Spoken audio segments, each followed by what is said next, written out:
Oh, that's pretty funny. You guys should like it.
beach commentary booth. It's basically a small little area with just one commentator, and basically his whole role is to keep the competitors out there informed of their scores, exactly what's going on in the heat, how much time's left, what the priority is, who's got priority, and also informing the competitors on what scores they need to get into an advancing position, either to get into first or to second so they can advance through the heat. So yeah, his whole job is to actually keep the competitors informed about what's happening in their heat so they can make decisions and then surf accordingly. Tell us about the signals that the surfers can give for information. Yeah, most of the time when the guys are out there, if they're unsure or they can't hear what's happening, the guys will put their hands up or ask for time, or make some sort of gesture, and the guys from beach control can actually see what's going on and give them the information that's Magic morning with sunshine. We've got a little interview area here. We've got a little surf shop around the corner here. We've got merch for any of the guys who've left their boards, shorts behind, or left their wetsuits or lost their stuff on the airways. We've got a whole host of clothing to celebrate the event, as well as J-Bay. We've got suits. We've got, yeah, anything you need to make it comfortable out there. The water's pretty warm, so you don't really need anything too thick. A 3-2 will do. Lots of little goodies. Let's go and check out what they've got at the roastery.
Good morning, everyone out there in the World Wide Web.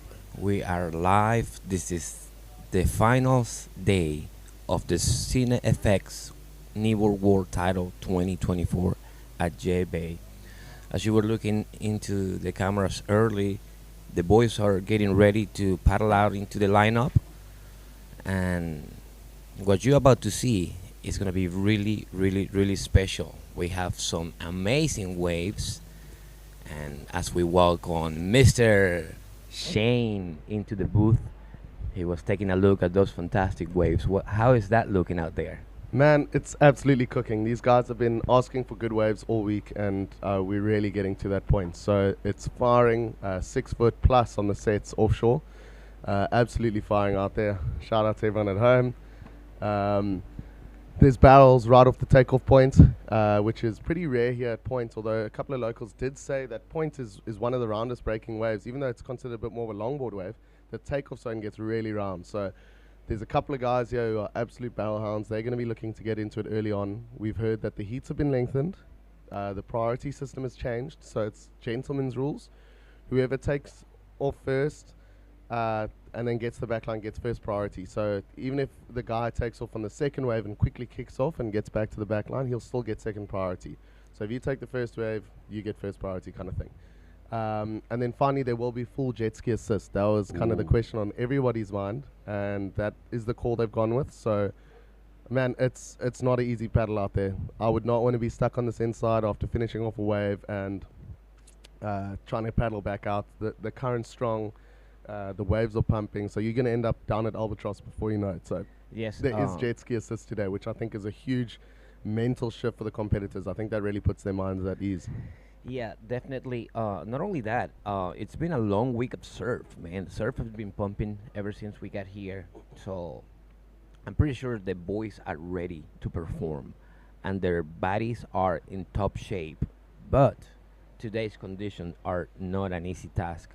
You guys are going to be in for a treat here as we begin taking a look at the lineup out there, because it is massive. We have some 10 to 12 foot sets, just about. Yeah, coming along the outside, a little bit smaller once it gets down to Point, but I mean it's still breaking round at 6 foot plus, so it is really, really serious out there. Look at that We're beauty. just getting a little shot down at the beach, so you can see right at the top of your screen that's coming down past tubes, past coins, and into the Point takeoff spot. So this is one of the smaller waves. This isn't even a set, man. This is just like an insider, and this paddle out alone is going to be really, really tough for the guys. So out of respect There they are. for the Aussies, I will be stepping out of the commentary booth for these first 2 rounds. So I've let Macca come in. So Macca is kind of, I guess, similar to a bobcat for South Africa. Macca is one of the spirit animals and spiritual leaders, I guess you could say, of the Aussie kneeboarding team. So we're going to get him in the booth. He obviously knows a lot more about Albert and Shane. So Mark McLeod, Macca. For anyone who doesn't know, I'm sure the Aussie boys back home only know him as Macca. We're going to get him into the booth. He's going to give you some expert insights. He's already been discussing things with Shane, a little bit of tactics. He says it looks like one of the bombies out near where they live. Oh, yeah.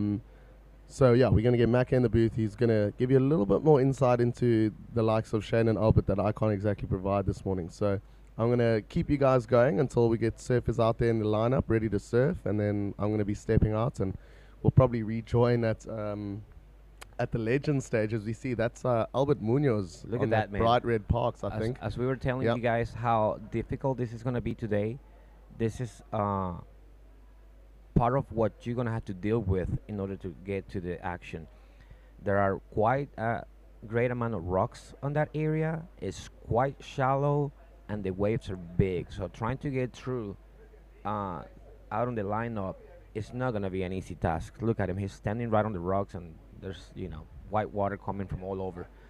Yeah, we can see. Hamish Christopher is, I think, debating to see what he's gonna apply to try to get out into the lineup. This is gonna be some really, really, really, really difficult entry point, and the surf is gonna be amazing. Look at those sets out the back. Wow, This Yeah, is we just we see beauty. Hamish now taking his chance. I'm sure he and Albert would have played kind of rock paper scissors to see who went first, and Hamish has seen Albert get a little bit smoked on the inside, so he thinks he's spotted a line that'll get him out there a bit easier. Albert, for the first time yesterday, rode that red Parks of his, and it's already got a couple of love taps from the rocky reef around here. So certainly tricky conditions, and even for world-class competitors, I mean, Albert's a ex-Nilo world champion. He's comfortable in all conditions. This paddle out catches even the best of surfers really, really easily. Oh yes. As I was coming in into the parking lot, I saw Albert sort through his quiver, and he said, "Well, I'm gonna get this 5'8" Yeah. step up uh, for this massive surf. Look at that, guys! Check that Oof. out. I hope he's wearing What a booties, beauty. man. I hope he's wearing booties this morning, because that reef will cut your feet up. We've seen bleeding feet and ankles from the likes of Calvin Weir as well of Oh, New yeah. Zealand. So I got my little souvenir that I'm gonna take home. as we look out the window, we can see Albert is making his way out and around. He's already been swept. It's 150 meters down the point. He's now right in front of the studio. So kind of where you'd be kicking off after a wave, just to give you an idea of how Wow. tough this paddle out is. And Albert is super fit. He's super strong. He knows how to read the water, and even he's getting caught on the inside. So it's going to be a super interesting days. We've got a lot of age divisions. We've got surfers as old as 74 and as young as around 8.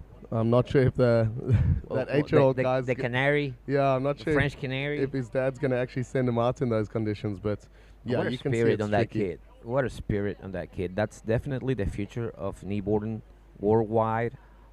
As we see the split screen, thanks to our production, the boys over at Eagle Media have done a fantastic job to try to get you guys the best shots. As we see the jet ski pulling up into There the we top of go. the screen, checking out the boys, making sure they're okay. Just letting them know, hey, we're here. Don't be afraid to lift your hand and give us a shout if needed, because safety is first. Yeah, I think And- Albert very gratefully scratching onto the back of that jet ski pad, and this is the first Taking jet ski advantage, assist man. of the comp, and he'll be able to get out a little bit earlier than Hamish. So he's actually played this well. He'll be able to get out there, rest his shoulders, so he can paddle into one of those big round sets. Yes. Whereas Hamish, the second he gets out to the back line, they're probably going to blow the hooter to start this competition. So Hamish is going to have to get right into it, which, I mean, this guy's pure class. He's taken out Simon Farah. They call him Shane Simpson's arch nemesis, because this guy just knows how to win, man, in all conditions. And I've heard from Calvin Weir and the boys, shout out Calvin, that this is very similar to what he surfs back home. Big open water swells, messy, disjointed. Was he in Portugal for the? Man, I wasn't in Portugal, so I don't know. You'd have a I better can't idea remember, than I man. would. I can't remember if he was. I'm But not I know sure I that he know was. Amish. I know Amish from a long time ago. He used to go to the events in Australia as well, and we saw each other in Tahiti at the world title. They were, we were all young folks back then, having a lot of fun in the warm waters of Tahiti. Big shout out to the people in Tahiti, Tahitoa, the Sanford family, Ralph, Maui, everybody in Tahiti. Big shout out to you guys. I know you guys are watching. Send you big hugs from here, from the shores of South Africa. Wish you were here. Great spirit with the Tahitian kneeboarding community and family up there. Yeah, I think a little bit of a bummer they couldn't make it down to us, as we see Hamish Christopher's now climbing onto the back of the jet ski. So jet skis assist being put into use right first thing this morning. Let's just hope that jet ski rider knows what he's doing, because you can find yourself in a lot of trouble, even with a 1,000 horsepower under the hood there. Yes. You can get caught inside super easily at a place like the points and can do some damage. So as we see them safely passing over a couple of sets, I think this heat's going to be getting underway real soon. Yes, sir. I believe the one riding the ski at this moment, it's local Giovanni Primo. And Okay. Giovanni is a well-known water safety officer, so he knows what's up. Yeah, I can actually see now that you've said that it looks pretty tall. It looks like him. He's a waterman of note. Man, that guy, yeah, he's a beast in the surf as well. Unfortunately, just getting a little bit unlucky with his wave selection earlier in the week, so he hasn't seen his way through to finals day, I don't think. So he's going to be looking after our boys in the water, as we see now Hamish and Albert both at the back line. So we're kind of just going to wait for the hooter to get this one underway, and I'm actually interested to see how long these heats are going to be. I know there was quite a lot of discussion with the team captains around that. I believe they're gonna give the boys about 25-minute heats, and that is only fair because we want to see this open man display some fantastic surfing in this condition. So it would only be fair to give them a good amount of time so they can surf. And remember, with the conditions that we have right now, the boys are going to be paddling close to 500 yards plus. Yeah, man. After they finish a wave, so Yeah, I was listening into a bit of tactics before we'd exactly heard about the jet ski assist. Guys were already talking tactics and how on your first wave, put in a couple of good turns, but then kick out. Don't go for that crucial end section finish, because if you get stuck on the inside here, you're most likely not getting back game out in over. time. So that was before we knew the jet ski was going to be in the mix. So play the first wave safe, make sure you get back out, and then on your second wave, if you know your first wave score is high enough, go for that end maneuver finish and ride out, even if there's 8 minutes left, because chances are you're not getting back out there. look at this image that we have in right here. What a beauty. The contrast of colors of South Africa have just made me fall in love with the shorts. Not only the waves, the people, excuse me, but also the nature of this country. It's just wonderful, man. Yeah, man. We are beyond blessed. It's a very special place, and it's so awesome to welcome guys from all around the world to come share and enjoy everything that South Africa has to offer. Yeah, I even heard that the guys are frothing over these waves. A guy like Shane Simpson, he's an absolute ripper.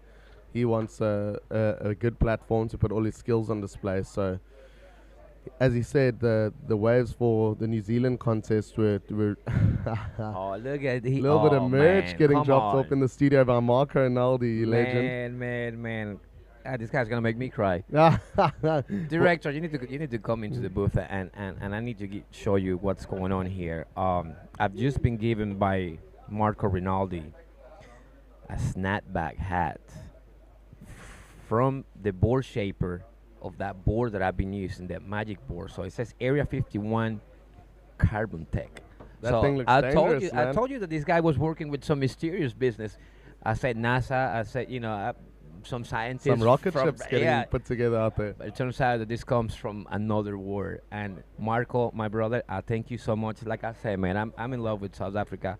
You guys have been more than welcome. Let me trade hats here, because this is gonna be on for the day, man. And wow, just like that, the hooter has sounded here. We can see that it will be 25-minute heats for these open men's semi-finals. As we got Hamish Christophers of New Zealand in red and Albert Munoz in yellow.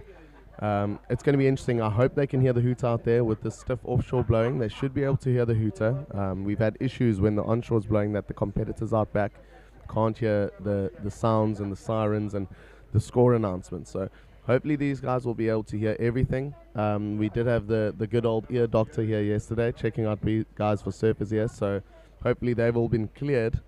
But yeah, just to touch on what Shane Simpson was saying, and obviously he won in New Zealand. The world titles in New Zealand is that 2020, I think. Yeah, That's right. We were kneeboarding.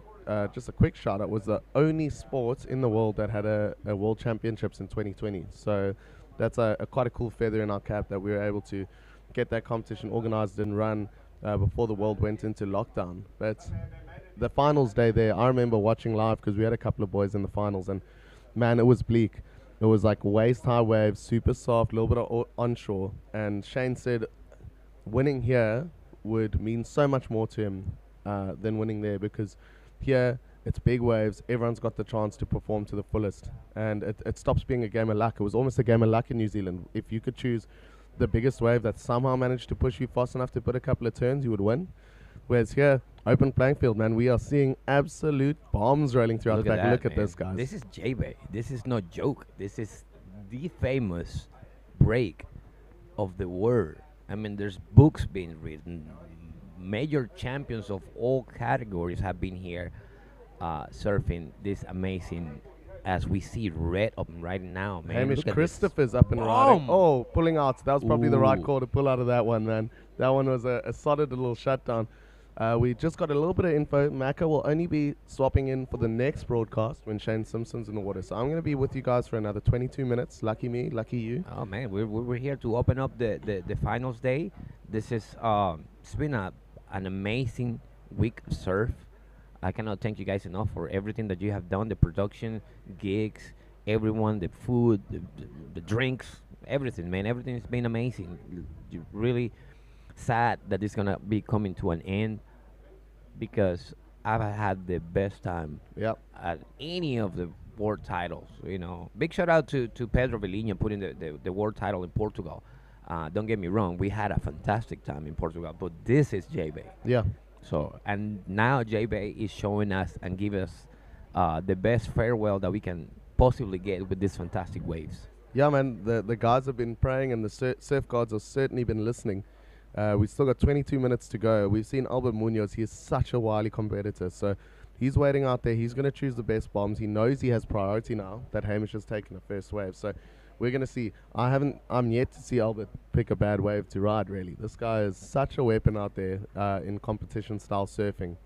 But yeah, big shout-out Pedro. Such a legend. He spent time and competed at past kneeboarding SA champs here in J-Bay. Yeah. I wonder how they did yesterday on the Aloha Cup.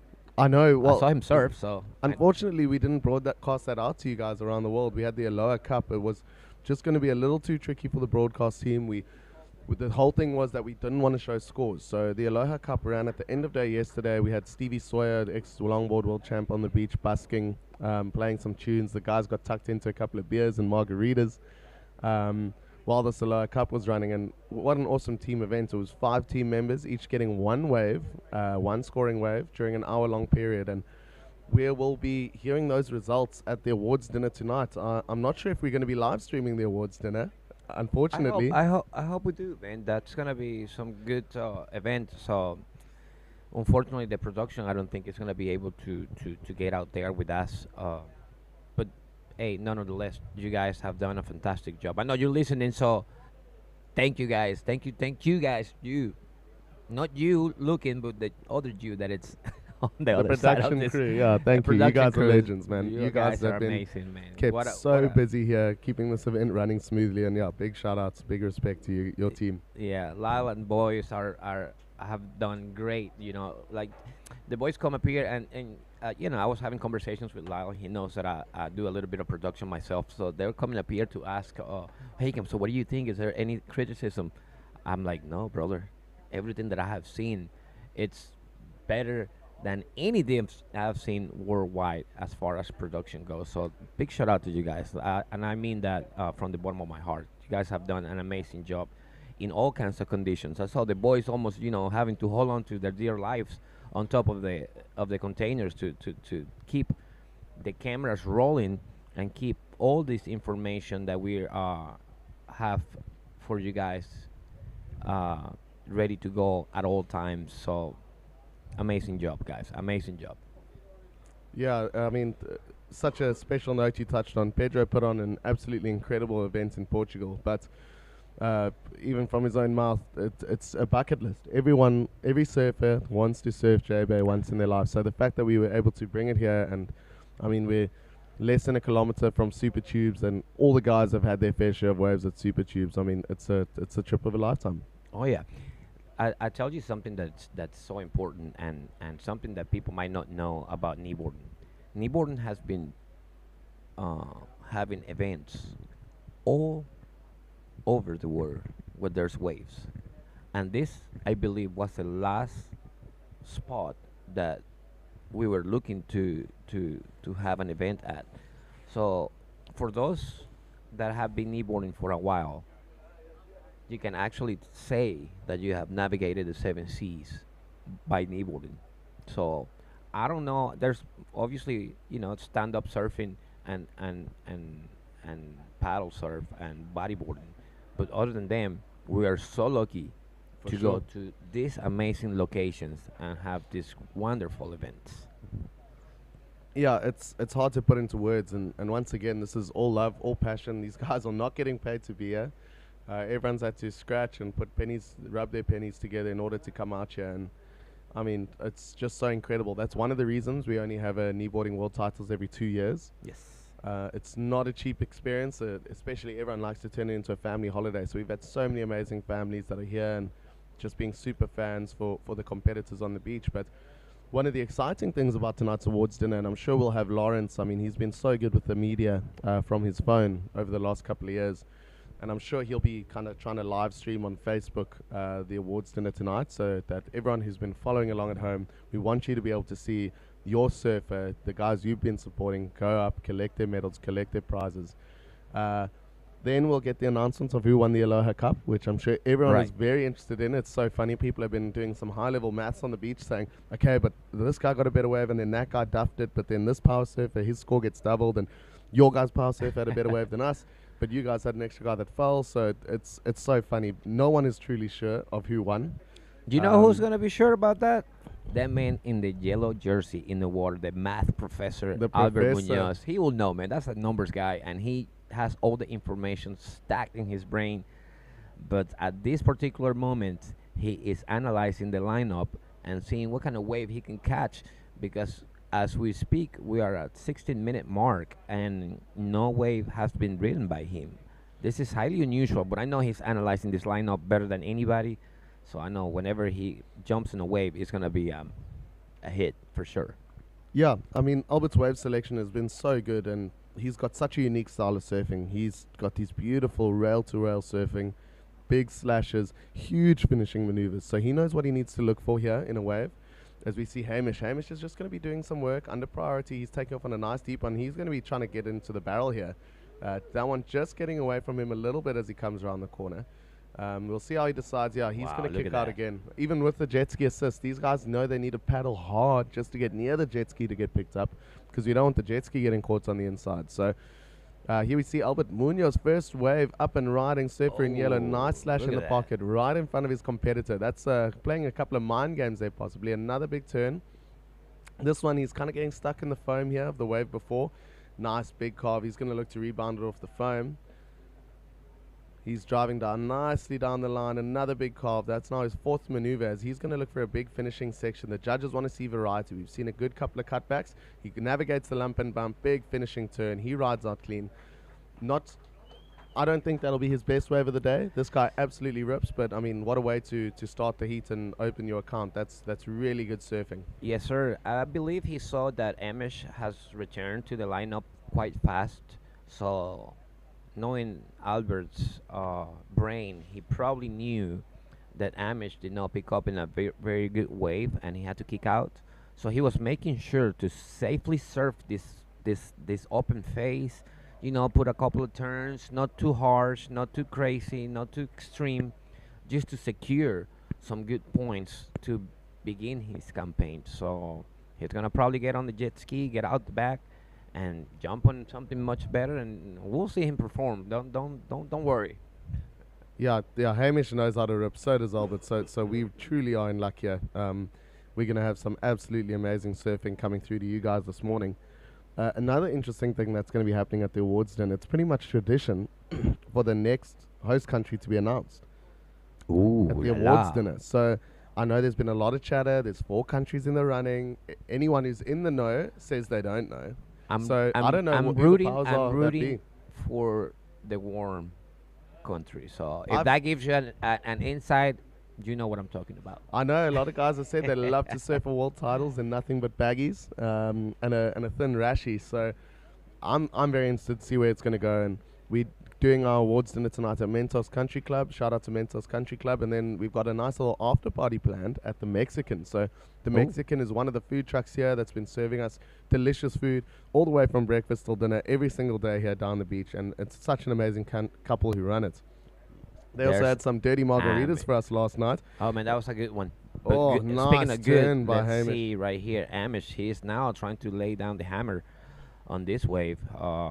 He's having a good look at it. Does he have a helmet on? That's just his bald head reflecting a little bit in the sunlight there, man. No, man. I believe he's wearing a helmet. I cannot quite see it very well. It's quite far, but look at that banker, man. Nice turn. And this guy just rides out of anything. I think he must have been taking notes from Carl Earble, because this guy never comes detached from his board. No, sir. No, sir. Look at this beautiful sight that we have here on the left corner.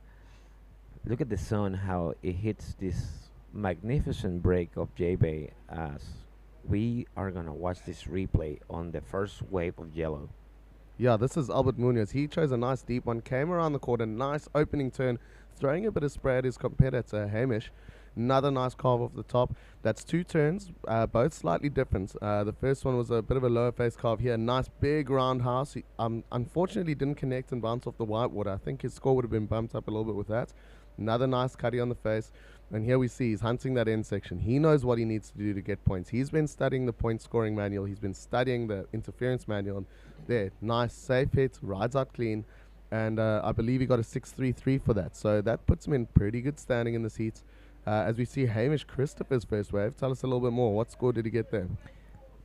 Well, as we see on the second wave of Amish, he's got a 6.17. We would love to see that replay on that because that was a massive wave, and he finished up quite well.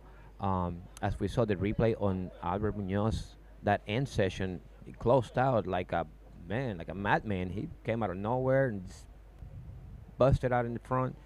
Suspension on those knees working perfectly fine. So these guys are ready. Oh, some paddling power necessary there as these guys try to duck dive a couple of big sets. So Albert currently with the upper hand, and here we see him up and riding again. Another big carve on the face. And just look at this open face, guys. You tell me how big this wave is. Brother, I think we're looking about a 7-foot face right here if you have to calculate. You know, Albert's not a big guy, but you can see that wave is double overhead. Yeah, man, this is just so epic. And he kicks out there. That's probably the right call. That one closing out a little bit ahead of him. And I think he knows that if he kicks out here, he'll still be closer to the lineup than Hamish. So here's Hamish's first wave. Walk us through it, Haken. Yeah, as we see this wide open face, Amish is not, surfing safe. He's going for broke here. He wants to make sure that the judges get what they're looking for right here. So he goes right back here. He's trying to look at his face. He's doing a couple of S turns, getting organized and looking to see what he was going to do at the end of this wave. So he got right on top of it. Critical hit right here, and he was able to ride out clean out of this end session here. So he's just about to get up on the jet ski and make it out into the lineup. So Albert now, that second score dropping at a 4. So he's now sitting with 10.33. So he's comfortably in front, but by no means safe. I mean, his highest wave score is a 6.33. Hamish's is a 6.17. So very close. Either of these guys could go through. And Hamish has got a similar style to Tom Gray almost. He gets low down, gets a lot of torque through those turns.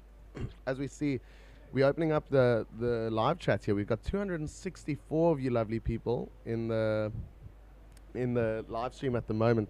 Cheers, guys. Let us know where you're tuning in from. Sean Skelton, good luck all. Stephen Theron, Nilo now. I agree. As Bobcat says, Nilo now, stand up and watch. Lie down and get left behind. Beware the curse of motor surf. He's got a whole rap. I won't even try to copy it. But Steve, you guys know what I'm talking about. Surfing stuff. Wishing all the competitors the best. There's a lot of Hamo fans here in the comment section.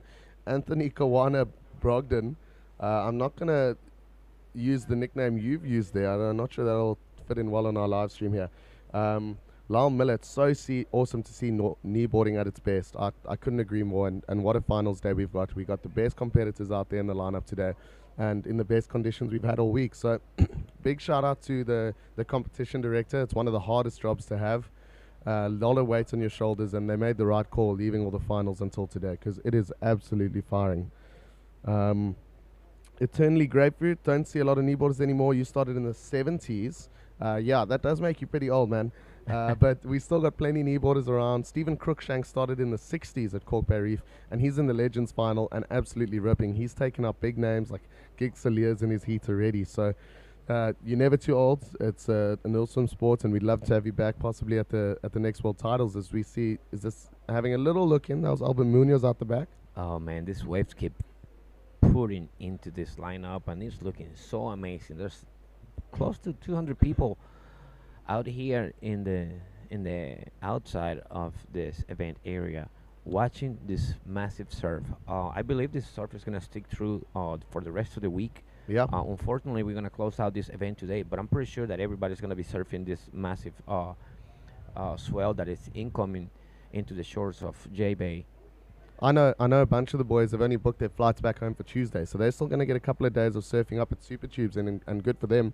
as we see Sean Skelton. Thanks for the compliment, buddy. Yes. He says you guys are great in the booth, so much better than Potts and the crew at WSL. I couldn't agree more, Oh man. my God! Thank Sign you us so up. much. Let's get Haken and Shane onto the WSL. I think that would be pretty fun. Andrew Jones, looks like it's going to be an epic day. Best wishes to everyone involved. Live kneeboarding on YouTube. Great commentary, and the surfing has been excellent from every surfer. Cheers, Andrew Jones. I couldn't have said it better, man. It's just so great to be in and to be watching these guys live. And let me tell you, you the viewer at home, I know you would love to be on the beach and you'd love to be part of the vibe, and the vibe is what makes it so special. But even though you can't be with us in person, I'm sure you're here in spirit. And let me tell you, you guys have the best views in the house. You get live replays, you get multiple camera angles, you get our fantastic commentary here in the booth, if I say so myself. So you guys are truly lucky, as we're now up to 285 viewers around the globe. Everyone tuning in for this open semi-final. Albert Munoz still currently holding firm in first place, but Hamish Christophers with a 617. He only needs a 4.5 point ride, and he's going to be taking out this heat. And Hamish has been dropping 8s all week, so that'll be easy. Here we go. Albert's Albert. back at it, man. He's was a little quiet, probably gathering himself, trying to have a look and see what good wave was gonna pan out for him. This looks like a wide open face, and it's a not a huge wave, but it's got everything he needs to try to replace that 4-point ride that he have got as his backup. So look at the speed. Look at the speed, man. Yeah. Oh man, wow. Look at it, man. As we come out into this Wow. area, we cannot see very well because of the sun, but Yeah, we got a beautiful sunrise coming up. That might be just glaring slightly in your view there, but that is a great surfing by Albert. I'd be extremely surprised if that didn't go into his top 2 waves. He truly ripped that one apart. And I mean, they say the point is a longboarding wave, but I think the guys at Super Chiefs don't know what they're missing out on. You could see the speed he was carrying down the Yeah. line there. That was pretty exceptional. I believe he's call it a day on this surf. I'm thinking that he probably standing with a solid backup score, and I think that he says, I'm gonna go ahead and go in. Yeah. Gonna leave the door wide open for Amish. Albert's been absolutely ripping, man. He's still got age group, and then hopefully getting through this to a world title final. So he's not wanting to spend too much energy out there. He thinks he's done all he can, and now he's really leaving it up to Hamish. The ball's in Hamish's court, and surfers around the world, Malcolm Diak, go Hamish. There's a lot of supporters for Hamish here in the chat, which is just awesome. Stan Kofoot, watching from Rye, Victoria, Australia. Both the guys are ripping, man. They truly are. Wayne Mitchell, shout out, watching from Perth, Western Australia. I'm assuming you're supporting the Australian Albert Munoz. Sean Stanley, Up Hamo, Taranaki Hardcore. Mike De Heer, also Mike De Heer is a South African transplant. He shapes dust boards out of New Zealand. Nice. So he's supporting Hamish in this one. Kazevo JB, great coverage, watching from South Coast, New South Wales, Australia. Cheers, man. Thank you so much for tuning in with us today as we see massive sets out the Oh back. my God, look at this. Hamish What is a beauty. charger, man. He's going to be picking the biggest, baddest set that he can see out here, and he's going to be I'm ripping pretty it sure to that pieces. he's gonna put the hammer down on one of these waves, and it's gonna be tough, man. I hope Albert end up replacing the 4-point ride for a 5.93. So yes, we saw him come into the shorts. Oh, there he is. Yeah, we see brother. Oh, Hamish. no. Oh, What okay. happened? Oh, I wow, think- he's gonna wear that one in the head. Yeah, he's going to take this next set on the head, but he's still got plenty of man. time in this one. I think he saw that wave was just petering out, and he's going to be regretting as he duck dives this next wave. He knows that should have been the set ride he was on, but 4 minutes to go. There have been non-stop waves coming through here, so he's still got more than enough time to get out there and snag another big one. Yes, he sure does. Hamish has been ripping, so he needs the biggest set out there, and I wouldn't be surprised if this guy pulls into the barrel as well. Yeah, let's have a look up here on this replay. He came out on this wave. That was a good looking face, man. I'm surprised that he decided to kick out of it. Yeah, you could just see the shoulder slightly tapering off there. Whereas the wave behind and a lot of Albert's waves, the shoulder was staying up the same height as the breaking part of the wave. And that's what you really want. That's when, the wave's standing up. You can do critical top to bottom turns rather than just cutbacks. These guys want to be showing a point of difference. They want to be hitting it hard, sending some spray off the back and putting a smile on the judge's face. The judges are now day 5 of scoring. There's no backup crew. We are unable to afford a backup crew. So every single wave ridden in all these heats are scored by the same guys. Number one, it means that everything's super consistent. There's no bias. There's no judges swapping out and suddenly giving lower scores. But number two, these guys, their heads are absolutely fried. They've been staring out there for I don't even know, 40 hours now this week. But that only means that they're as sharp as they can be, because they have been watching these surfers do their work, and they know that the score that they're gonna get is because they have performed better and better every day. So they're not gonna get some giveaways here. They're No, being no. very critical, and they're gonna score what they see. It's amazing surfing. So Here we go. Hamish, this one much better. You can see the shoulder not tapering up nearly quite so much there. Nice big rail-to-rail carve, rebounding off the white water. Another slash in the pocket. He knows what he needs to do here. Oof, He will be able to hear his score out the back. He's going to be looking for a 5-point ride. And, man, this guy's a ripper. Even he's going to need look more at than a that. 6. He's going to need a 6.1, I think, out the back there to take this lead. Well, if And he he's is going to need able a to big close out finishing this- section. Oh, Oh. no, man. He needed to close out this wave. I believe that this is it. I think that'll be it as Ah. we go back eternally grapefruit in the live stream watching from Huntington Beach. Cheers. I'm not sure what time it is there. Moose Juice. Yeah. Good luck. Good luck, Christopher Boys from Nucky. Beth Noon also wants us on the WSL. Thank you, Beth. I appreciate the compliment there. Ash Clark. One of the most awesome kneeboard finals days ever. Off the meter. So excited for today. This contest has been awesome from West Coast, Auckland, New Zealand. Thank you so much. And I think all the surfers standing around couldn't agree more. This has been world class. Stephen Spence, fantastic coverage. All credit to the organizers and production team.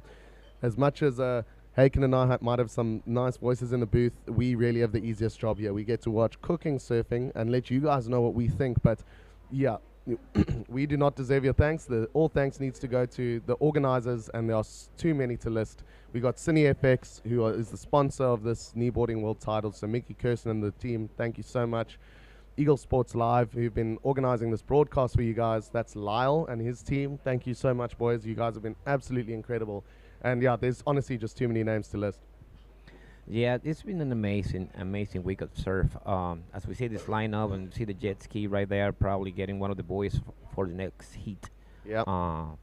Back out to the lineup, and like you were saying, Shane, we are so thankful for these amazing messages and the love that you have sent us. But definitely, we are making sure that everyone that is in the so Amish is going back. He's trying Hamish, to 20 seconds, man. Man, he's gonna jump. He knows he's got 20 seconds, and I don't know, he needs a wide swinging set if he has a chance here. We see his score dropping at around a 5.4, so just not enough. Oh my Macca God. is frothing in the booth. He knows Albert is most likely through this heat and into the finals. So Yes. hard luck to Hamish, man. You have been absolutely ripping. You've taken some big scalps, and you got to be proud. As we see Stephen Spence, Mike De here, Waves have turned up for finals day. They certainly have. 54 for live, watching from Newport Beach, California, from the Dirty Old Wedge. Good job, man. Glenn Polycare watching from Saipan or Spain. Damien Coes, great day ahead. Good luck to all the competitors, especially the Aussies. While the Aussies have started this one off well, they already have an Australian through to the finals. We see Shane Simpson. He'll be trying to be the second man in this open final. Final shout out to Malcolm Hozak, Go the Aussies, Nia, OBL Hamish, Glenn Robbins. Can you give us an idea of the size of the sets coming through? Macca, what do you reckon these sets are bombing through at? 6 to 8 foot faces. Wow. Solid This is 6 to 8 foot, man. It's crazy. And solid surf. And off that inside takeoff, it's barreling. So there's some real board snappers out there. We'll make sure to keep referring to you guys in the live stream. We've now got over 300 people in the live stream. I'm going to step out. Macca, you do your boy proud. Shane Simpson is up against Carl Ward. Good luck, boys. Thank We'll you, see you Haken. later, That was Shane. awesome, man. I'll be back in here a little bit later. Yes, sir. Yes, sir. So thanks, everyone, for all this love that you've been sending us and all the messages that you guys are sending to the writers. We're going to make sure during the break that we get to spread the word and give the love to all your favorite writers that you're watching at this event. And good morning, you guys. We have Red up here. This is Mr. Shane Simpson. Good morning, Mark. How you Hey, doing? mate. How are you? Good to see you, Hagen. So What nice. a morning. Oh, my Lord. We have woken up this morning and the ocean is alive, ladies and gentlemen, as we see Shane Simpson carving onto the inside. Swell has come up overnight. Conditions are primo. And it doesn't get better than this, mate. It's beautiful, man. What a beautiful day of surf. Oh, Final. Look at that banger. hammer. Wow. Woo-hoo-hoo. Shane Simpson putting an exclamation mark on that first ride. Oh, yes, sir. I knew we were going to see fireworks this morning. I woke up super early just watching this swell fill into the bay. Quite a surprise after yesterday. Didn't really expect it to pick up this much, but winds are offshore, swells filled in, 6 to 8 foot, opportunities, guys getting washed down the point, jumping off. It's going to be a day. Yeah, it's crazy. Day We of have days. the jet ski assist because this is massive. This is massive surf. This is professional level. This is as best as you can get. And as you saw Shane putting up a clinic and closing out this section like no other. He doesn't want to leave any margin for error. So Carr is going to have to apply himself up here Absolutely. at this semifinal. This is no joke. So we're going to see the boys do what they do, and they're going to do it the best possible way. Yeah, absolutely, mate. This is set up to be one of the greatest mornings ever. I mean, we've got offshore winds, the surf's turned up. We're down to the final four. In that last heat, Albert Munoz getting the nod. Sorry, I'm getting a little bit distracted looking over my shoulder to the I left know, man. as a legitimate. It is absolutely Beauty. pumping as we pull back to a view. You can see, ladies and gentlemen, back home. The surf's here. It's going to be a real test of strategy, real test of heat management and making waves count, as Shane Simpson did on that first one. Yes, 100%. I'm pretty sure that's going to be into the excellent range score. Like I said, I'm not a judge here at this event, but I cannot help to judge and Yeah. and give you guys a accurate estimate of what great surfing looks like. And you saw it right there. So the judges are probably having a good look at this. They're taking their time. They're not going to rush to things up here, and they're probably going to analyze this, take a look at a replay, and they're going to see right at the end. I mean, Finch ditched out the back, coming into this 4 or 5 foot face, and riding out clean. So that's how you get it done. He was pretty stoked, celebrating with that first wave. So this is crazy, man. This is going to get really, really, really good right here. Yeah, not an easy thing to do to finish those waves. So we're going to skip over to the winner of the last heat, Albert Munoz, progressing into another open world title final. Let's cross over to you guys now. Thank you. Here we are after the first heat of the day with Albert Munoz. How are you feeling after that? Some big waves out there. Yeah, some big waves out there. There's a lot of water moving around. You're trying to get a really good score, because this is a pointy end, right? This is semifinals. Like, you're putting it all out there. You're not putting anything out at all. You might as well hang it out to dry. Put it on the line. And, right? So here's the thing. You got to smash as hard as you possibly can. With that comes consequences. I think I slowed about 2.5 liters of water on my last wave. Got absolutely smashed on the way out. Look at my board. It was red. Now it's just like polka dotty sort of things going on here. There's a lot of water moving, a lot of energy. Mother Nature sort of put it on there for us. There's still some amazing waves out there if you can catch them. That jet ski is like he's like a little angel coming down to come and rescue you, and then he starts yelling at you. And he's a good guy though. Yeah, definitely. I owe him some. Definitely. Do you have anything to say for anyone back at home now that you've come out and survived? I survived! I made it! I'm okay, I'm in one piece. A few pieces missing. I gotta do this twice again. Don't worry. It's all good. How are you feeling about your next heat? My next heat, Asia Vision. Asia Vision's gonna be, well, I mean, it changes so quickly here that it'll change. I don't know, I don't really have feelings about it. Half of me is sort of focused on the final, the other half of me is focused on surviving the final. Well, you're shredding out there. It's good to see you surviving and surfing very well. Thanks, Owen. Back to you guys.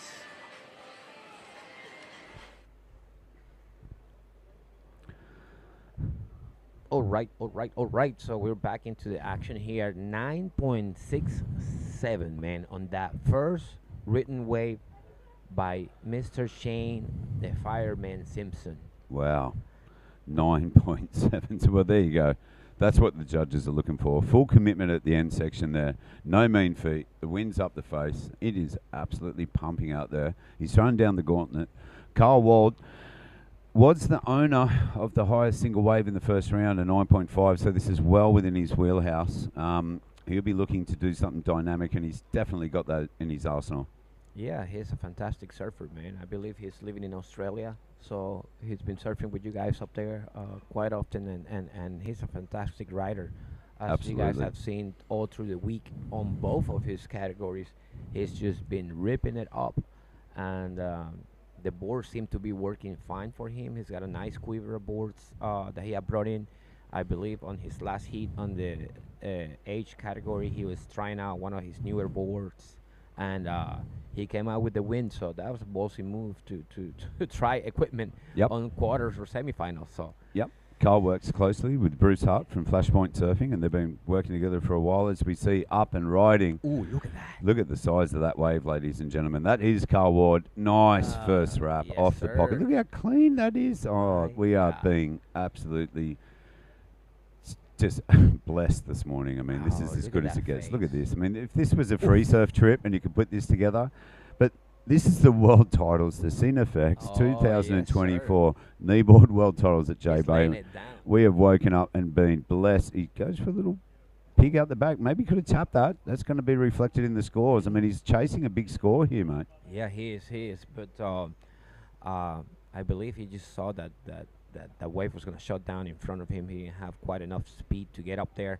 Yeah. And he decided to kick out. Now he's trying to signal to the jet ski Yeah. assist and try to get as fast as he can possibly do to the back of the lineup. And What a treat! I mean, this Wow. is this is a dream. I mean, what a nice we've, surf. we've had so many contests down at Phillip Island where you're paddling for days. The boys can just signal the jet ski, jump on, get a lift. There is a big set approaching out the back right now, and Carl Ward will be very happy to get an assistance out the back there, as this set just pretty much cleaned out the lineup, as you see in bottom right of the screen. That's all we can see. Is just fantastic I can waves assure you that out is the a window. big wave, ladies and gentlemen. That is a big wave, and I am very glad that I'm sitting in the warmth of this container with you. I was just Mate. about to say the exact same thing. You know, I was not happy to be kicked out of the event on the earlier stages, but that's competition. On the other hand, I got the chance to spend a great time up here commentating and giving you guys some information and sharing the booth with all of you fantastic writers and commentators at this magnificent event that we are calling the Kneeboard World Title by CineFX It's at been J-Bay. been an absolutely amazing week. It's flowing by, really, hasn't it? I know, man. Well, time Mm. flies when you're having fun. Man, this week has absolutely flown by. This morning I woke up and I was like, wow, finals day. Put the coffee on, got some breakfast ready for the boys, and everyone fired up as we woke up to stacked lines to the horizon. Yes. A couple of messages may have been thrown out amongst everybody saying, mate, you may want to grab a bigger board this morning. Dust off the 6.0s, and as we anticipate a massive day, we've got all the divisions today, all the finals, as we see the surfer in red, second scoring ride. That's James Simpson coming in. I didn't see exactly what was happening out the back, but it looks like he keeps working onto this wave. He's gonna probably try to see what's happening on the inside and try to make sure that he closes out just like he did his first wave and collect a backup. Look at that. Rebound, and I'm pretty sure that he's gonna hit it one more time. Nice. That's all she wrote. Got the finish there. He'd be happy with that. I mean, Oh, yeah. little slopey that wave. Probably won't, as we see a replay of Carl Ward's last wave. Good looking face. He came out into the open. That's the wave, the first wave of the rider in yellow. I haven't seen the score just yet. It hasn't been dropped by the judges, but Did well to get around this section. I mean, Oh, that's no so- mean. Oh, okay. So we didn't actually see that wave we haven't earlier. seen this just yet. Okay. Yeah, that was Carl Ward's first wave. All right. Then he So he's the got second two wave. written waves. He's got two waves. Okay. Still waiting for two scores to drop here. Shane's still in a pretty commanding lead with a 9.6 second with 14 minutes remaining. The officials have pushed out the heat time to 25 minutes here this morning. Plenty Right of call. opportunity just to allow for that paddle time. There's a lot of ocean out there. Jet ski is engaged, but I mean, this is the open men's. We're down to the final four, and we've been you know, give these guys an hour. Class act, man. That's a class. Yeah. Let's give him the afternoon and let's see what we can give you guys a show here. Here we go. Let's see this Replay. replay. This is Shane Simpson in red, second scoring wave, first turn. This is Shane's first wave. This is the 967, and as he made his way into the inside, look at these conditions, just dreamy. Man, he has such a clean serve. Look at that. You know, as the offshore wind kicks the spray of his boards out the back. I mean, A lot of points in this finishing move. look at that. Big commitment, Wow. big tail tap. Got the tail free. Looked amazing in those early morning condition backlit. And photographers dream that end section hit. Oh yes, oh yes, oh yes. We see that we have close to 200 people out here, and many photographers that are Pretty snapping sure, out. pretty sure Steno from 16 Images would have tagged that one. Oh yeah. Yeah, you'd be down there So- with a long lens. Beautiful morning. No, you know, the wind's kind of behaving.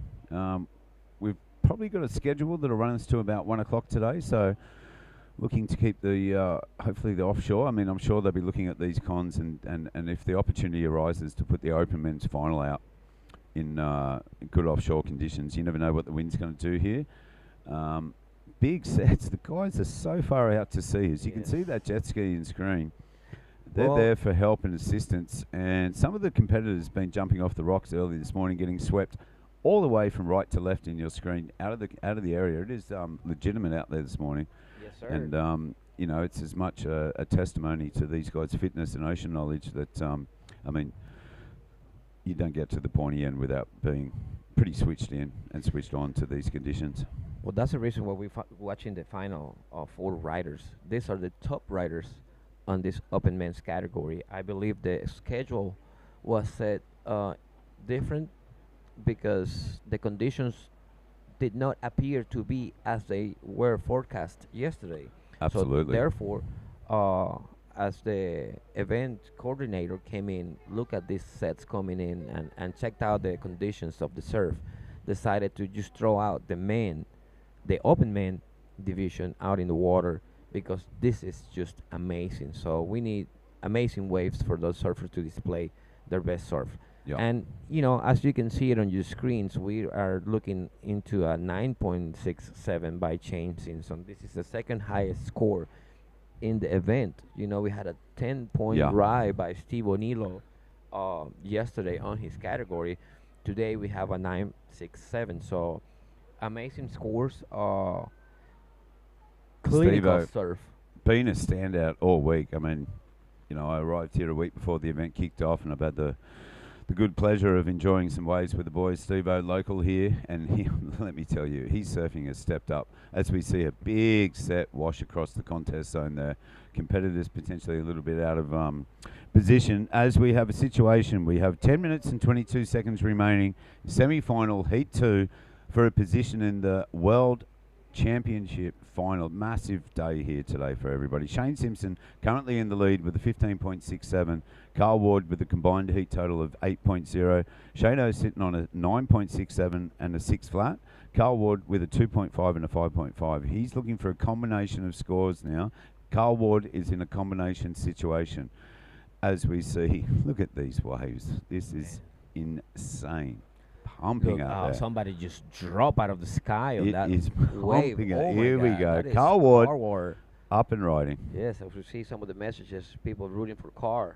Carl Carl rebounds off the Ward foam. is Look a at this. machine, Look and at this yes, he is. wall. Look at Plenty of scoring opportunity. Engages the rail. Nice wrap. Look at this thing standing up on the inside. Carl looked to tag it. Maybe thought about it a little bit. Look at these conditions. This is great. Oh, unfortunately, they couldn't get up and over that section. He needs that closing out session to because his serve out the back has been great. But Absolutely. unfortunately, the waves right in the inner session, it's not giving him that lip to hit. But we know that if the opportunity comes, Carr is one to hit that like no other. So we saw the difference of the scoring on Shane's wave as he closed out with a massive banger, half bore, out the back of the wave and coming in clean. So we need to see that critical serve. We know that Carr's got it. No, no, not stranger to being on a semifinal with a world champ like Shane Simpson. So we still got plenty of time for him to display, and I'm pretty sure that he's gonna replace those scoring waves for something much higher pretty soon. Well, he only needs to drop out at 2.5, and it looks like he's done that. He's put a 4.33 alongside that 5.5. Carl's been on a bit of a roll. We had a contest back home, the Bird Rock Memorial, and Carl took that out. Nice. When we're in Somo in Spain, Carl got second to Michael Novikov, and most of us would be pretty happy with that result. And I know that Carl would have liked to go on one better. You know, like he's very competitive. He lets his surfing do the talking. He's a very quiet guy. Spent a lot of time with Carl, absolute gentleman. And let me tell you, he is a madman when the surf starts to step up. And if anyone can throw buckets at end section turns, it's Carl. He just needs the right opportunity. Shano getting the link on that first wave with a 9.67. That's a great way to start your heat. Oh yes, sir. And he's put that 6-pointer alongside it. So with 7 minutes remaining, a little bit of a lull in the swell out there, maybe a little bit of a back off, and allowing Carl to get a lift back out in the ski. Yes. I'm pretty sure that Shane knows exactly what's going on as far as the scoring goes, and he's sitting quiet out the back. I guess he knows that he's got a high, excellent scoring wave, and I'm pretty sure that he's going to save some energy for the final. Yeah. What do you think? I think he's playing it safe at this point. He's commanding this heat, so I'm pretty sure that he's probably going to wait to hear the scores from Carr to try to make a move. But I believe this is going to save some energy and stay cool, calm, and collected, and let this play out. Yeah, well, it's a good position to be in. I mean, he's got Carl Ward in a combination situation, which means that basically Carl is still looking for two waves because he needs a combined heat total of 15.87. His highest scoring wave currently is the 5.5. So he needs to better that and then catch another wave, which is very attainable. I mean, there's still 6 minutes left. Anything can happen. Yes. Especially with the jet ski. I mean, he's back out there now as we see some feathering on the horizon. There will be plenty more opportunities. This will just will not give up. Look at these sets coming in again. This is what a way to close out an event. Unbelievable. Man, we have had all kinds of conditions during this week, but today, the sea, Mother Nature had just shown us who is the leader here. And look at the lineup as you see on your screens. This looks like a book. There's lines after lines after lines of amazing J-Bay surf. Unbelievable. I mean, every day we've turned up. You know, it's changed. It does what it does, but I mean, the swell hasn't stopped. And we've had one slow afternoon out of a week, but I mean, these sets, it's going to be interesting to see who can capitalise on this. I've got a feeling a few of the boys might be out of position here. It's hard to be in position when you get like a big wash through, as we can see over our left shoulders. We're just looking out of the commentary position here. Moving. And what you're seeing on screen, I don't think really does justice to the amount of energy in the ocean right now. That thing is feathering. The crowd is starting to get a little bit vocal outside as this set approaches. And Shane Simpson pulls the trigger. Wow, look at this massive face, man. Look at that. Top turn, first turn, comes around it. The sky, man. This is a free surf, not a contest. Look at the size of that face. Beautiful open face arc by Shane Simpson on his... there was talk of potentially taking a bigger board out, but he seems very comfortable on that Burgundy Dave Parks thruster. The massive carve back. He's gone all the way back to supers on that carve. This is crazy. Check this out. And I'm going to give a big shout out to Malcolm Osak. Malcolm Osak, as we were commentating, says Shane now will put out at 10. And brother, you were almost right there, because I believe on this third wave of Shane, we're going to see some massive scores coming in. So big shout out to everyone watching online. We see Ash Clark saying Carr is a machine. And well, yes, he is. That's the reason why he's in the semifinals. And he's out the back waiting on a bomb to close out this intercession and put out the scores he needs. What a heat. I mean, you know, to go out in the semi-finals, man-on-man form out at pumping 6 to 8 foot J-Bay. I mean, this is the stuff dreams are made of. I mean, we, you know, as a kneeboarding tribe, we're a small, as we see Carl Ward opportunity. Here we go. There he is. Let's take a look up here. He needs to close out this wave. The face looks pretty wide open here. Oh no! Oh, the wind What got an him. unusual mistake by Carr, man. Wow. Yeah. I wonder what he's riding. Is he riding an epoxy board or is he working No, on PU? Carl runs, they're all PUs. I Okay. know he's got a 3-board quiver over here that he's been working with Bruce Hart quite in depth with. Carl's very switched on to his equipment. I'm lucky enough to have a couple of his old boards in my quiver, and they're unreal. Like he's worked on this. I think he's on his probably not the step up, the biggest, but he's probably in his middle range board in this heat. Maybe he could have got the step big up, stepper, huh? yeah. But he's definitely not on the small one. He's in the middle one of the pack. Okay. And I mean, Carl's. It's a ripper, man. He's a ripper. He's no stranger to big water. I've done a couple of trips to Hawaii with Carl and other places, and yeah, it's awful going surfing with those boys. Chargers, man. Chargers. That's why we are at the semifinals. We're looking at the best surfers as we hear the professor out there. Albert Munoz is back in the zone. He's getting vocal. I'm not sure if you can hear that, but he's looking pretty round up after his semi-final win. Albert Munoz into an open final, just recalibrating, coming in for a coffee, maybe a little hydrated. He seems to have some strapping on his small 2 fingers on his left hand. That, huh? What happened, Albert? He couldn't He's hear us. he's met a couple of those local muscles. Yeah, maybe on the I think inside on the while he rocks was, there. you know, Yeah. we saw on the screens and everybody watching at home saw at the beginning of the heat. That was the first heat in the morning. They tried to jump in through the rocks. I believe now the jet ski it's taking the boys out onto the lineup at the beginning of the heat. So Albert and Hamish had to paddle out. And I believe when Albert was going in through the rocks, something might have gotten caught in his hand or something like that. And that's the reason he probably cut himself. It's So very easy. Easy done up here. I mean, the keyhole yesterday at low tide, well, literally walking out over, a smorgasbord of mussels. You could have just put them in some white wine and cream, and there was dinner right there. Mussels everywhere on the dead low tide. Isn't that crazy? Quite a few of the guys' feet sort of look like Yes, shredded cheese. A lot of the boys opted not to wear booties or anything, just to get that feel on the tail of their board. As we have 1 minute and 20 seconds remaining, this thing is winding down. Shane Simpson currently in the lead with a 16.84 combined heat total. Carl Ward still in a combination situation. So yes, that last wave of Shane came out to a 7.17. So he did replace his previous score of a 6. Yeah. And still commanding lead, sitting comfortable with that combination. Unfortunately for Carr, the man from the UK, time has come down to his last minute. But, Carl's last wave with came my in at a 1, so he didn't get around that section. No factor Sitting in a combination situation with less than 40 seconds remaining. Well, but I see this. There is a lineup. big set on the Oh horizon. my God! I don't know if anybody's gonna be out in that the wa- and back. that's him. Someone's in. Carl Ward. There he is. Solid wave. Nice first. Oh, there you go, ladies and gentlemen. 30 seconds remaining. I dare say Pressure. that's probably Carl's last roll of the dice. Yes. He's underwater right now doing donuts, but Carl's super fit. Don't worry about that. And It's he all right. pops up. Look, absolutely no problem. He's just I'd be. I would be too sad to have come out on semifinals on these conditions.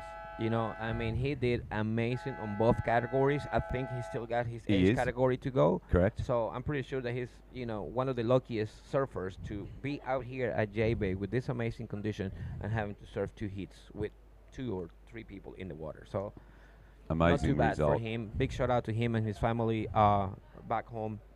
I Yeah. know you guys are watching, so Yeah, great result. I mean, both Carl Ward and Hamish Christophers in the semi-finals, walking away with an equal 3rd position in the world out of 120 competitors that we started weeding out on Monday. No mean feat by any scale of the imagination. To make the trials was hard enough. Then the round of 64, then the round of 32, then the round of 16, then the quarters, semis. To get this far, massive result. I know that Carl would have liked to potentially gone a little further, but I mean, he can hang his hat and be very proud of such achievements thus far. I mean, that's a huge result. As we roll straight into semi-final heat 1 of the Legends. These guys are legends. We've got Terence Holkin, representing South Africa. We've got Sean Noon, my apologies, representing South Africa. And we've got Wayne Walker representing South Africa also. So 3 South Africans in this semi-final Heat 1. Opportunities everywhere out there. Those guys are in the zone, as we see Shane Simpson just coming in on his belly, left of screen, progressing into an open final. Not the first time that him and Albert Munoz have traded off. I mean, this is a repeat. It's happened at Kiama and 2015. And, you know, Albert's just barking a few things at me here, and he looks pumped. The professor's got a little bit of duct tape on the left 2 digits. What happened, Albert? He said he's terrified. I lost a little bit of skin. He lost a bit of skin on the reef. Yep, that was on the paddle out. And he's strapped up. He'll be fine. He's got probably a couple of hours to recalibrate. The tide's going to change. We've seen the high tide as we progress towards a low tide today at 12:30 p.m. this afternoon of a 0.3. And the Open Men's Final will be getting underway at around about 9:45 local time, an hour and a half's time. So, yeah, he'll be all right. I mean, a little bit of blood, a little bit of meat on the reef. That's always souvenir. good. Yeah. Souvenir to take home. Yeah. A reminder of what a fantastic trip. Probably got him in the game. It's always nice to have that little wake up as we see Carl Ward making his way in. He can hang his, be very proud of such achievements, representing the United Kingdom. Huge result. 100%. What a great surfer, man. Unbelievable campaign at this event, taking down some huge names and really shredding. I mean, some of the free surf sessions, the boys have been, oh my Lord, look at this set out the back here, mate. Well, the legends are going to be putting some memories here because this is an amazing lineup that we're looking at. Waves are keep pumping, massive waves out the back, and as we see, Terrence, Sean, and Wayne, all 3 from the Republic of South Africa. Yeah, man. Sean Noon riding for the U.S. at this particular time. Absolutely. So, no one has opened their account yet. We've got 17 minutes and 10 seconds remaining as we see a little bit of commotion down on the beach as Shane Simpson gets back to the sand. He'll have an hour and a half to as we have first wave up in yellow. Sean Noon. Noon dog, as I could call him. Nice. Legend. So what's the age breakdown on this division? I'll tell you that right away. I have the information up here that was provided by the professor himself. Albert Munoz was kind enough to give us a little message with all this information on the age division. So as we stand on the legends, it's 60 to 64 years old. So wow. Or 60 to 64 years young, because these fellows out here, you might see them walking a little slow, in land, but in water, they're a complete beast. So you guys are in for a treat because the surf is up. We have some amazing waves, and these legends are going to make it happen here when we have about 19 minutes left on this heat. Amazing range of demographic with our competitors this week. Our youngest being a young Frenchman, he was 8 years old, and our eldest being 74. Wow. So, that's just such a great spread that shows that, you don't have to be, from 8 to near enough 80. I mean, 70. We've got the Immortals coming up this afternoon. That's 70 plus. The jet ski is definitely going to be very critical in that heat. they have to be proactive on that heat. But hey, don't write them off, because those Immortals can rip. Well, ocean knowledge, time in the water. But what a great spread. I mean, 100%. 8 to 70 plus over the week. And today, all of these divisions will be finding a new or potentially someone winning a second world title. As out the back, I think we may have a little bit of action. There's some swell, some lines happening. Yes. Let's see who's here we go. The man Surfer in blue. It's Wayne Walker taking on an insider. There's a lot of whitewash in front of him. The wave is a little bouncy, but he's trying to maneuver through and put up some scores. We didn't see the beginning of that wave, but we see Carl Ward walking by, the man from the UK, being congratulated by all the spectators and all the people in the area. What a fantastic surfer, man. Great campaign. Still got his age division this afternoon. Yeah, he's not out just yet. Yeah, we've got the Opens, which we ran to the semi-finals this morning. And then accordingly, we've got all the age divisions. So by the end of this afternoon, we'll have champions in the Legends, Kahunas, Pro Junior, Junior. There's a lot of absolutely amazing heats coming up this afternoon. Yes. One I'm particularly looking forward to is the Grandmasters final, which will be at 10:30. That's Carl Ward, Eduardo Machado, Albert Munoz, and Lester Sweetman. Oh man, That that could be is an open final right there. Unbelievable. That's a ding-dong affair right there. And then we've got the veterans. Check this one out. It's just as exceptional. We've got Garth Price, Stephen Vandervoort, who scored a perfect 10 yesterday, Ryan Gallagher, and Paul Mannix. Ooh, brother. There is such action coming this afternoon. Well, the Kahunas, we've got Jack Beresford, Gig Selliers, Simon Farah, and Pistol Pete Fairweather. Oh my God. That All right, is so this everything that you have just mentioned right here could have been any final on any stage. Absolutely. So wide open for anybody. We have the top dogs here in finals day. This is no joke, folks. We have amazing surf, and as you heard from Mark, those 4 heats that are going to be coming up are going to be stacked with amazing surf. We are blessed. We're going to have an absolute show here today. All the finals will be running straight through. Proceedings should finish at around about 1:30 local time. It's a liquid scale, you know, like the administrators here have updated the running schedule. Okay. Which I just noted on the Live Heats app. Anybody at home wants to stay abreast of what's happening, go on to liveheats.com, South African World Titles 2024, the CineFX, and they have updated the running scale. So it looks like the open final has been moved forward to a 9:44 slot, probably making the best of this offshore conditions. Yes. Potentially that wind will clock around, tides will drop. If the wind goes a little southeast, I mean, it's still absolutely very contestable, but they want to capitalise on the best conditions to put the Premier Division out there as these sets are booming on the horizon. 2 jet skis just bobbing up and down there, looking like a couple of little turtles, mate. This is crazy to see, man, and I'm so happy that I'm here to experience this magnificent event. Big shout out to all the sponsors. Shout out to Geek Cellier, which we're gonna be surfing later on. In the meantime, let's go out into the interview of the winner of the previous heat. Shane Simpson, man, we want to shake your hand. You ripped that heat apart. How's it feel out there? You wanted some solid waves for the finals day, and I'm pretty sure it's been delivered to you. Yeah, it's so amazing out there. It's pumping. I just wish I could go free surfing, to be honest. Yeah, I got that first one right on the buzzer, 9.67 or something. Not a bad way to open the heat. I felt so comfortable after that. It was just, it's coming in like lines, like stepping up like Nias out there, and then obviously fattens out, but just those dreamy walls. So much fun, big open canvas. Man, there's been so many guys tuning in from Australia all over the coast, and they've been saying in the chat's just been spamming. We've got over 300 guys watching live at the moment, I believe, and there's been huge shout outs for you and Albert, and to 2 Aussies suited the final, and one of your best mates has said that must be something pretty special. Yeah. We've had a couple of finals together actually in the Worlds, and I haven't had a very good success rate. He gets me every time, so I don't know, maybe it's my turn. I mean, it sounds about right, and I know this board's been an absolute powerhouse for you, and I'm sure Parksy's going to be pretty stoked to see guys riding his boards in the final. Yeah, Parksy's just a lord. He'd be in the final if he was here. He'd be ripping that stuff apart. Just makes perfect boards for good waves. Yeah, for any waves. Man, it's been so sick. You've been ripping it apart, no matter if it's been 2 foot out there that you've had on a couple of days, and now bombing 6 to 8 foot with a couple of wide ones, and to get a combo in a semi-final of the world titles of this standard is just incredible. Awesome. Unreal. I didn't realise I comboed him. That's epic. Sorry, Wardo. Yeah, Wardo's been absolutely ripping. He's been a real pass. We just wanted to bring Albert in here quickly.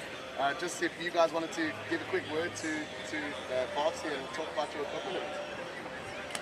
I don't think we could have done. I honestly, I don't think we could have done it without him, without boards. Just the way he makes boards. Like Shane and I are like chalk and cheese when it comes to boards. Like, but Shane will sort of throw out an email. Oh yeah, sorry about that. Shane will send him a message that'll be like one line. Yeah, I liked it, didn't like it. And then I'll send him like a 4-page long email. And he still is able to handle both of our little quirks and all those things. And he's been making me boards for over 20 years, and I've loved every moment of it. And Shane's almost 15 years now. You've been getting Parksy's boards. Yep, 15 years, maybe more. Yeah. Yeah, loving it. Well, if you boys have anything to say, there's tons of guys tuning in from Monster. If you guys want to say anything to Shane, we'll start with you. And make sure everyone stays around for the final. Yeah, just hello to everyone at home. Keep tuning in because I don't think the swell's going anywhere. Yeah, no, absolutely. Hit hi to my family and Rach and the kids. I'm sure they're all sort of watching. And thanks to Marksy, man. This has been amazing. It's been an amazing experience. And yeah, it's a lot of love, man. All right. Cheers. Thanks, guys. Back to you guys in the studio. It's been epic, and we've got a great couple of finals coming up. Cheers. There Thanks, you Shane. have it, guys. And we're going back to the action in the water. This is Terran Hogman Nice ripping looking this wave, wave apart, man. Nice looking wave.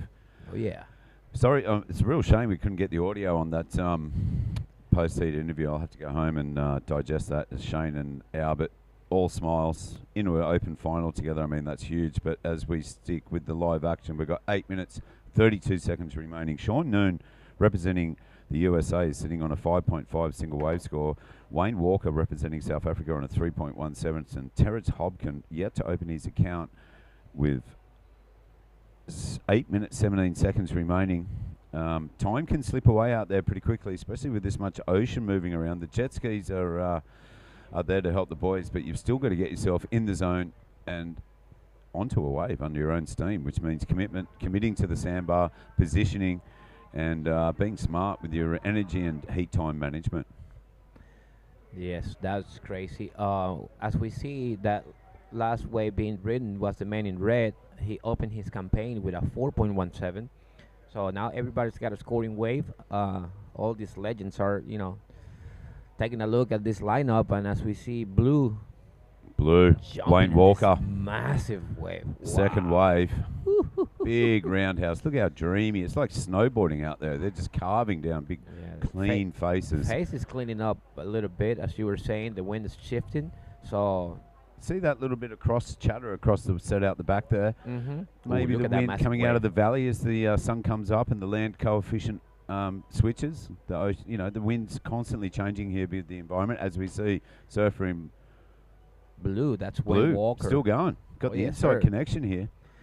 Yes, sir. Big shout out to everyone watching. We want to send out. Oh, a he big pulls into the clay. Oh, He just packed it. It was not even about he went for it, man. He went for it. That he went was for it. That's all what we're looking for, and that's what the judges want. They want commitment. They want commitment. They want to make sure that you finish out these waves. Unfortunately, he was free surfing then. He wasn't surfing the heat. Massive. He just saw the barrel opportunity and went, I'm going for it. Going for it. To hell with the contest criteria. I'm just packing this thing. You probably could have tagged it and got a pretty good score, as we see Skavana getting ready to paddle out on a blast forefin by the look of it. Little swallowtail. Kevin Skavana, very accomplished longboarder. That guy is, man. What current US kneeboarding champion, making ruffling a few feathers in the kneeboarding world. He's going to be in the next heat in red, and that's going to be a ding-dong affair as well. I can't wait for that. As we're looking at the messages online, we want to give a big shout-out to Kenny Stempleton. Kenny, hope you're doing better. We know that you were in the clinic getting some work done in the ticker, and we want to wish you well. We wish you were here sharing this fantastic event with us, as you have in the past. Big shout out to you, and big shout out to Mr. Russell down there in Australia as well. Thank you guys for watching, and hoping to see you soon at the next event. Absolutely. I mean, this has been an event for the ages, really. I mean, an absolutely groundbreaking event in the history of kneeboard surfing. To have this live webcast and bring everybody in to enjoy what we've got here, and to have it there as a timeline moving forward that you can go back and look at. It's going to be an incredible reference point, and something that gigs and all the organisers should be really proud of. I mean, this has been incredible. I've been to a lot of these events, and bar none, this is. And the ocean has just turned up to really put an exclamation point as we see sets just feathering down the point. Situation currently 5 minutes remaining, 8.57. Wayne Walker in the lead now, surfer in blue. Surfer in yellow, Sean Noon in second position with an 8.5, and Terence Hobkin with a 4.17, looking for a second wave score to get into an advancing position. Pretty tight scores, as you can see, so it's anybody's game up here at the first heat of the Legends semifinal. Terence needs 3 or 4, something that he can easily put out there. as we see him jumping into this wave. So We go. look Up at and him. riding. Big Surfer in bottom red. turn. He's trying to work through this open face. Little. And to put it in perspective, that's like a small I was insider. just about to say that. Yeah. This doesn't look as great. Yeah. But trust me, we're not in the water, and neither you guys can understand exactly what we're seeing. But that Yep. wave looked rather small compared to the sets we've seen. Absolutely. But nonetheless, he's gonna put up a second score here, and he's gonna try to get organized. So now they're gonna hear the scores from everybody else, and gonna try to adapt their strategy and try to come up with a win or into the finals of the Legends division. Yeah, this heat's kind of raced away. 3 minutes and 39 seconds remaining. This is semi-final heat 1 of the Legends. So after this, we will have semi-final 2 of the Legends, which will be surfers in the age division contesting to get themselves into the final. And then we will roll straight into what looks like the Pro Junior final, the Senior Men's final, and then the Open Men's final. So they've changed the schedule around a little bit just to take advantage of the conditions we have in us, give those open surfers a little bit of time to get some more gas in the tank. It's not easy out there this morning, No, so they not get at a little all. opportunity to come back, have some water, get some oxygen. Yeah, as we see right there, Wayne Walker has decided to come in. He said, well, I had enough. Surf is great, but I need to save some energy for the final. He's sitting in first position as we see the last wave of red came out to a 3.4, so not enough to move him into the second spot. Still, Wayne Walker and Sean Noon, also known as Noon Dog, advancing into the final of the Legends division. Still got 2 minutes left in this heat. And let's see what happens. There's plenty of surf out there, so I can see another anything set can kind change with the of little drop. lines off to the left over our shoulders as this swell just will not give up. I mean, we've turned up this morning and it is just, you couldn't ask for a better finish to what has been an amazing week here. And to have these conditions on the final day, just a real exclamation point. Opportunities, some of the surfing in those open men's semi-finals, top shelf stuff, and this is an opportunity for guys to really surf and win in pretty pumping conditions. You know? Yeah. As we see surfer in yellow, Sean Noon, looking to consolidate his position. He wants to move up into the first place in this heat, so let's see what he does. Let's see if he can close out this inner session here and replace that 3-point ride that he's got. He's playing it safe up here. He's Nice not doing carve. something too big just yet, so He's going to finish that one off out the Oh, front of the yeah, contest area here, probably make his way in over the bricks. yes, Pretty sir. happy with that. I mean, it is a long paddle out. There is only on the clock 1 minute 20 seconds remaining. So, I mean, he probably wouldn't make it back out the back. So, sign off with that. Finish Yeah, up on yeah, the he's inside pretty zone to happy. come in. He's pretty happy sitting on second place right now. Terrence is left alone out the back. So let's see if he's got. Oh, look at that! This heat is beautiful still wide face. open as we Oh see my Surfer in red have a scratch at that first wave, counting down under a minute. He's out there. The whole ocean Man. is his to take the picking of, But and look at there the are second wave sets coming through. aplenty. Plenty Aye, of sets. Here we go. He's paddling into position. Terrence Hopkin needing a score of 4.41. Oh, That one just man. slid under him. He's still got 30 seconds left. Let's see if this next wave can do the trick for him. It What looks a like it position is. to be in. Oh man! Sitting out the back at the point. Look And at looking this. at this massive wall of water coming at you. And he's just Aye, aye. slotted in. Here we go. Opportunity. Oh, yes, sir. Take us yes, through it. sir. Well, let's take a look up here. He's coming to a nice cutback right here, staying on the apex of this wave. This wave looks like he's going to pan out into the inside.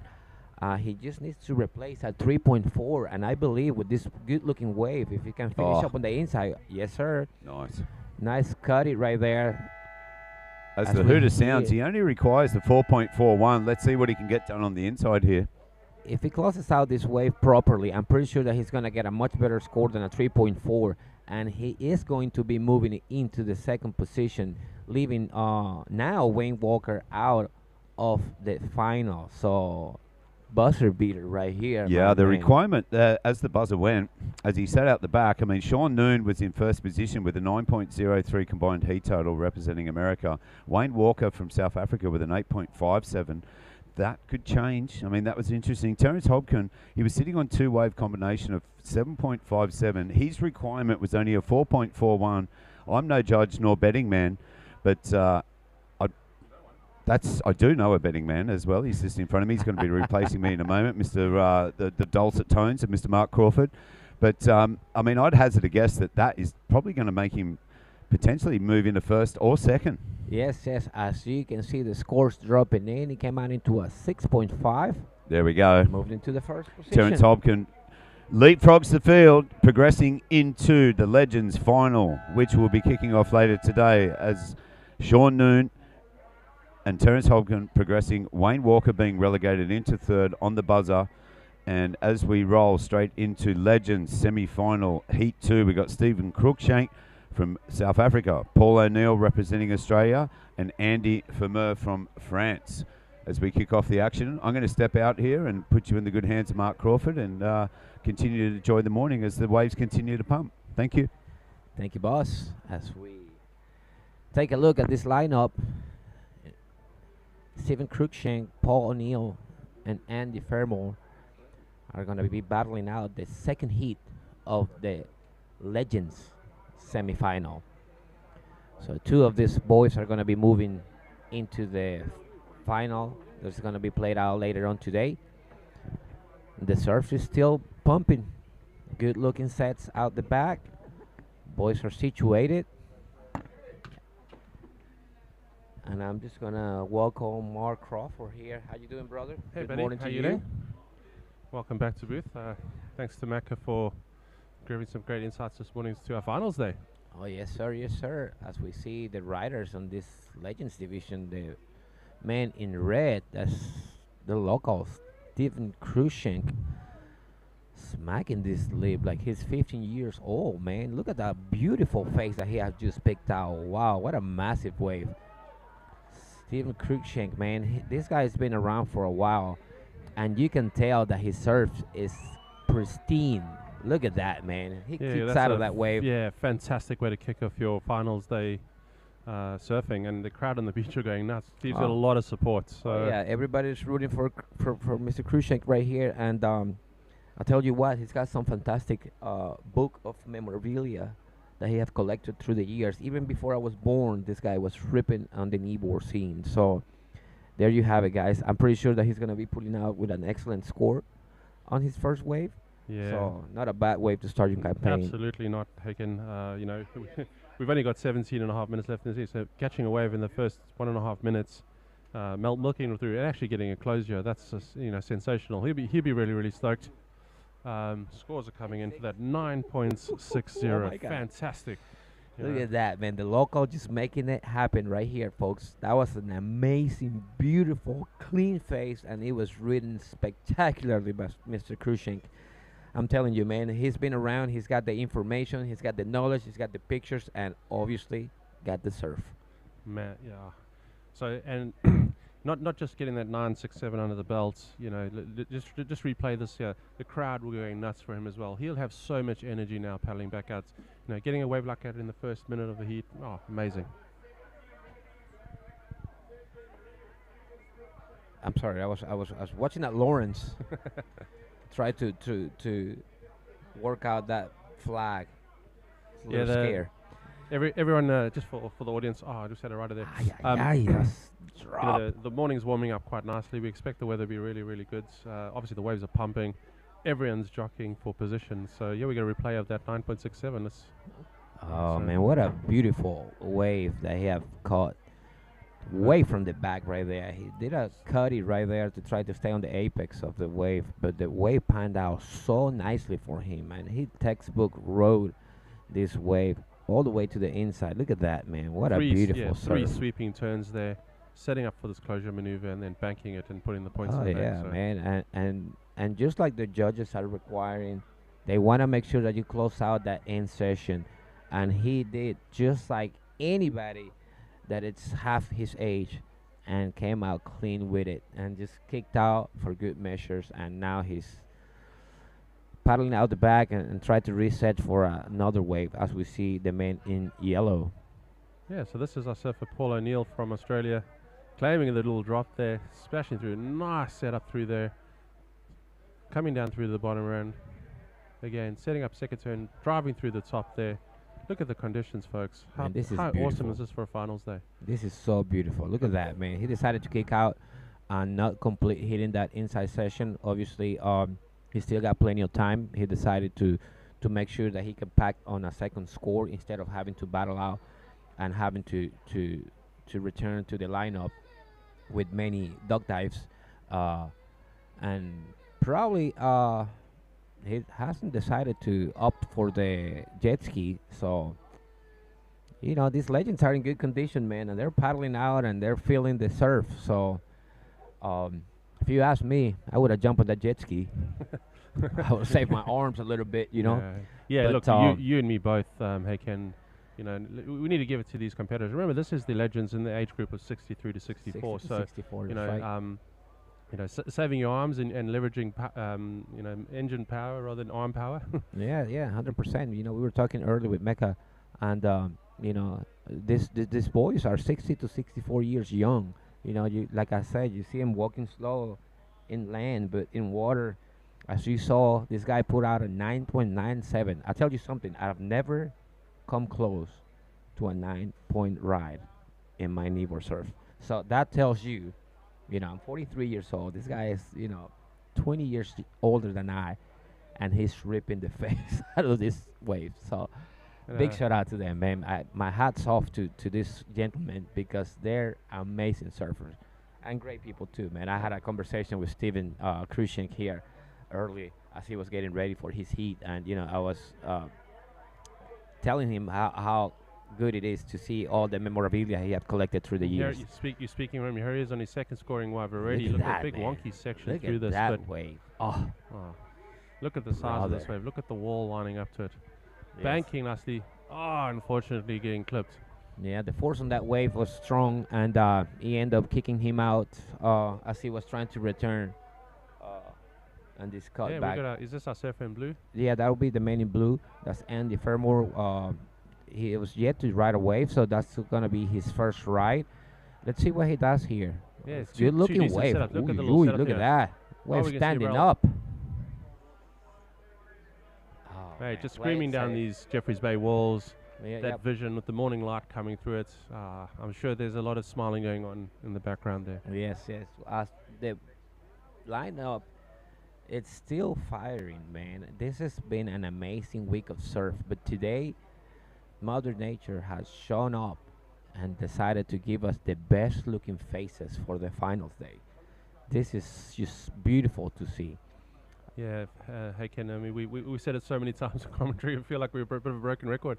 We need to play back the rest of the week, but I mean, for a finals days, offshore conditions, you know, pumping swell, you know, warm weather, you know, being a peach of a day, and the crowd is building up. The atmosphere out there in the event sites is electric. All the food trucks have been selling coffees from first lights. Geez, such a vibe. Yes, man. As we see this face coming through. So let's take a look at the second score of Steven Krushenk. He put out a 3.0, but he's got that 9.67, so he can replace that 3 for anything else, and he still be commanding this heat. Paul O'Neill is in second spot with a 0.30 and a 6.5, and Andy's first wave is a 5.67. So still 11 minutes left in this heat. Plenty of time for this young man, this young gentleman, to get out back and replace those scores and try to come close to anything of what Krushenk is doing. Yeah, look, absolutely. So look, we won't say that Stevens locked it in the bank yet, but he's in a commanding position at 12.67. Paul O'Neill's currently sitting at that 6.80. He would need a 6.18 to advance into first. And look, and given he got a 6.5 in his first wave, that's not unachievable. Andy's wave came in at a 5.67, so you know he's not out of the heat by any means. He only needs a 1.14 to advance. So Oh yeah. in the next 11 minutes, yeah, it's anybody's game. Yes, so Paul and Andy are the ones that are going to be battling out that second spot to move up to the finals on this Legends 60 to 64 age group. And as we see right in front of us, Steve O'Neill trying to get warmed up. Yeah, let's put Steve O'Neill under a bit of pressure. I'm just going to take the headphone off here and ask him a question. Steve O'Neill. Steve-O, any advice for the audience?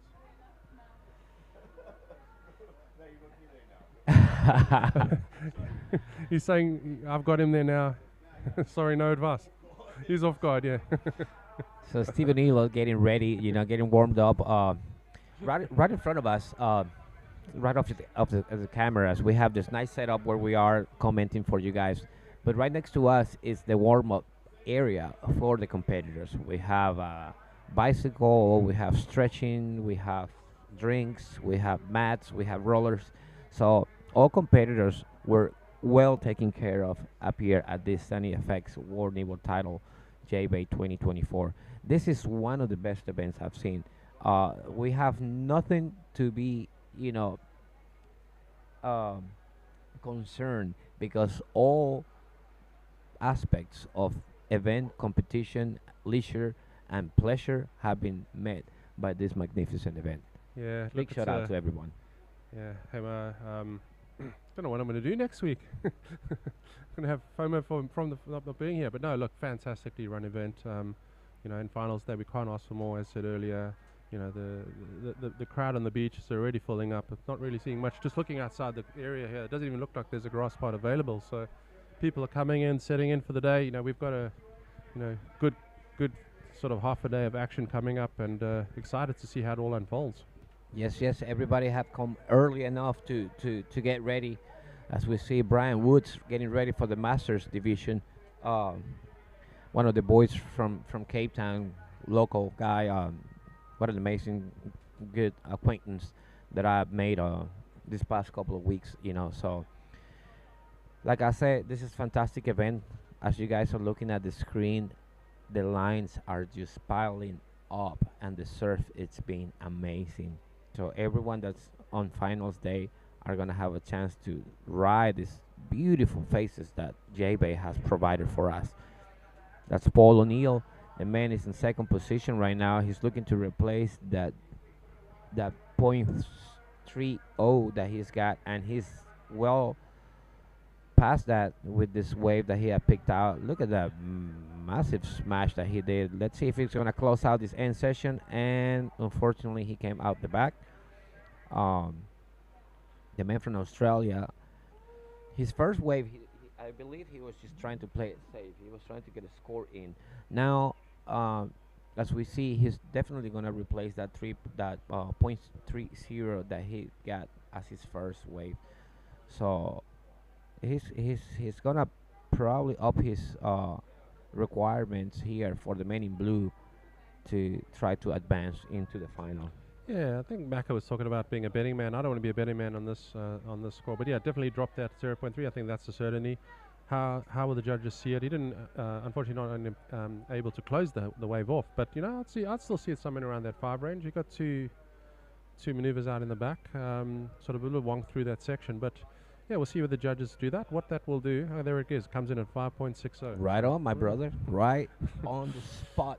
So no, well done by him. So what that's done is it hasn't changed the heat situation overall. We still have Steve Krushank in first, so he's currently winning by 0.57.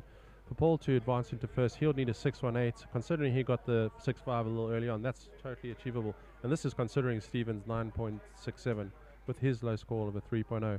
Our surfer in blue now is left in a position for him to advance. He needs a 6.44. So, with just under 7 minutes left to go. Well, he's got 7 minutes left, and he's got a 5.67. So we're 100% sure that he can put out a score. So let's see what happens. There's a lot of pressure for the boys out there to perform. Yeah, for sure. I think anybody that came down to this beach this morning, obviously seeing these crisp offshore conditions, seeing the waves pulse down the Jeffreys Bay lower point here. What a stage and environment for kneeboarding. Yes, sir. Some great surfing being done up here by the guys. We already see that Shane and Albert are going to be on the men's open final, which is going to be playing out in about 40 to 45 minutes time. So we're gonna see some fireworks for sure by the two men from Australia. Yeah, no, for sure. What a And just final. for those that aren't following on the live heats, so this is finals day. Straight after the Legends semi-final heat 2, we do move into the Pro Juniors final. So look, that will be crowning a Pro Junior World Champion. So that's roughly 9 o'clock or 8:59 South African time. Following that, we've got the Seniors final, again crowning a Seniors champion, World Champ at that point, followed by Masters, then Grandmasters, Open Women, Open Final Heat 1, Veterans Final, and then Juniors Final, Kahuna's Final, Legends Final, and then Immortals and Invincibles. So look, jam-packed day. All action in the best surf that we have seen this week. So there's nothing else to say but thanks to everyone that put this event together, because it's been fantastic, man. From A to C, everything is just perfect, man. I've had the time of my life here, and I encourage anyone out there watching, next trip that you're gonna book, make sure it's to South Africa, because they have it all. They have the waves, they have the food, they have the fun. So this is an amazing place to be, and we're blessed that we are looking at this surf the way it is. Yeah, and obviously, look, world titles, as you know, Hamar, that's the pinnacle of our sports, and we can't ask for better environments. As I said, Jeffreys Bay, conditions, and all the spirit on the beach and the atmosphere. It's when we do get breaks from these little lull moments, I know we're sitting talking and trying to explain the atmosphere, but when we walk around the competitors' environments and everybody's grabbing you, there's all the spirit flying around. There's hugs, there's cuddles. People are sharing stories from past. Handing you coffees. And some lovely foods, etc. Yeah. how do we describe that in words? It's just You can't. just walking around and just soaking it all up. It's amazing. Yes. So it's good memories that we're gonna take home, and we want to make sure that you guys get the best information that we can provide for you guys. And the people from the production have been amazing. I'm following every single wave that's been ridden at this event, and we have 5 days of event that are gonna be forever in YouTube. So if you don't have a chance to take a look at it, go back, and check out the first couple of days of surfing that we had, and check out how different conditions we have experienced while we were here at J Bay, and see the progressions and how we came about to bring the semifinals, all these riders that we are looking at today. So great stuff, man. Great stuff. Great surf. Everybody's been amazing here. Yeah, and I think you touched on a good point there, Hammer. Obviously, loads of people are tuned into the webcast from an international, but even some of the crews that are sort of in the Jeffreys Bay area, they're coming down to the sites over the last couple of days, but then switching on their televisions at home just to sort of keep up to speed. So they're not getting away from the action; they're sort of still a part of the action. There we are. Yeah. Anybody that's watching the webcast in the Jeffreys Bay region, come on down. Yes. So, man, a little quiet out the back. The boys are eyeballing the sets coming in, and they're trying to make the best decision here. And as we see the man in blue, he only has that one written wave, and he has picked out a beautiful face, man. That looks so clean. Let's take a look up here. His second backup score is going to be really good. This wave looks amazing, and he's working it thoroughly through the inside. Let's see if he can hit a closeout section here. Unfortunately, he was too far inside to commit, and that's about it. And this is our surf current heat leader. So this is Mr. Krushank doing some business in the outside, looking for the inside section. Remember, he only needs to drop a 3.0 to improve his situation. So dare I say he's done that already? Oh yeah, set this through. 100%. Hopefully it gives me close. Oh, look at the soup on that. Look at that. The white water is bigger than most of the surf I had back home. So big shout out to everyone at home who's watching, the people in Panama, people in Venezuela, Spain, Australia, Brazil. Eduardo Machado is coming up pretty shortly on the Grandmasters division, so stay tuned to watch your fellow countrymen perform at this beautiful stage of J-Bay. All right, as I said, this is Paul taking off, and he's only a minute 10 to go. He's looking to improve his situation. His low scores are 5.6, so nice cut back on the top there, a nice top turn. Setting up to a nice roll work. Look how smooth and silky that was. Wall standing up in front of him. Does he come around the section to get a closeout opportunity? Unfortunately Ooh, not. But no, man. well surfed. Well surf wave, Paul O'Neill definitely is gonna up his 5.0 that he's got as his backup score. As we see the last wave in blue come out to a 4.5. So all the boys are, as you can see, boys are coming in. There's 30 seconds left in the heat, and they had enough, I guess.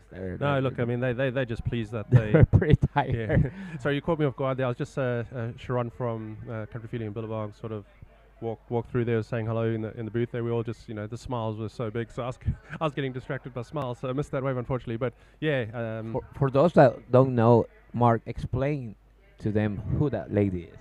yeah. Look, so the for the folks that are not aware, Sharon is pretty much, J Bay surfing icon. If it wasn't for her, J Bay wouldn't be on the map with regards to all its surfing events. Fantastic lady, fantastic human, committed to the sport, committed, obviously in support of kneeboarding, and the surfing here. So any of the WSLs that run through town, and this event, she's been behind it. She just loves, people coming down and sharing the J Bay love. So. Amazing, man. What a lady. What a lady. As we see in our screens, the winner of the previous heat, Mr. Steven Krushenk. What a great ride, man. 9-point ride to begin his campaign. Close it out with a 5, high 5. So, can't get no better than that. So, Steven Krushenk and Paul O'Neill move up to the final on the Legends. So, now we are with the Pro Juniors. So we have here from the USA Kevin Skavarna, from the Republic of South Africa we have Matt Bentley, from Australia we have Tom Novakov, and from New Zealand Makinyo Skelton. So yeah, look, here we go. We're gonna surf up and riding. So this is surf. Is this Tom? Is this blue? I believe that is Tom Novakov. Yeah. Look at that massive face, Yeah, man. setting up. It's a lot of chunk and bump through that wave, but he's doing really well to sort of plane through it. So, set up 2 turns. We'll be looking for something on the inside. Yeah, surfer in the back also going through this. So let's see what he does on the inside. Unfortunately, not enough speed to sort of project through that. But, that wave was quite funky for him. But surfer in yellow in the background got some work done. So this is Matt Bentley from South Africa. Little interesting little chop through these. But look at the conditions, folks. Unfortunately getting clipped there. So that was a man in white. That was Makinyo. Makinyo Skelton from New Zealand and Tom Novakov. So Australia and New Zealand starting the campaign with waves. Now we see in the man in yellow right here. This is Matt Bentley. Look at that nice wall that he has picked out. Yeah. So he set through that section here. Looks like he's getting the better of the exchange. A lot less bump on this wave that you can observe. So 3 solid turns. The crowd's going wild out here. A lot of South African support. It's a good looking wave for sure. Yes. Ooh, look at that jump off, man. I'm hoping the judges give a dismount score there. If I was judging, I'll give him, a couple of extra points right there for the kick out. Yeah, the reverse fog. Amazing That's pretty stuff cool. there. So Kevin Skavarna, the man from the USA, sat quiet out the back. He was eyeballing the whole set and decided not to pull the trigger just yet. He's looking for something special. We know the man is a great surfer, longboard champion as well. So this guy's got a very good knowledge out in the lineup, and he's pretty sure gonna try to pick up a good looking wave to start his campaign. We're still waiting for scores on the all rides from white, blue, and yellow. Yeah, and that's a good point. Look, obviously the judges are taking their time.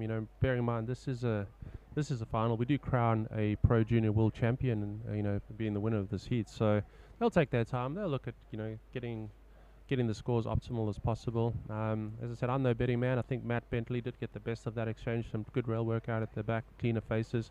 Unfortunately, Tom and Makino, getting bounced around. But here we go. So this is the man in red. That's Kevin Skavarna. Let's see what he can do. So just setting up through that section. Nice cleaner face. Not as bumpy as the previous. Banking off the water. Oh no! Unfortunately, the board running under him. Well, lucky for him, he's not too far out of the take-up zone, so I'm pretty sure that he's going to try to gather himself and come back and pick up priority. So he's he can go ahead and replace that score. 'Cause it's going to be an easy one. There's loads of time left in this heat, so look, he wouldn't be too worried on that. I mean, he got a little feel for the waves. Scores are starting to lock in, so let's run through those quickly. So Matt Bentley did get the best of that exchange at a 5.83 as expected. I suppose a little cleaner, less bump. Tom Novikov getting a 5.0. Mr. Skelton getting a 3.50, and Kevin with his cutback at 2.50. So yeah, look, the Jetters are under the belt. You know, they've got their first wave. That what they'll all be looking to do now is build on it and through the rest of the heat. Oh yeah, definitely. Nerves are settling in, and they're looking at the lineup properly, and now they can get back and try to catch a good-looking wave and perform properly. Unfortunately, for the men in red, that wave play a little trick on him, and he was unable to continue his ride. But as you said, the man from South Africa, Matt Bentley, picked out the best-looking wave out of that set. So. All right, we're going to cut over to the winner of the last heats, over to the team. Rookie, let me shake your hand, man. That was incredible surfing. You got the Pro Junior division coming through here. These guys are 20 to 30 years old, and I'm hearing in the same conditions, opening scores are coming through in the 5-point range. Your opening ride, I think you heard it off the back there, was It was a 9.67, I think it was. Just I was on the ski when the ski driver said right straight. And I said, hey, Alvin, I got a lift on the ski. First time ever, that's not too bad. And I think you mentioned in the booth, your first time surfing Quokka was in the 60s. Yeah, it would have been the late 60s on those highlights, yeah. And now 2024, getting a ski assist, back out to the 60, man. I know you've been one of the biggest fans of the conditions we've been getting out here. How's it feel to be surfing a 3-man heat at absolutely pumping J-Bay? Shane, it's just absolutely pumping. It is just incredible. You know, taking off and looking down the line and just seeing that wall just tapering down. It is just, the waves have got power. The paddle out wasn't too bad. Having the jet ski assist is that's just next level. I mean, this is a Nilo contest. You know, we used to walk down the dunes with our gazebos and the buckets of vests and whatever. And here we are with this infrastructure and ski assist. That's just incredible. Just so stoked. It's unreal. Man, I got to congratulate you. You must have one of the biggest fan clubs on the beach. Huge applause as you walk back up. And I think it was you that said you're smiling like you did in your matric dance photos. Well, my partner, Alison, you'll know, I think she's watching. I saw the photographs, so I was like, well, I'll get rid of that smile, but I feel like I'm doing it again now. It's just, and for all the support and the love that's coming through, I'm reading every message, and it's just insane. Just absolutely loving it. Thanks, everybody. Really, thanks, everyone. Well, on that note, I know you've got another final coming up, man. Good luck. You're going to be wearing that red jersey again, and well-deserved. Well done, Crookie, and back to you guys in the studio. There you have it, guys. That was Stephen Cruikshank, the winner of the Legends Heat number 2. Moving on to the final. And yes, we have a good, fine sound into our headphones. And as you saw, man, Stephen Cruikshank, what a legend. That guy's an amazing ripper. And, you know, he did his work on his first wave, and he was sitting comfortable with a 9-point ride. Yeah, and just looking at that interview, smiles for days. What a nice guy! What a nice guy! That smile was huge. Look, you know, I'm a Facebook social media friend of Stephen. A lot of Kneeboard community are, and just what he's been posting, his energy, his stoke. You know, you can say even at the ages of the youngsters, they're loving the opportunities here to sort of get involved, surf great waves, and you know, get excellent scores. You know, what more can you want? You know? Speaking of excellent scores, I believe we have a couple of waves that are that were being written as we were with the interview. So luckily, we're gonna probably try to get some replays here of those rides. And there you have it, guys. Great on the production, man. Look at that. That's the man in blue from Australia, Tom Novikov. Nice sweeping cut back to the inside section there. Getting a little clip by the white water there, but making it through. Again, great rail work through to the inside. Fortunately, a little freeze frame here. Look at the arm drag. Cutting through there. We'll cue that up again in a second. So, you know, still waiting for scores for that. But that was his second scoring wave from reflection. What we saw there, you know, got some couple turns through. I suspect the.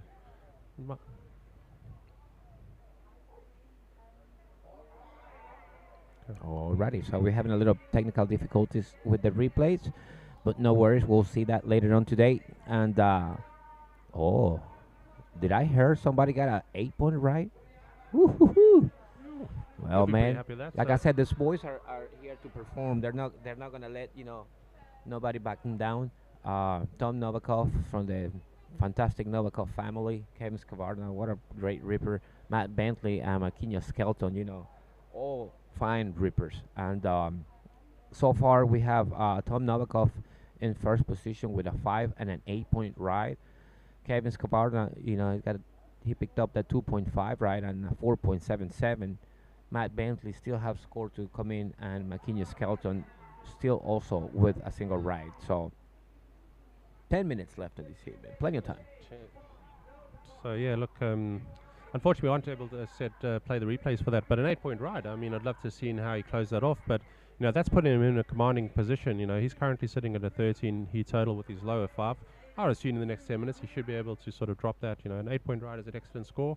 That definitely sets him up well for the final. But let's not count Kevin or Matt or even Makino out of the picture. Currently, as it stands, Kevin would need an 8-2-3 to take first.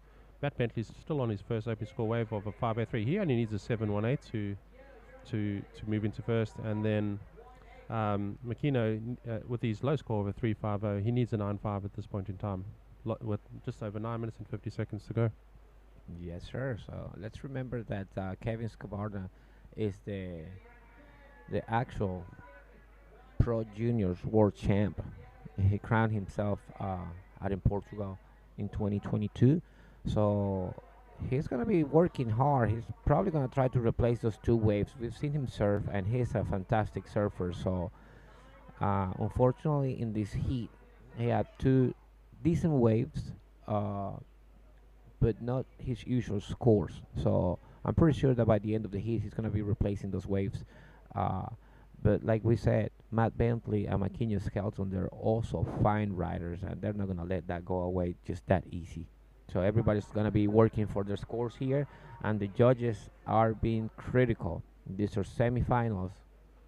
And wait a minute, this is the final. This is the Pro Junior Finals. This wait a minute. Right here, yeah. Oh, brother. So the Novikov youngster, it's so far commanding the heat with an 8-point ride on a 5. So the boys need to get to work. They do. Because they it's do do or die now. Yeah, look, it's 8 minutes and 30 left on the clock, and bearing in mind, crowning the Pro Junior final. So for those that are not aware, the Pro Junior age group is from 23 to 29. This is their pinnacle. They're leaving it all on the line, so I expect some real hot action in the next 8 minutes and 16 seconds. Yes, sir. Yes, sir. I forgot that yesterday we ran the semifinals on the Pro Juniors division, so my apologies to you guys. This is the final event for the Pro Juniors. As we stand right now with the 7-minute mark, Tom Novikov is leading the pack, and he's trying to take away this championship from Kevin Skavarna. But we know what Kevin's capable of doing. But also this guy right here, Makinya Skelton from New Zealand, it's a fine surfer, and he has picked out a bomb out of this set. So let's see what happens in the inside of this wave, because it looks like it's going to be a good looking ride for him. Yeah, he's had two setup turns. Look at the section.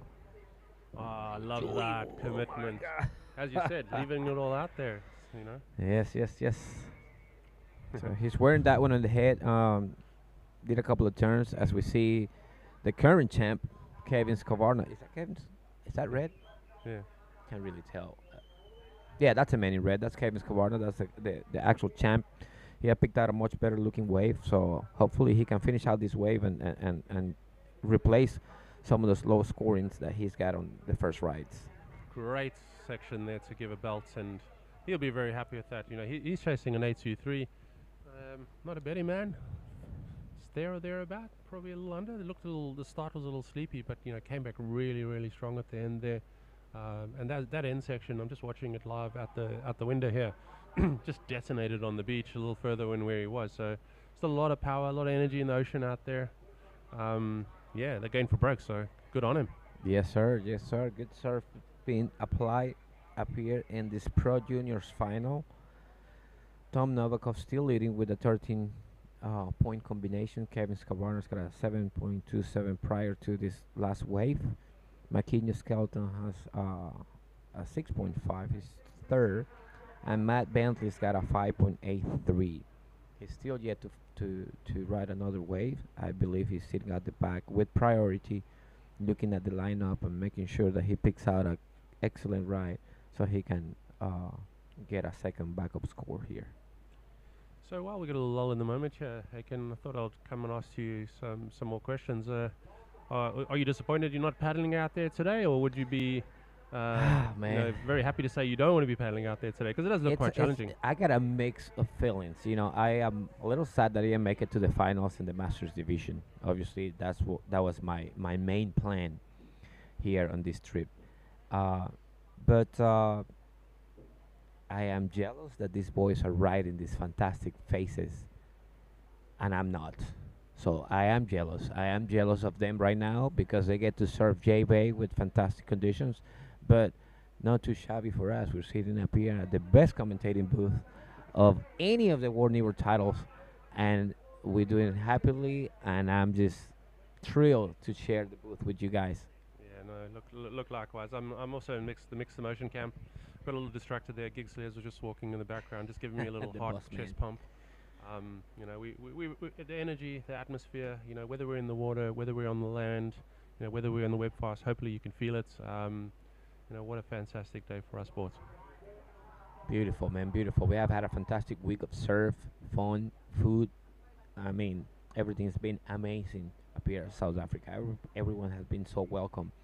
As I had these conversations with Shane, I travel all over the world surfing and for leisure, and South Africa by far is one of the best destinations. Glad to hear that. So just give you a situation, a heat update. So Kevin's wave that came in there was a solid wave at 6.43, so not enough to replace his first. That said, he's got a low score of a 4.77. So what that does for him to move into first, he needs a 6.58.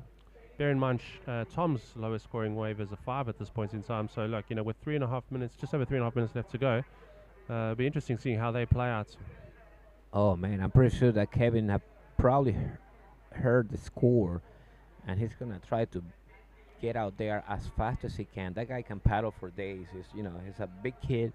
He's got strong performing arms, so he can probably get out there fast enough and collect on a second wave that he can replace at 4.77 and maybe steal the lead from Tom Novikov.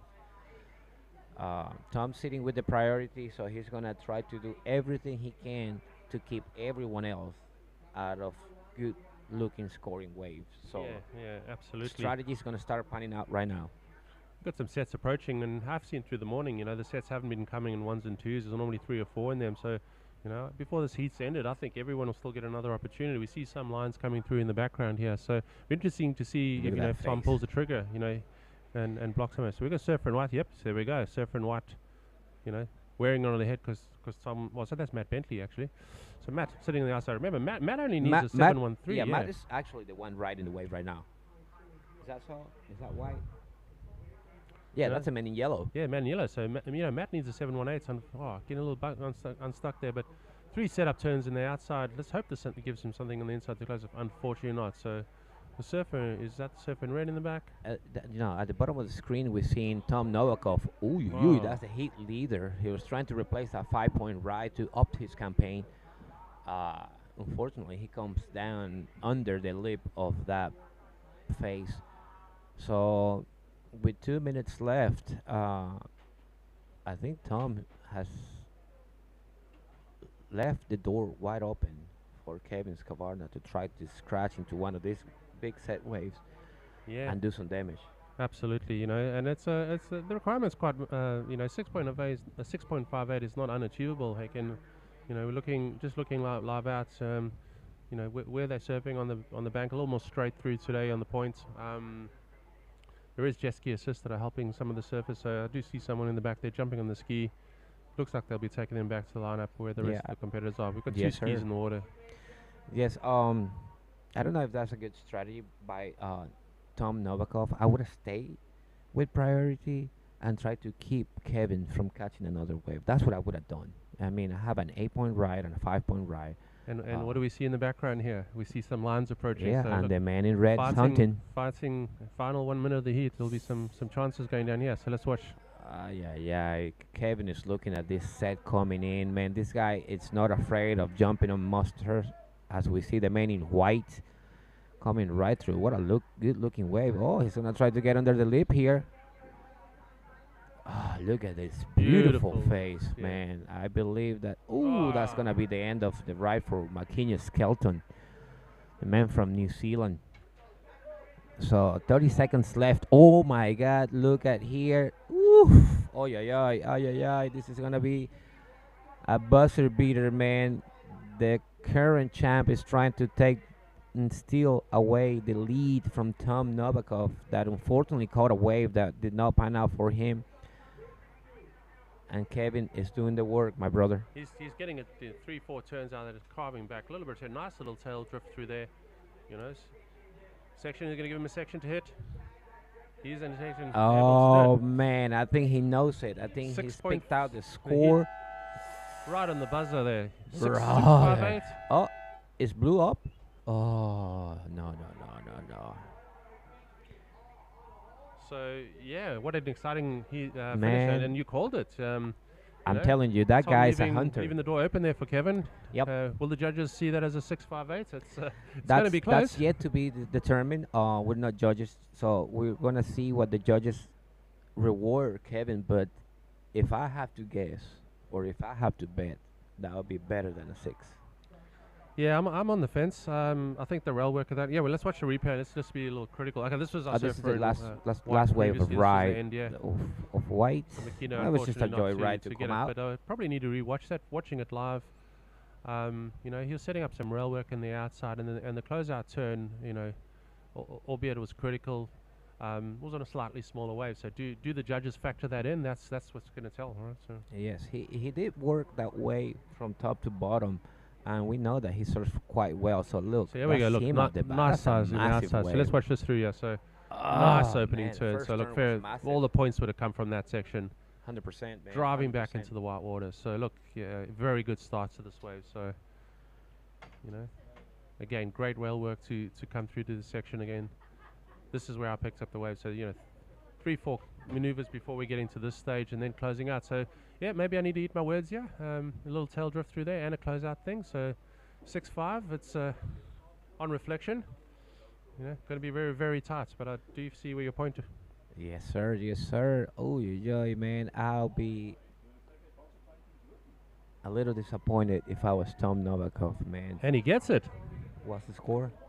He gets it. He gets a 6-7-7. Oh, so brother. Wow, what an exciting heat to the final. Man, so yeah, man, that was a buzzer beater. Congratulations to our first champ of the day, Mr. Kevin Skavarna, coming out with the win. He's just now hearing the score, so he's celebrating right there at the shorts. Wow. Everyone in front, it's just clapping and roaring for the man from the USA, Kevin Skavarna, 2 times pro junior champ. Ain't that something? Sensationalist, yeah. I mean, just to you know, Tom Novakov, unfortunately at the end there, you know, 13.2 versus 13.0. That's a incredibly tight scores. Wow, man, wow. Just listen to the atmosphere on the beach here at the moment. People are running around into the sand. I think they're trying to get onto the rocks to pick him up. We'll see if we can get a camera angle on that. Yes, a lot of energy, a lot of stoke, maybe and some massive sets rolling through in the background just to give some more dramatic energy. Yes, sir. What a great heat, man, we have just witnessed. Kevin with the nerves of steel. There's the man right there, as you see in the cameras. Man, what an excitement. What an excitement. Everybody's probably going out there to try to congratulate him. There's the USA flag.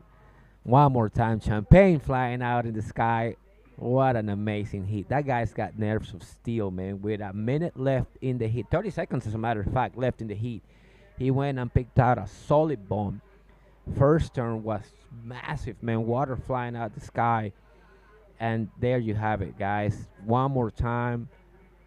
Kevin Skavarna picks out the win and becomes 2 times wartime back-to-back. Two-time Pro Junior World title holder. Man, that is so amazing. What an excitement, man.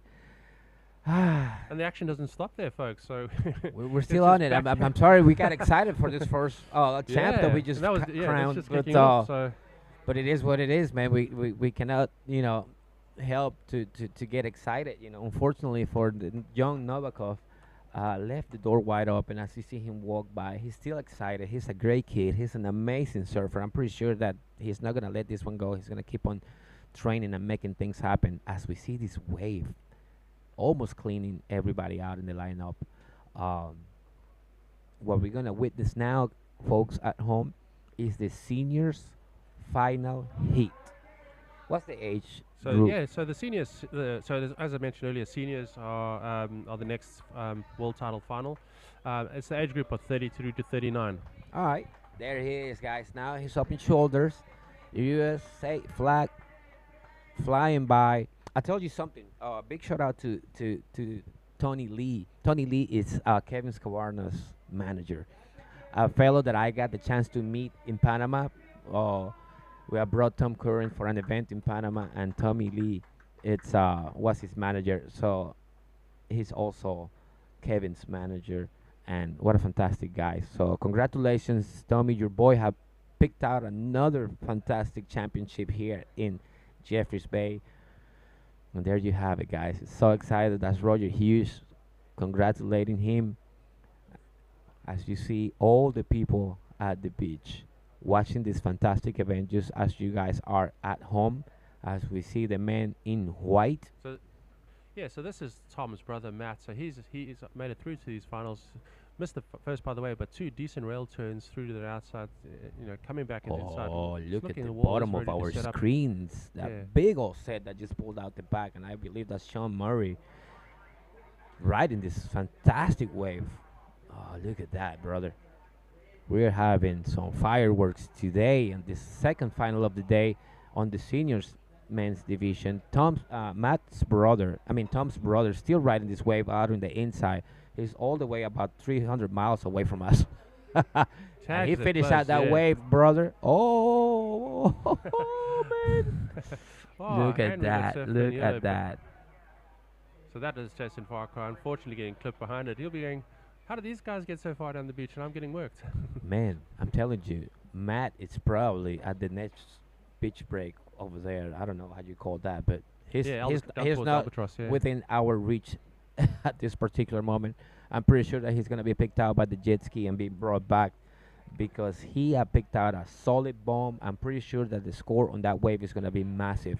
As we also saw Sean Murray from the USA battle out that monster that he had picked out. So it'll be interesting to see when they queue it up. So look, Matt got a very lengthy wave in the closeout section there. So look, in my opinion, from what I was watching on screen, here we go. Okay, so this is a wave for the man in yellow. Let's see what he does right here. Nice get up and sets, patting the dogs coming down the face there. Lining up this section, sort of setting up once more. Fortunately, bouncing through some soup and not able to sort of come through that inside section. So that was surfing. Waiting for scores still to drop. I'll give you an update as soon as. So everybody has ridden a wave on this heat. I think surfer in blues is Jed McNeilage. Jed's still sitting at the back. There he is. He's going to be sitting in the background going, oh no, he has a 0.5, so it looked like he might have not so we have got in and out. Yeah, that have dropped in. So he has a replay of our surfer. All right, let's take a look at the man in blue right here. This is Matthew Novak. Oh my God. So that was that's 0.5. Yeah, that's Jed's wave. Okay. Live action. He'd want to recoup from that. So setting up through the second, nice clean looking face, great wave. Look at the extension of the body there and arms. So smooth looking face. Back to very 2 clean cutbacks. Third cutback straight into the power source again. Setting up this section over here. Let's see. So that's nice tail wave, nice trail drift there. He'll be pretty pleased with that. Looking for a little barrel section. No, unfortunately not coming. Does he close it off? Oh, brother. What a massive floater that was. Whew. chills. Let's look at the replay here. I believe this is a replay from the man in white. This is Matthew Novakov. This is a massive wave that he had caught that basically ran out of sight for us of how massive this wave was. Yeah, so Matt set himself up really well on this wave. He scored a 7.17 on this wave. He got a lot of work done on the outside, but bear in mind, on the inside, he also got a good closeout section. So he'll be pretty pleased with that. You know, if his opening wave, you know, with just over 13 minutes to go, he's currently being taken out back to the lineup. You know, solid wave under the belt there, Haken. Yes, sir. What a nice wave, though. He surfed spectacularly. Him and his brother and his father, you know, from the dynasty of the Novakov. Look at that closeout, man. That look beautiful. Well, that's for the pictures. We'll take some. In the booth here, we'll we've take been some. Offered some toothpaste. So I think we might need celebration is coming all the way to us. I like that. Champagne for the champs and for the commentators. That's all good. We appreciate that. So as you can see, man, the hospitality in this country never ends. Fantastic. Look at the replay on red, I believe. Sean Murray. That's the guy from the U.S. Look at it, man. This is Sean's wave that came in at 5-0, setting up some good rail work on the outside there, driving through that section. Another cutback. Unfortunately, just a little on top of the wave, but working hard to sort of stay in there. Section setting up in front of him, jamming that section. Nice sort of progression, and unfortunately gets clipped through that section. So look, 5.0 in that. Jed's score did come in at a 5.60. So as the heat stands right now with just over 11.5 minutes to go, Mr. Novakov sitting, you know, with a 7.17 with one scoring wave. Jed 7.17 with his one scoring wave. Jed sitting at two scoring rides at 5.60. He only needs a 2.08. So yeah, bearing in mind Matt's only had one wave, that's not unachievable. Sean Murphy also needs a 2.18, and Jason needing a 3.35. Very early to go. 11, just over 11 minutes to go.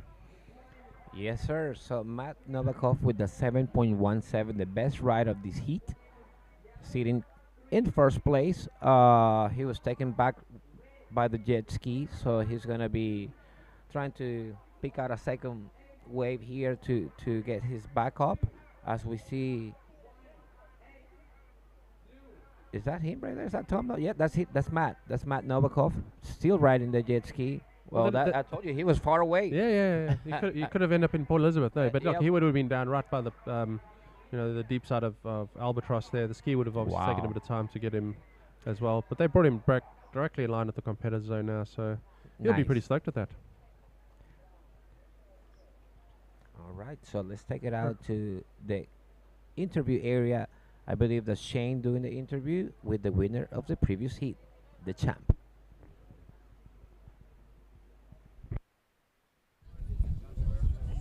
Are we on? All right, Kev, can we get you in here, buddy? Officially the Pro Junior Kneeboard World Champ, man. Congrats. How does it feel? How was it out there? It feels good. It was super fun. The waves are pumping, you know. It's pretty big, solid, 6 foot. And so we were like getting jet ski assist and doing all sorts of crazy stuff. And just dodging the inside ones that were so hectic, and then yeah, it felt good just to get you a couple waves. I got like a full buzzer beater, I think 10 seconds left. 10 seconds. Second wave of the set, and just had like a nice hook underneath the first section, and then just kind of rode it to the inside, and you know, had a little foamy section come at me and just did like a little tap, and yeah, I needed a 6.5, and I got I think a 6.7. Yeah, I think it all came from that outside turn. Like, man, yeah. That was really powerful. I know you've got quite a dedicated coaching team that's been with you on the beach. Why don't you walk us through who's been helping you out in these heats? Yeah, I got Stevie Sawyer in my corner. Good friend of mine for a long time. We've traveled and done a lot of stuff together. 10 years on the longboard tour together. And you know, this is his home, so felt really good to be here. And I kind of told him, you know, right when I got here, it's like, all right, you're going to help me, you know, like you have to. Sorry, but you're going to have to help me. So he helped me a ton, and Crystal also over there just, you know, getting me psyched up. And yeah, we've had a real good crew going and just enjoying it, you know. My parents are here and we're just having a great time. Man, well, the coaching clearly worked out and the crew clearly were in your corner and got you there all the way. first time Kneeboard world champ over here in the Pro Junior division. You must second time. Yeah, this is the double, right? Back to back. That's badass, man. Congrats. We've got around 340 people on the live stream right now. So there's guys that have been shouting out from Huntington Beach and all over the place. So if you want to just give a quick word, and then I think the next guy needs a red jersey. Yeah, cool. Yeah, sorry, man. Yeah, just everyone at home. The Nilo crew internationally that is psyched on it. I appreciate you guys. And then just, yeah, my crew at home, Silent Rock boys, taking it out. The racetrack guys made me this pad, and it's super epic. And the board's been treating you pretty well. Yeah, the boards have been good, you know. I had a couple of board mix-ups, and, you know, the boards feel super good. Infinity's helping me out tons, and I really appreciate them. And then, you know, like everyone at home that's just always supported my longboarding and whatever I'm doing, I appreciate that a lot. Birdwell, let's go. Two-time world champ. Well done, brother. We'll check you a little bit later. Back to you guys in the studio, man. Cheers. Thank you, Shane. Wow. Fantastic words there. He'll be super stoked. 2 times world champion. Support from the family on the beach. Awesome conditioning, JB. Does it get better? I know, man. I know. So how cool is that? Last time I saw Kevin win the title in Portugal, he was just with the team. So to win in a second opportunity to become the 2-time world champ with your family on the shores, that's gotta be a special moment, man. Congratulations to this guy. He did amazing. He had nerves of steel, waited solidly out the back for a good-looking wave to come at him, and with seconds, he was able to pull the trigger and steal the win from Tom Novakov. What an amazing heat! Look at this firing wave that we have got here. Sean Murray is trying to collect some good scores here. He's got a 5-point ride as his first wave, so I'm pretty sure that he's gonna be putting out some good decent scores here. Let's see if he can hit the lip on top. There he is. Can he come out? Oh man, unfortunately he comes undone. Sean Murray, the man from Hawaii, putting out the work up here this wave. Man, the surf, it's massive out here, folks. Yeah, look, going for broke, you know. Just thinking through the first part of that wave, you know, 2 or 3 really decent turns. You know, he doesn't have a second scoring ride at this point in time. So look, if you compare it to his previous score of a 5.0, this is slightly better. Well, as folks, thank you so much, my brother. I'm gonna step out for a little bit. I'm gonna check out the action, get some excitement in me. In the meantime, I'm gonna leave you guys with Shane, the man in the booth. So while we're waiting for the judges to lock that in, as you can see from Sean there, you know, everything's on the line. He didn't want to hold back. You know, unfortunately getting clipped by that section, but that would have been an amazing feeling, just, you know, throwing the Hail Mary. You know, so the score has locked in for that. So that's a 4.83. So that currently takes him into first. So that's putting up pressure onto Mr. Novikov, Matt Novikov there with his current 7.17. He needs a 2.66. You know, time's counting down. It's 5 minutes left to go. Jake McNeely is still, you know, looking for his second scoring wave. He needs a 4.73. So some interesting action in the next five minutes here. Yeah, man, it's good to be back in the booth, and good to be back in the booth with you.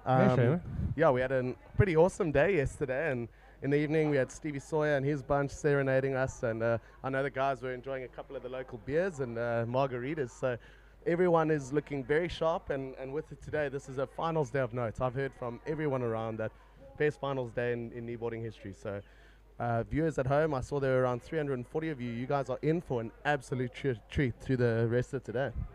Yeah, no, we were commenting that just whilst you were running around the beach, soaking up that great atmosphere out there. I'm feeling jealous at times, and at other times also relieved, because the energy is overwhelming there. But yeah, look, how was that interview with Kevin? I mean, he just, you know, he was smiling with his chops so bigly. It was amazing. Yeah, and I mean, to have a guy of that caliber with us here in the kneeboarding circles, I mean, he's currently 7th on the longboarding world championship. He's won a whole bunch of events. He won an event in Muizenberg last year. One of the nicest guys around. So to have him embracing kneeboarding and absolutely ripping, I know he's the US Open champ, and that guy really knows how to surf. And I mean, you can see it reflected. He's a true waterman, and just the stoke that guy's not a stranger to winning bigger comps where there's actual prize money involved and sponsorships and everything. So to see him that stoked on this kind of level is just phenomenal. He is one of the nicest guys around, and those lamb chops, I thought they were a bit of an intimidation tactic, and they certainly seem to have worked. Look, this is the modern age, right? So Shana, but I think the excitement out there. Let's just something else that I was quite absorbed. I mean, he got that wave, within less than 10 seconds to go, and he didn't feel that pressure. So I think coming back to, as you're mentioning, being surfing in the longboarding scene, having good results in that, all that heat management would have come into play. So he remained calm. He was able to do that maneuver on the outside and close it off. So yeah, dare I say that actually helped in his advantage. Yeah, we can't exactly be too surprised that there was a big buzzer beater. I'm going to be in here. It seems I was just in here for a quick pit stop. We got Macca back on the mic, Mr. Late Night DJ, probably the sexiest voice out of all the Nilos himself. He's going to be guiding you guys through the next couple of heats. I know we've got a very exciting open men's and women's final coming up in the next couple of minutes. So you guys are more than blessed. I see old righties chugging back a couple of Red Bulls. So it's going to be big energy with a couple of big heats coming up. So thanks, boys. You guys are more than welcome to join us for the last 2 minutes of this heat. All right, so I'm going to thank you, Shane. Amazing scene. Awesome here. Thank you. I'm also going to hand over to Mark McLeod and Paul Riders for joining us here. Before I hand over to them, this is going to the seniors world title holder. Straight after that, please do follow on live heats for the next, which will be the Masters final. In the Masters final, we have some great talent coming up there. So Tom Gray from South Africa, Hamish Christophers, Brendan Robson and Brian Woods. So this is going to be super, super exciting. I'm going to be watching from the beach, soaking it all up, and I'll be back shortly. Thank you.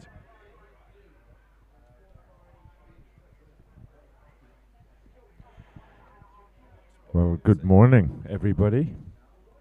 It's welcome to Pumping J Bay.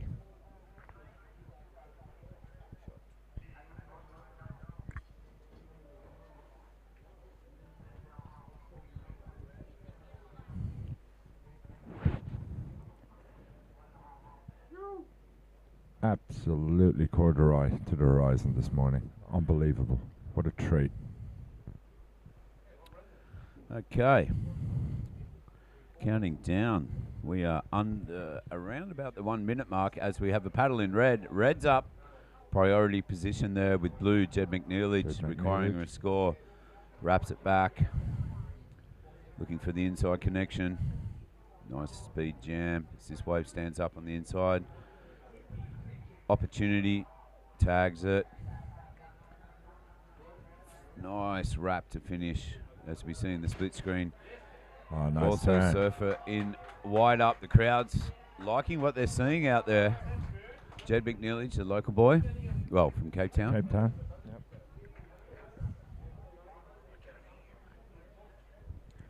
As he comes in, and we count down with 15 seconds remaining. Current situation, Sean Murphy in first, Matthew Novikov in second, Jed McNeilage in third, Jason Farquhar in fourth position. Waiting on a couple of scores to drop. This could change the situation as we see up and riding surfer in white, Matt Novikov. Buzzer, that's all she wrote. This wave will count. As he looks for the inside connection, wraps back. And he needs a 2.66. Sean Murphy leading with a 9.83. Jason Farquhar's jumped into third position. Jed McNeilage, I believe, still waiting on a score. As we see Matt Novikov finishing off there. Nice slip line to finish. Is this a buzzer beater from Matty Nov? Well, there's been a couple, righty. Well, exactly. I mean, Tommy just got pipped in the last heat by Kevin Skvarna in the last final. Can Matty get some family, get a victory for the Novikov family? We're going to wait for scores. Pleasure to be in the booth with you, Paul. Thanks, mate. It's been a great week. It's great to have the back feeling a bit better this morning after yesterday. But yeah, it's a wonderful finals day. We're very excited down here at the point in J-Bay. Woke up this morning to pumping conditions. The ocean has just turned up. Kind of unexpected. Didn't really see this coming. But and then as we can see, a little debrief down on the sand there. Looks like Tommy Nov chatting to Jed. Jed's jumped into the lead here, so we've still got waiting on scores to finalise this heat. Jed McNeilage has currently jumped into first position with a 13.27, leaving a requirement for Matt Novikov of a 6.11. It's going to be interesting to see where this goes. Absolutely. It could be a South African victory. Could it be the first of the day for the South Africans? We're waiting on Matty Novikov's score. So Matt was sitting on a single wave of a 7.17, requiring a 6.11. We'll leave that up to the judges. Sean Murphy slid back into second position. And as we see a replay of the surfer in blue, Jed McNeilage. Oh, the scores have dropped. Situation remains the same. Jed McNeilage winning by 0.01. Congratulations, your senior men's world champion. Jed McNeilage. Congratulations. The crowd on the beach are going nuts. South Africa claiming the first world title of the day. Congratulations. The scores have dropped. Situation doesn't change. Jed McNeilage, 13.27. Your senior men's world champion. Matt Novikov, just missing out by 0.1 there. And then third position, Sean Murphy. Fourth, Jason Farquhar from New Zealand. Wow, what a final. What a buzzer beater. Amazing that Jed got it by such a small score. Unbelievable. Brendan Robson up and riding. Surfer. No, my apologies. That's Brian Wood in yellow. Brian Wood, yeah. Oh, bomb out the back. Out the back. We'll get some coverage of that. Surfer in red opening his account. Tom Gray flying down the line. No stranger to big open ocean. Looking pretty comfortable out there. And he flicks off. Tom Gray, exactly, not a stranger to pretty heavy waves all the way down in Cape Point and the Scarborough region of Cape Town. Our defending world champion up until today. So he will relinquish his crown in the open men's. That's right. He got the win in Portugal a couple of years ago down at Aveiro there. Tom Gray was crowned the world champion. Today it's a different story. It's down to Albert Munoz and Shane Simpson. Both the boys are getting pumped for their final as the waves just do not stop. This is incredible conditions here this morning. Jet skis coming into play. Guys really having to time their keyhole entries, getting washed all the way down to the end section and then whipped back around with a ski. Matt Nov in that last one ended up almost down at Albatross. He did. He went way down. You could barely see him all the way down at Albatross, the next breakdown around the corner. It's a good thing the ski was there. I mean, without that, I mean, he'd still be paddling and, still valid effort there to take second in that final. Absolutely. I mean, it's amazing having the jet ski assist today because there's some serious paddling going on. Like Surfline said 2 to 3 foot today, and I think we all got up and went, whoa, look at this. It's pumping, J-Bay. 2 to 3 foot. Well, yeah. In another world. Got that wrong. Yeah. Here we go. Absolutely. Surfer in... This looks like Hamish Christopher's in blue. Yeah. He's had a really good campaign. Semi-finalist in the open men's. That's right. And watch this, an open canvas for Hamo to do his beautiful turns on. Nice full rail cut back here as the wave opens up. Gaff into the pocket. Beautiful. Critical turn. Releases the tail somewhat. Wraps it back into the source.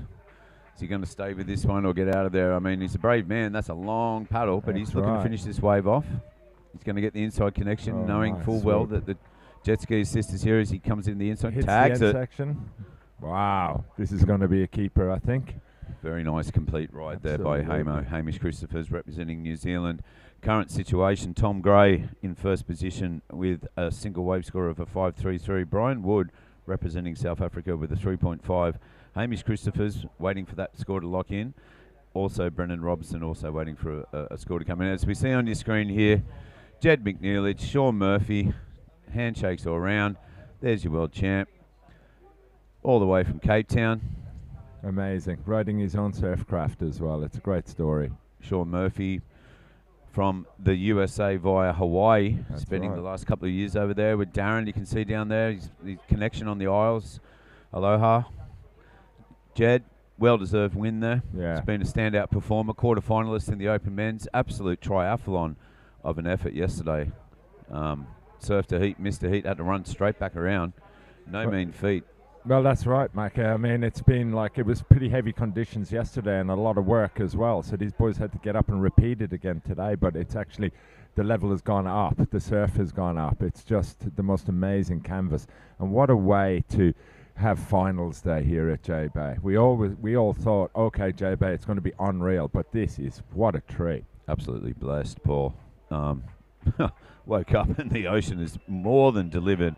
As we hear the crowd congratulating the South African senior men world champion, Jed McNeely. No one more deserving of the win there. Top bloke, great surfing.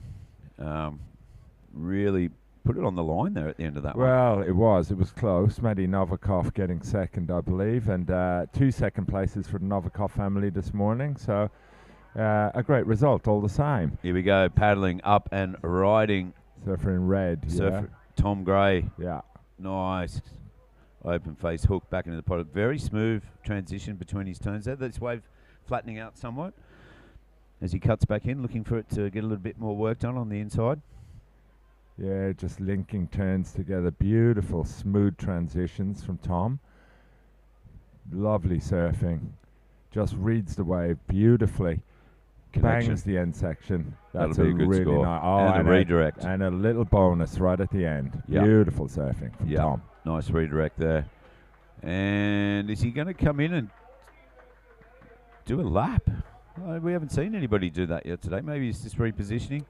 Well, he's a bit of an Ironman, Tom Gray. I think he's fit and he's ready for, he's used to endurance surfing, we'll say, down there in the deep south of Cape Town.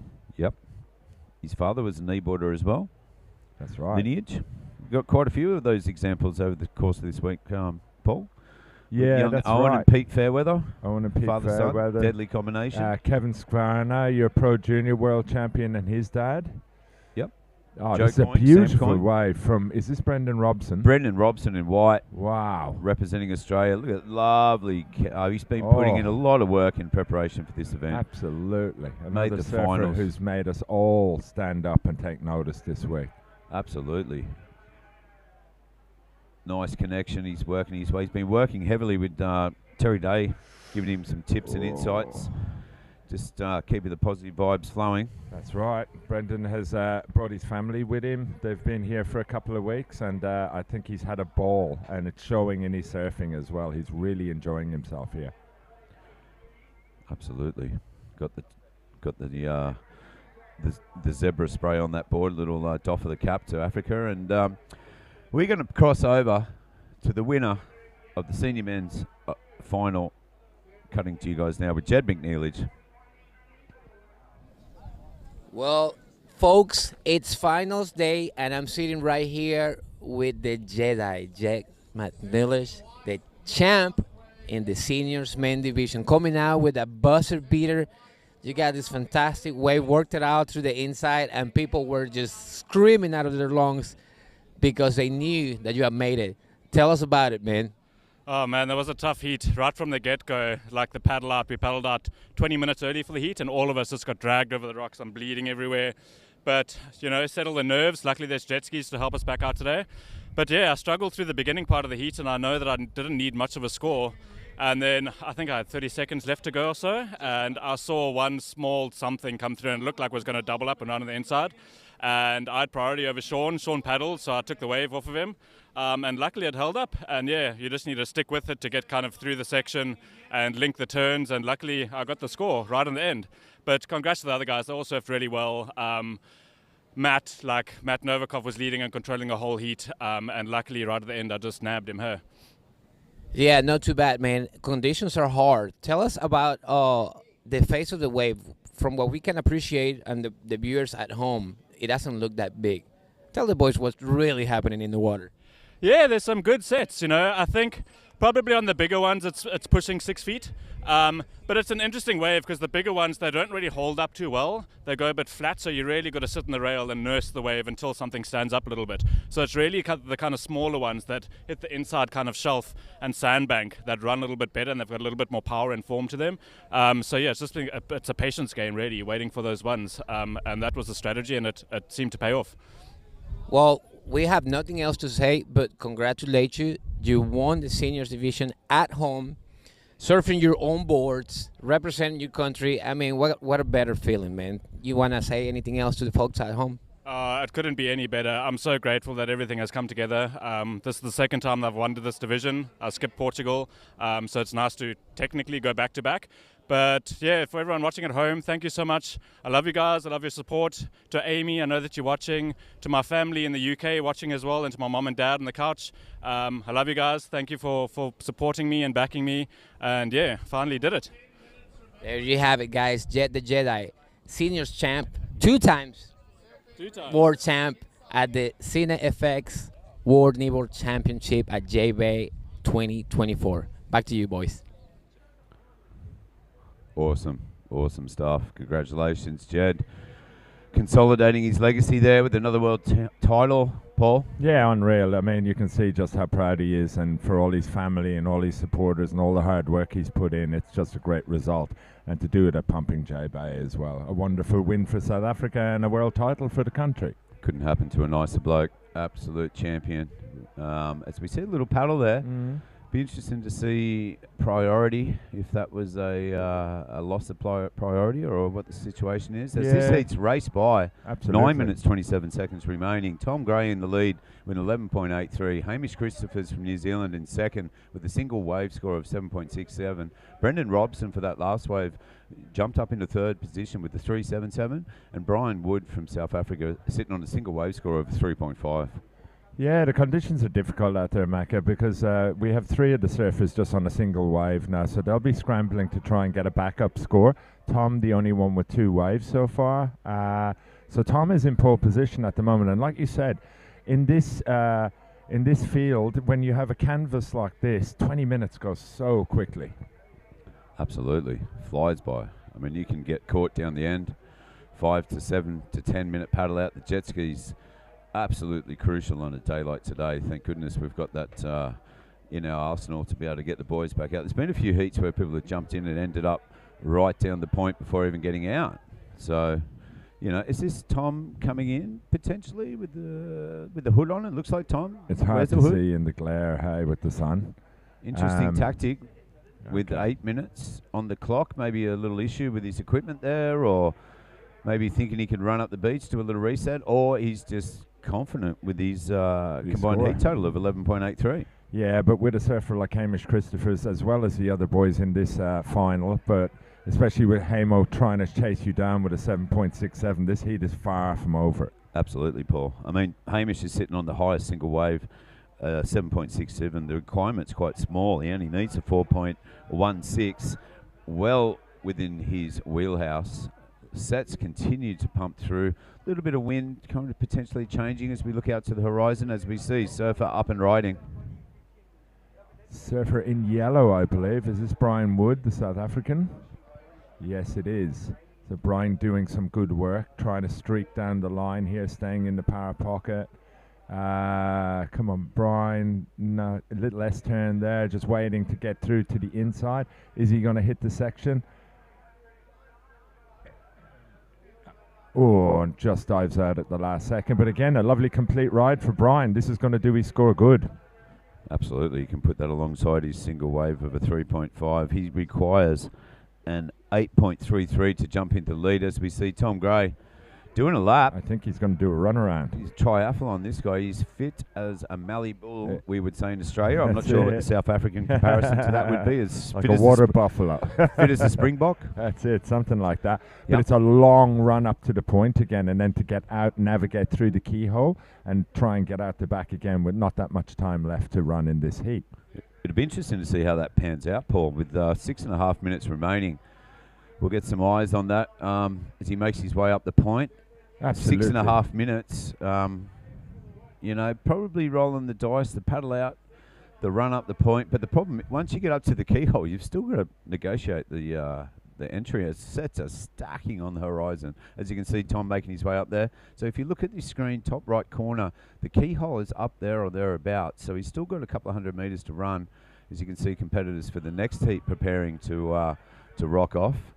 And back to the contest zone, where we can see White out the back. Brendan, he's moved into fourth position because Brian Wood has actually leapfrogged Hamish Christophers. So we got a 5.07 for that last wave. Yeah, Brian, I thought when Brian got a backup wave, he may get into second place. It's a good position for him, but Hamish will be scrambling, looking for a backup wave right now, and Brendan also out the back. But looking at the screen here, it looks amazing, some of the sets coming through, but even looking at the door, the place is absolutely pumping. Brendan Robson up and riding. What a beautiful looking wave. Yeah. Nice. Got the first turn, swooping cut back, second turn. With 5 minutes remaining in this heat, this would be a nice score to put alongside his 3.77. Look at that, clean conditions. He's going to commit to the inside section. Brendan's been, it was a kind of probably happy to get this heat underway. I know earlier on he was nice finish, wow, Brendan, as brilliant. the crowd erupts. What a great finish to that wave. Brendan. Well done. And at the back, is this Hamish Christopher's? Flying out of the lip there. This is Blue, surfer from New Zealand, Hamish Christopher's, only requiring a 4.16, big wrap. Yeah, I think Hamo's going to do some damage on this wave. Really, he's been waiting for a second back up, and what a look at this, going through the inside, streaking it, like absolutely flying. Hamo, no slouch, and not afraid to tag a lip, as we saw his result. Here we go. There we go. Got the finish, Willie right out. That whitewater just engulfed him there. Yeah, that's right. The compression of that, you can see, but Hamo's great campaign. I mean, semi-finals in the open man, actually knocked out Simon Farrer in the man-on-man format yesterday. Yeah, what a scalp for Hamish. Anybody who knocks out the GOAT in our sport is that's almost as good as winning a division, I reckon. It's a real feather in the cap when you knock somebody out of Simon's ilk. Huge, as we saw young Owen Fairweather likewise getting the win in a four-man heat, both of those guys progressing. Now we're down to the final 3.5 minutes in this heat. Tom Gray, I mean, he's still making his way up the point. If I look over the monitor and up the point here, he's still running up there. You can see he's scrambling over the rocks there. On your left of screen, that's him there negotiating the keyhole. Yeah, you can see just how difficult the paddle out is, set stacking the horizon while Tom is trying to get an opportunity to jump in the water. It's all about timing, trying to get through this keyhole. Which is extremely tricky when there's only 3 minutes and 24 seconds remaining. Time is not the luxury that you have, and you can see that's a big set breaking across the back there. Yeah. That's coming down from the Supers Boneyards section. So be interesting to see if Tom can slide out there and grab another wave. I mean, I'm not a betting man, but I don't know. I'm not sure either. Mark, just looking out the window, actually up at the point, it is absolutely stacked to the horizon. Folks, you at home can also see where Tom is and what his predicament is right now. Absolutely huge set rolling through. Yeah. That's not what you want to see when you're trying to get out that keyhole. The tide is dropping here as we roll out to a 12:30 low tide, which will be quite low. It'll be 0.3. Plenty of water in the bay as this swell is jacked. I mean, you can see Time's probably going to get away from him. I mean, he's a tenacious competitor and an amazing waterman, but there you go. I mean, it's not up to you. It's up to the ocean. If he was to jump in now, he'd end up back on the bank, but he'd just get swept down the beach. This is a big set. Big set out the back. Very big set. As we hear some action from the crowd out there, well, I'm sure we'll catch up on what's happened there. Yeah, shrieks and hollers coming from the crowd. Something is going on down the beach. I think maybe a surfer has gone down. We can't see on the monitor down here. Yep. Situation change. Hamish Christophers has jumped into the lead over Tom Gray. That last score locking in at a 6.5 alongside his 7.67 with a heat lead currently of 14.17. Requirement for Tom Gray, 7.67 in second position. Requirement for Brendan Robson, an 8.37. Requirement for Brendan Wood needs to go near excellent with a 9.1. Clock ticking down. And you can see Tom trying to make his way out now, and it's such a difficult paddle at this stage. It looks like Hamish Christophers may be on his way to a world title. Just over a minute remaining. I mean, here we go. We can keep eyes on Tom Gray. If anybody can do it, Tom can. Exactly. Very accomplished waterman. Some heavy water down in his zone in the Cape Town region. Fit. He's got flippers on, I believe, Paul? He does, yeah. Tom has been flipperless for a lot of the week when it was a bit smaller and more controlled, but I think he's decided to strap them on to give him any sort of advantage with so much water moving down the point. It really is, it's victory at sea out there, really, Mark. It's like he's just doing everything he can to get into position, and maybe he can scramble into one just on the buzzer. This is not over until the last 5 seconds of this heat. Tom is still in this. He's getting swept down into position. It's an incredible effort, but I think there's only 30 seconds to go, Mark, and I think Hamish might be... Yep. He might be in pole position. 21 seconds remaining. As you can see, Tom not giving up. He does require, a pretty good wave, a 7.67. It would be his highest single scoring wave of this final. As we are counting down, final 10 seconds. Hamish Christopher's massive run in the open men's goes back out and then claims a Masters final victory.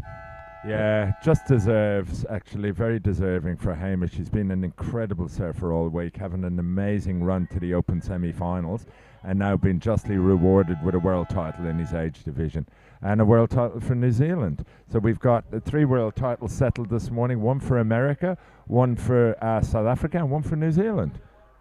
Great representation and spread there. As we can see, he's making his way in over those rocks. Big Kelvin Weir going down there.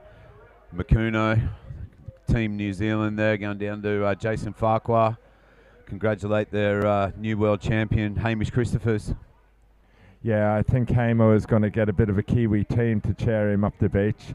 We think that he'll be put on the shoulders of his teammates and covered in the flag and brought up to the presentation area. A great effort from Hamo, a fabulous surfer out of Oakura in New Zealand, just near New Plymouth. Absolutely. As we see more sets on the horizon, wind starting to kind of swing around as we roll straight into the Open, my apologies, Grandmasters final. Carl Ward from the United Kingdom in red, Eduardo Machacho in yellow representing Brazil, Albert Munoz in blue representing Australia, and Lester Sweetman in white representing South Africa. Yeah, what a final we have here, Mark. It's big hitters. Carl Ward, another one who's had an amazing run in the Opens to the semi-finals, representing the UK, a resident of Noosa in Queensland these days. Eduardo Machado from Brazil, I believe, another accomplished surfer who's had a very good week. Of course, Albert Munoz, the Open finalist, so he's looking for 2 world titles today, and Lester Sweetman from Cape Town. So the local favourite. This is going to be a cracking heat. Stacked final, this one, as we can see the guys over our shoulder kind of getting swept down in front of the contest area. It's not an easy out today. They looks like Wardo and Lester doing a little lap. Maybe the jet ski will come in and collect them. Well, that's it. I mean, up to the top of the point. Look at these sets, mate. Doesn't stop. Yeah, it's just stacked to the horizon. One of the things that the guys are trying to do, which is difficult, is to stay in position while the changeover of heat. So you get a few minutes of downtime, and the boys are doing everything they can to stay in position rather than be swept down, need the jet ski, or have to do a run around even before the heat starts. There we see scenes down on the beach there. New Zealand world champion Hamish Christophers got Kelvin Weir there. Won't be a problem for Kelvin to throw him on his shoulders. That's a lot of muscle the down in that mountain. team. The Anzac Cove has been doing its job this week. As you can see, that stiff breeze flapping. A little bit of driftwood to hold on to the flag there. Nice stuff. Nice. Very local in a way. But it's just a brilliant effort from Team New Zealand and from Hamo. He's a very popular member of that team. A lovely guy. Has time for everybody. Been around the scene for many years. Has been a top performing surfer. And it's just wonderful to see it. Wonderful for the family. His parents are here with him. It's just a lovely story. Absolutely. Here with his brother as well. Tight-knit little community, the Kiwi little tribe, travel together. Always in the mix, as we see quite a substantial set out the back there. Scenes of surfer in yellow coming in and white there. Brendan Robson, hold your head up high. Great performance through the week, great campaign. Tom Grace has made his way back into the competitors area after getting washed from here to Durban. That looked absolutely horrific, and hats off to you for a 9-man performance. I've just seen Shane Simpson return to the competitors area in preparation for his Open final against his good mate Albert Munoz, who's currently in the water in blue. No waves ridden at the moment, and we have already gone down to 16 minutes, Paul. Yeah, look, it's been a slow start for the boys. They're all trying to stay in position. They're probably thinking that 1 or 2 waves is all that's possible each in this final. So they're going to be wanting a good one off the bat. There's no point in going for half measures today because it's such a mission to get back out. Yeah, commitment, choose your wave, and stay with it. I don't know. With this drop and tide, I feel that is it getting bigger? Or is it just standing up more on that outer sandbar? Well, it's just been the story of the morning, really. Every time you think that it's dropping off a little bit or settling down, another bomb set comes down from way up above Super Tubes, and everybody is like, well, it ain't settling down, that's for sure. Not at all, mate. It's not settling down at all. I mean, we've still got another 2.5 hours to the low tide. Be interesting to see what the lineup looks like at that point as we anticipate someone in this Grandmasters final opening their account. Plenty of sets as we see up and riding surfer in white. That is Lester Sweetman, local South African. Look at this bomb. Wow. Lester hard off the bottom. Nice top turn. Staying in the power source, running down the point. Beautiful surfing, controlled, a lovely start for Lester. It's always good to get a banger in at the start. He'll be pretty stoked with this if he can finish it off.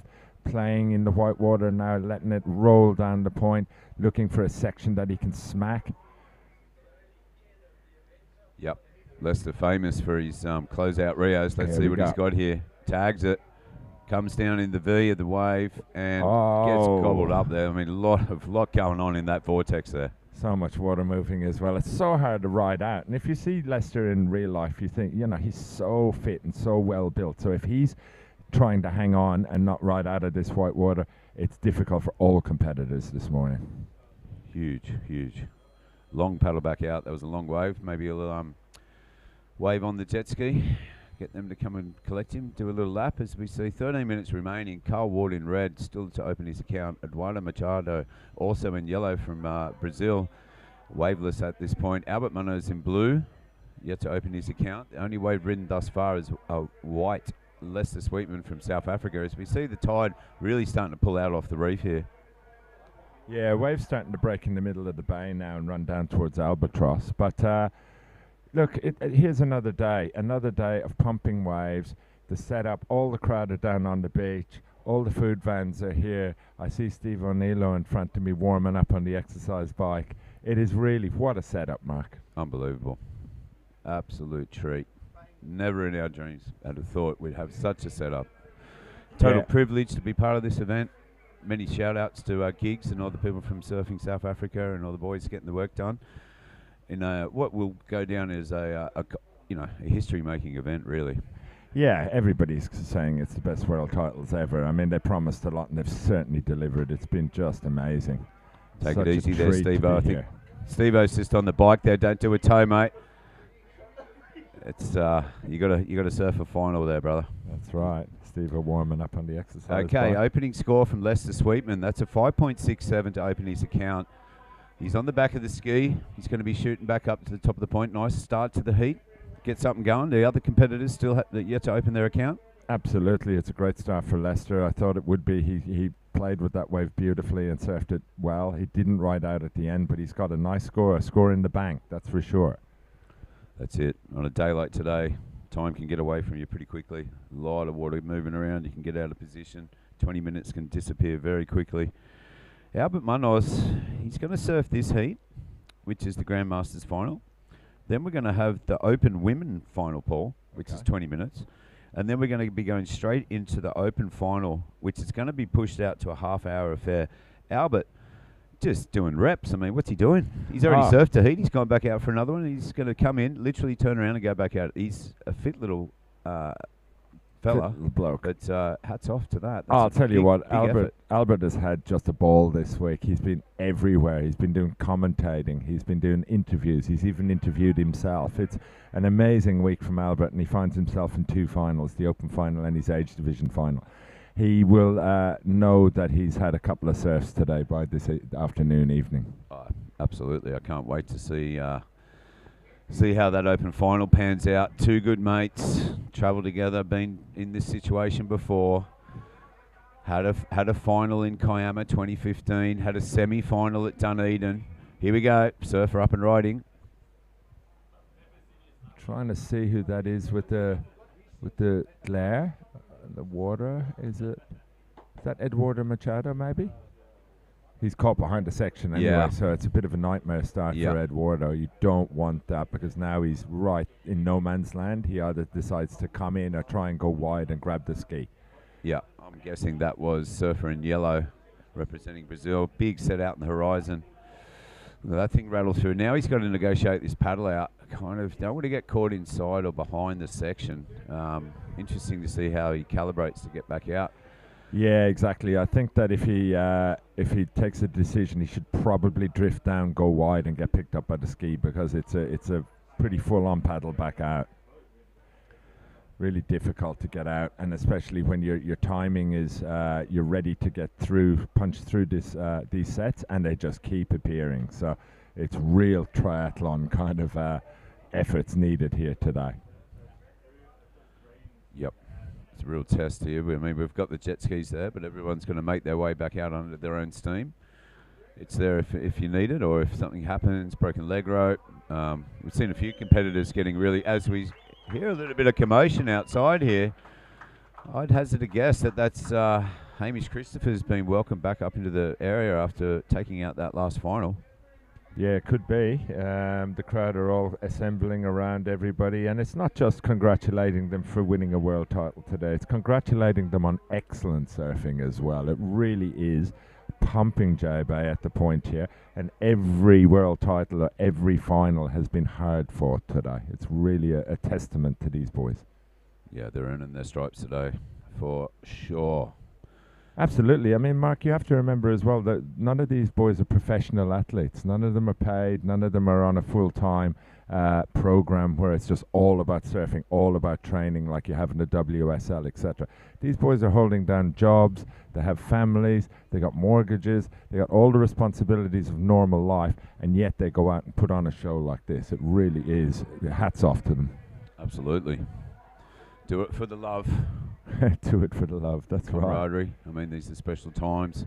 We get the tribe together, only happens every couple of years. It's unreal to have 11 countries represented here, everywhere from Venezuela to France, South Africa, Ireland, England, France, New Zealand, Australia, Brazil. Yeah, it's just been wonderful. I mean, we talk about this kneeboarding being a dying sport or being a sport that's not as popular as it used to be in the 70s and 80s. But when you have this for the week and all the setup and all the organisation, it really is. It's one of our finest weeks we've ever had in the history of this sport, I believe. Well, I mean, I don't think everyone at home can attest that this broadcast, the whole thing has been top shelf. It's a first for our sport to be able to share these special moments with everyone at home. Logging in, I mean, I guess it's kind of late back home in Oz, but I'm sure the Simpson and Munoz clan will be gathering around the TV to 6 watch o'clock. that final. 6 o'clock at night, is it? Yeah, 6 o'clock on a Gentlemen's Saturday hours. evening. Yep. Yeah, I'm sure there's maybe a couple of drinks on the table, and some of the kids are around the table watching their respective dads get ready for an open world title and all the age divisions. So I've had comments come in from all over the world this week just saying like ace commentary, so amazing being able to watch it on the big screen at home. People watching it in Europe on they're just 2 hours ahead of us. Australia 8 hours ahead, so it's tea time in Australia, and possibly the middle of the night in America. It's been a real treat to be able to share this as we see the jet ski there just ferrying the competitor. Looks like the competitor in red, if my eyes don't deceive me, Carl Ward, but up and paddling as we cut back to live action. Carl Ward, first turn, big gaff in the pocket, just catches the nose there. Full commitment there. Absolutely. He wasn't mucking around. He knows that's what you got to do to get the scores. I mean, it's the final. There's nothing left. I mean, you may as well let it all hang out. Well, that's right, Mark, and I think as well. Who's this swinging? Is this yellow? Surfer in white, Lester Sweetman. Managed to get himself back out there after his first score. Nice clean face on the inside. Yeah, Lester is having a great heat. You know, he's trying to bank a second wave now while the other boys are struggling even to get one. So Lester is maybe about to open a lead on the chasing pack here. Smart heat there. Tags it. That's what Leicester's famous beautiful. for. That big Yeah. end section hits. The money shot for Leicester. Used that to great effect, taking out the Phillip Island contest the other year, and big bangers on the end. And I'd say that's going to really consolidate his current first place position, Paul. Yeah, absolutely. Lester is having a dream heat here. He's reading it really well. The surfer in red is Carl Ward from the UK, the Cornish surfer. A nice swoop back into the power pocket. Carl, having lost the Open semi-final, will be out to really put in a good performance here. I think he wants to take a world title home. Absolutely. Means business, as we see surfer out the back. Wado Machancha. Carl on the inside. Goes the tail flick. Just gets caught up in the white water there. That was progressive, Paul. Yeah, that would have exactly. been a very pointed difference for the judges to marinate on if he had ridden out of that. Surfer in white still going. Let's see what he can do. And you can see Carl in the foreground there. Finishes nicely. And comes unstuck. Falls victim to that same vortex That's in the wave right. Absolutely. I mean, Albert Munoz still he has opened his account with a 117. Part of me thinks that Albert will be holding something back in the tank. He does have an open final, the big one coming up. So not to say that Albert isn't 100% committed, but you've got to pace yourself today. He's got to go out for a half an hour final against his good mate Shane Simpson, and it is pumping. So he knows that he's got the big dance coming up. Absolutely. I mean, here we see Shane Simpson's got his rashy on. He's making his way, starting to... it's going to be a quick turnaround for Albert. It is. I mean, he's got a 1.17 in this heat. Carl Ward sitting on a 1.23. Eduardo Machacho sitting on a 3.83. Lester Sweetman comboing the field currently with a 13.67 as we see surfer in blue, Albert Munoz.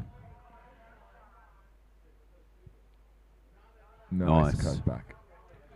It's on the red board. I believe that's a bit of a step up. That is. It's a 6-0, I believe. He told me earlier. So... it is a step up, definitely, but it's needed today. Oh, absolutely. Just to negotiate the paddle, etc. I mean, a 6-foot board for Albert's like a 7-2. Yeah, that's it. Nice end section hit from Albert. Committing there. Be interesting to see what he opts to do here with 3 minutes and 35 seconds remaining on the clock. Lester Sweetman in a commanding lead with a 13.67 combined heat total. Carl Ward in second with a combined heat total of 6.33. Eduardo Machacho in third with 3.83. Albert Munoz with a 1.17. That's gone. He's going to put a pretty decent score alongside that. But Lester's looking quite solid at the moment with 3 minutes remaining. Yeah, absolutely. Leicester is in pole position at the moment. 3 minutes to go. Look, it's not over till the buzzer goes, but I think Leicester will be feeling quite confident that he's opened a nice gap with everybody now. That last wave of Leicester's coming in at an 8. Judges deeming it very good to excellent surfing. Some judges going as high as an 8.5, and that end section, plenty of points in that end section hit. Full commitment, really tagged that thing and being rewarded accordingly. Yeah, as we see the surfer in yellow, Eduardo Machado paddling back up the point as sets steamroll down. It's just relentless. It's been so exciting. And when you look out the door, you can see just the horizon stacked. People are really... they can't take their eyes off the ocean at the moment. It really is a spectacular sight watching these J-Bay waves fang down the point. Relentless, relentless. As we see surfer in yellow, Eduardo Machacho, requiring a 9.84 to move into first. He needs a second score. He's just sitting on a 3.83 currently as he moves to the inside. Tags it. Out the back, surfer behind him is Lester Sweetman in white. This is phenomenal. I'm sure Lester was on a wave just about 60 seconds ago. How did he get back up the point that fast? Really? That's the joy of the jet ski. As we saw our good friend Carl Ward getting a little ride out the back there. Yeah. Looking comfortable on the back of that jet ski, saving the arms. Again. Lester's still running as this thing's going to double up. Tags it. Finishes off nicely. Beautiful. Nice way to finish a heat. Come into the keyhole. You probably wouldn't even bother trying to get back out with 2 minutes, would you? No, I don't think he will. I think he'll call that a job done. And I think unless something unusual happens in the next 60 seconds, I think South Africa are going to have their second world champion today in the age divisions. I have to agree with you there, Paul. Albert Munoz, last score dropping in at a 6.67. Lester Sweetman on a 5.67 and an 8 flat. Carl Ward on a 1.23 and a 5.1. Eduardo Machado a 3.83. You can hear some whistles and a little bit of movement outside as we go below with less than a minute remaining in this final. Albert requiring a 7, Carl requiring an 8.5. I mean, time's ticking down, but let's see how this last minute plans out. Eduardo Machado now has overtaken Carl and moved into third position. Eduardo will be absolutely stoked with that to get up the ladder a little bit. He's probably going to call that a heat in third position. It depends on where Carl and Albert are situated now, because really those scores for surfers of the caliber of Albert and Carl, they're gettable. There's no doubt about that. 15 seconds 15 though, seconds. this is the problem. Yeah. Lester's actually improved his situation there. That last wave going into his 2-wave heat total, it was a 6, so he put that alongside an 8 flat. And as we count it down, Lester Sweetman taking the victory. Surfer in white representing South Africa. There he is. There he is. Holds the board in the air. Your Grand Masters world champion. Couldn't happen to a nice. He's pumped. Absolutely stoked. So stoked for him. What a great campaign. And this is a recap of Lester's 8 that started off this heat. Let's have a look at the work he got done on this one as we hear the buzzer for the beginning of the women's open final. Lester's 8-point ride. Really good start to the heat. Yeah, absolutely amazing. Lester's going to be stoked. And like you said, Mark, like it couldn't happen to a nicer gentleman. He really is a top bloke. Lester, always willing to share advice, always happy with a cuddle, always giving everybody everything he can. He's a true gentleman of the game and was a very, very popular visitor over to our shores a couple of years ago at Phillip Island, etc. Oh, absolutely. Organiser of the West Side contest. They ran down here the week preceding the world titles. A lot of the guys went down there, said it was absolutely amazing week. Yeah, Lester is one of the giving people of kneeboarding in South Africa and worldwide. He's always there with advice. He's always trying to help people out. He organises amazing contests. Him and his beautiful family are going to be so proud today. Yeah. As we see Carl Ward making his way in. Yeah, Carl finishing it off. Heat's over, but he'll just have tag one more at J Bay just to run down the point and finish his campaign for the week with a 4th place in his age division and a run to the semi-finals in the Open. A really great display of surfing from Carl. Been shredding all week.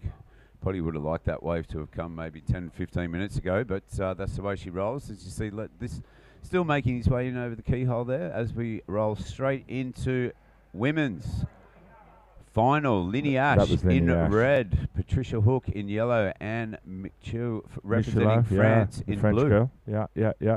Yeah, Linny Ash, a hometown favourite from Cape Town, but I think anyone within the 1,000 Ks of Cape Town is claiming her as a local. So the Current local world South champion. African, current world champion. We've got Patricia Hook and, of course, Anne Michela. I remember seeing Anne surf in Kiama a few years ago at the world titles, and she really impressed a lot of surfers. She's a really proficient person in the water, is not frightened, and will give Linny and Patricia a real run for her money. Been absolutely ripping out here in the week leading up to the event. Yeah, she was. Phenomenal Absolutely. surf sessions. As we have a paddle here in Surfer in Yellow. Comes around the section here. First turn. Nice little check turn. Carving back into the source. Trying to run down the point. This is Surfer in Yellow. Absolutely getting into the power source now. Trying to run it down. Trying to tag a section at the end. Lovely surfing. Well done. Beautiful. See on the split screen here, Surfer in blue on the second wave of the set. Coming into the zone here. And Michela, the French girl, just taking it down. Got a nice bit of speed, a nice speed run down there, but just flicks off at the end before the end section. Yeah. And may paddle back out and try and get some jet ski assist. So Linny Ash opening her account with a 0.43. It'll be a throwaway, I believe, at the end of the day. I'm sure there'll be more opportunities within this 20 minutes for Linny and the other girls to get some waves. As we see Lester Sweetman being chaired up the beach there. Absolutely brilliant. These are brilliant scenes. These are scenes that Grandmasters World people are going to Champion. remember for a long time. I hope those boys have got strong shoulders. Yeah. Up the stairs there. Yeah, he's not a small man, is Lester, that's for sure. Yeah. So And no one more deserving than Lester there. As we see live action, Linny Ash Linny dropping into a Ash bomb out the streaking back. into one. Wow. Look at this wave pool. Oh, amazing. Look at this section Linny's got here. Look, she's absolutely flying. Full commitment. Absolutely down the pinning line. it down the line. Boom. That was a big wave. That was pretty Ran impressive, I have to straight say. across the whole bay there. Yeah. That's going to shake up a few competitors there, that set that just come through. Absolutely. I think Linny showing that full commitment there on one of the larger waves of the last half an hour or so. Beautiful section. Should be rewarded for commitment. Absolutely. Sets continue to pulse through here. Conditions have been unbelievable. We weren't sure what the wind was going to greet us with this morning, but we've been blessed with swell and winds, and look, more sets on the horizon. So we can see the jet ski coming in here, recalibrate these competitors. Yeah, I think the jet ski is going to come and give some assistance. Amazing as well to have jet ski assist and jet skis patrolling the area this morning, because it is a committed day for surfing. It's pretty solid out there. And like you said, Mark, we woke up this morning not knowing. I mean, some of the swell forecasts gave 2 to 3 foot today, and I can assure you it's anything but 2 to 3 foot. It's been the case all week. Just wake up and see. I mean, wide open ocean, anything can happen, and right on cue, swell has turned up and delivered this morning. Yeah, I think after the week we've had here, I think it's just desserts really to cap off an amazing week at J Bay with absolutely pumping surf for finals day. So we see surfer from the last heat, surfer in yellow. Or is this surfer in this current heat? She's come in. This could be Patricia Hook. I think it is. I hope she's okay. I hope there's nothing going on. It's she looks sitting like on a single score of a 4.83. Not a bad wave to Absolutely open not. account. You can see the water draining out as we are heading to a low tide just after lunchtime, Paul. So, you know, maybe she's just thought, well, I've had one really good wave out there with no one. That'll do me. Yeah, absolutely. And you can see the horizon absolutely stacking now. Another bomb set coming through. You can see the ski riders just judging where they need to be. I think they may have dropped the surfer off. But yeah, at the moment, Anne Michelin leads with 6.33 from Patricia Hook with a 4.83 and Linny Ash on a 2. Patricia Hook on the inside is it's surprising because she's actually in a very good position in this heat. She's coming second, and she needs a very small score to take the lead. Yeah, only requiring a 2 or thereabouts to leapfrog into the first place position, but let's see how the rest of this heat pans out. She's negotiating the rocks, as you can see. I mean, there's no easy in or out here. There isn't. No, it's been the story of the week, really. Everybody's getting clattered off the rocks, or cutting feet, or cutting wetsuits open, or dinging boards, or breaking fins. Or it's just been full commitment from all the crew this week. Everybody's got a few war wounds, but they'll all go home with amazing memories at the end of the day. That's it. Those little scratches heal. That's not the problem. I know a lot of the guys' feet look like pretty chopped up as we see competitors getting ready for the next heat, which will be the Open Men's Final, Paul.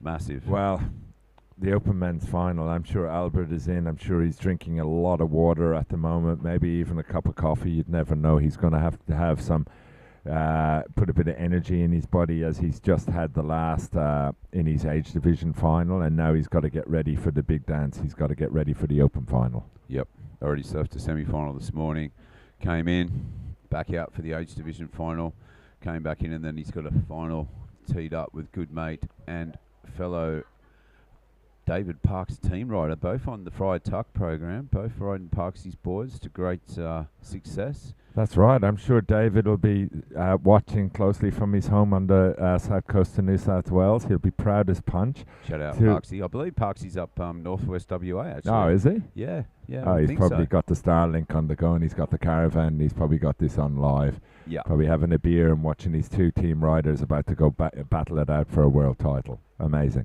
Shout out, Dave. Hope you're having a good trip, mate. Would have been great to see you carve a couple of these walls apart, but the boys have done you proud. Surf well, and it's going to be a great battle to watch that thing undone as it unwinds. But currently, at the moment, we still have 11 minutes remaining in this Open Women's Final. And leading from France with a 6.33, Patricia second with a 4.83, and Linny Ash, the South African, is sitting on a two-wave combined score of 2.67. She'd be looking to get something a little more substantial. Being the current world champion, won that title in Portugal. I'm sure she'd love to back that up. Absolutely. Okay, while we have a break in the action here, we're going to hand over for another beach interview. It's the Sweetman. World champion, man. And in front of your family, we got your daughter Rubes here waving the flag. You got your wife and all the girls on the beach. You must feel incredible right now, top of the world. So now I'm super stoked, eh? Finally we got some waves. We've had waves all week, but as you can see there, it's clean. It's 4 to 6 foot, some bombs out the back. And yeah, I'm stoked, eh? I'm stoked. These conditions just have your name all over it. This is what you train in, this is what you love, this is what you've been looking forward to all week. So how epic to have it on the final day. Yeah, I've had a couple of boards. I've been changing boards around a little bit, but I think I made the right choice yesterday with the fish. And then, yeah, today I took the pintail out. It was nice and clean, and I'm happy with decisions made. Some decisions wrong, but I've learned from them, and yeah, stoked. Certainly not easy out there. Hard designs. It's gotten a couple of love taps from the reef. How's that paddle out? Yeah, the paddle's always brutal, yeah, because you don't always know where to go. Yep. Tide's changing, the rocks everywhere. You just want to get out there, you know. So the cuts and the bruises come, but yeah, it's been a long week. I got a few. Get the methylate out, and yeah, but stoked, happy with the last heat, and yeah, shout out to Bruce Hart and to everyone following me out there. Thanks for the support. My beautiful family, and yeah. Yeah, we can't thank you enough. You and your family truly are the glue that holds this whole kneeboarding fraternity in South Africa together. So huge thanks to you, your family. We had the Westside comp just a little bit ago, where the guys got some practice laps in, and the Aussie boys said it was the most well-organized comp they'd ever been to, probably up until this. But yeah, we can't thank you and your family enough. So final shout out for you guys. Yeah, thank you. Just stoked to everyone for coming out, and you know, we've had all the pros, all the big boys here, so just to be in the water with them is amazing. To take a few scalps is also just as good. Thanks. Enjoy the win, bro. Congratulations. Enjoy it. Shot, guys. Back to you in the studio. Congratulations, Lester Sweetman, the world champion, and couldn't happen to a nicer bloke. Absolute legend. Absolutely. Lester and his daughter look so proud with the flag. Another world title for South Africa this morning. Yeah, couldn't agree with Shane's sentiments there anymore. Couldn't happen to a nicer bloke. Gets the job done, and claimed a couple of scalps. Got to feel good to get the win in that. That was a pretty stacked final, Paul. Oh, absolutely. It's great. Anytime you can beat Albert Munoz, it's a feather in your cap. And of course the other surfers as well. Very proficient watermen, and no world title today, Mark, is going to be taken easily. They're going to work hard for their it. stripes today. That is for sure. And the action will continue. We'll be moving into the Open Men's Final next, followed by the Veterans, followed by the Juniors, Kahunas, Legends, Immortals, Invincibles. I just want to bring up a heat here, Paul, which will be kicking off in a little while. And it's the Kahunas Final. Jack Beresford, Gig Selliers, Simon Farrer and Pete Fairweather. Wow. Wow, what a field. What a heat. Mean, honestly, at the end of the day, kneeboarding royalty right there. What a heat. Jack Beresford from America, multiple US titles. Gig Selliers needs no introduction.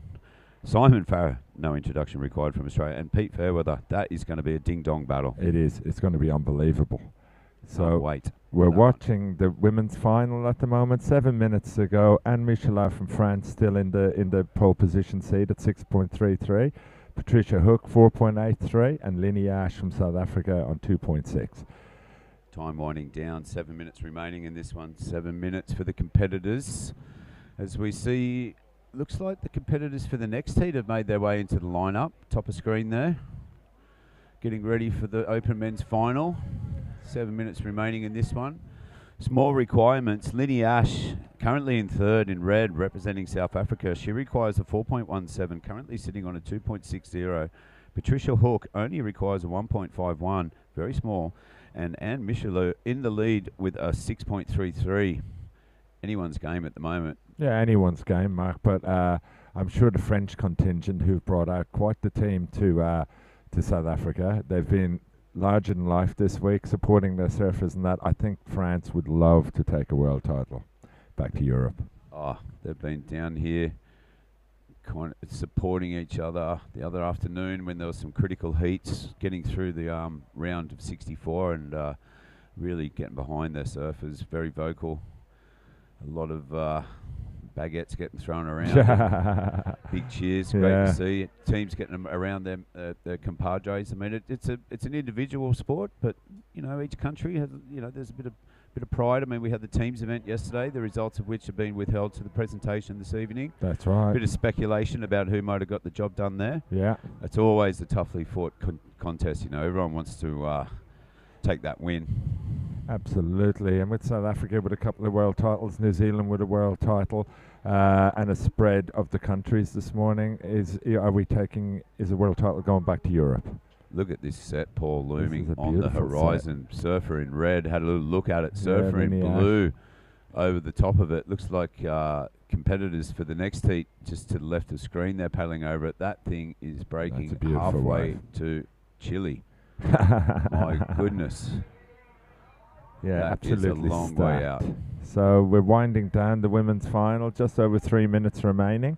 This heat's flowing by. Absolutely. I think the heats are starting to go quicker this morning, Mark, as things get into the nitty-gritty area of the day. Yep. I see 4 minutes, 46 seconds remaining.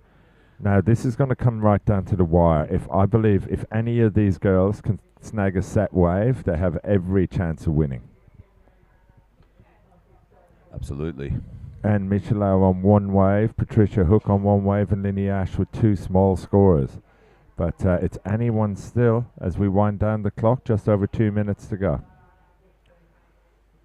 4 minutes there, mate. Oh, 4 minutes. That's okay. You haven't got your You glasses can be on. my spotter, mate. That's How fine, does that mate. sound? We're you can spot for me.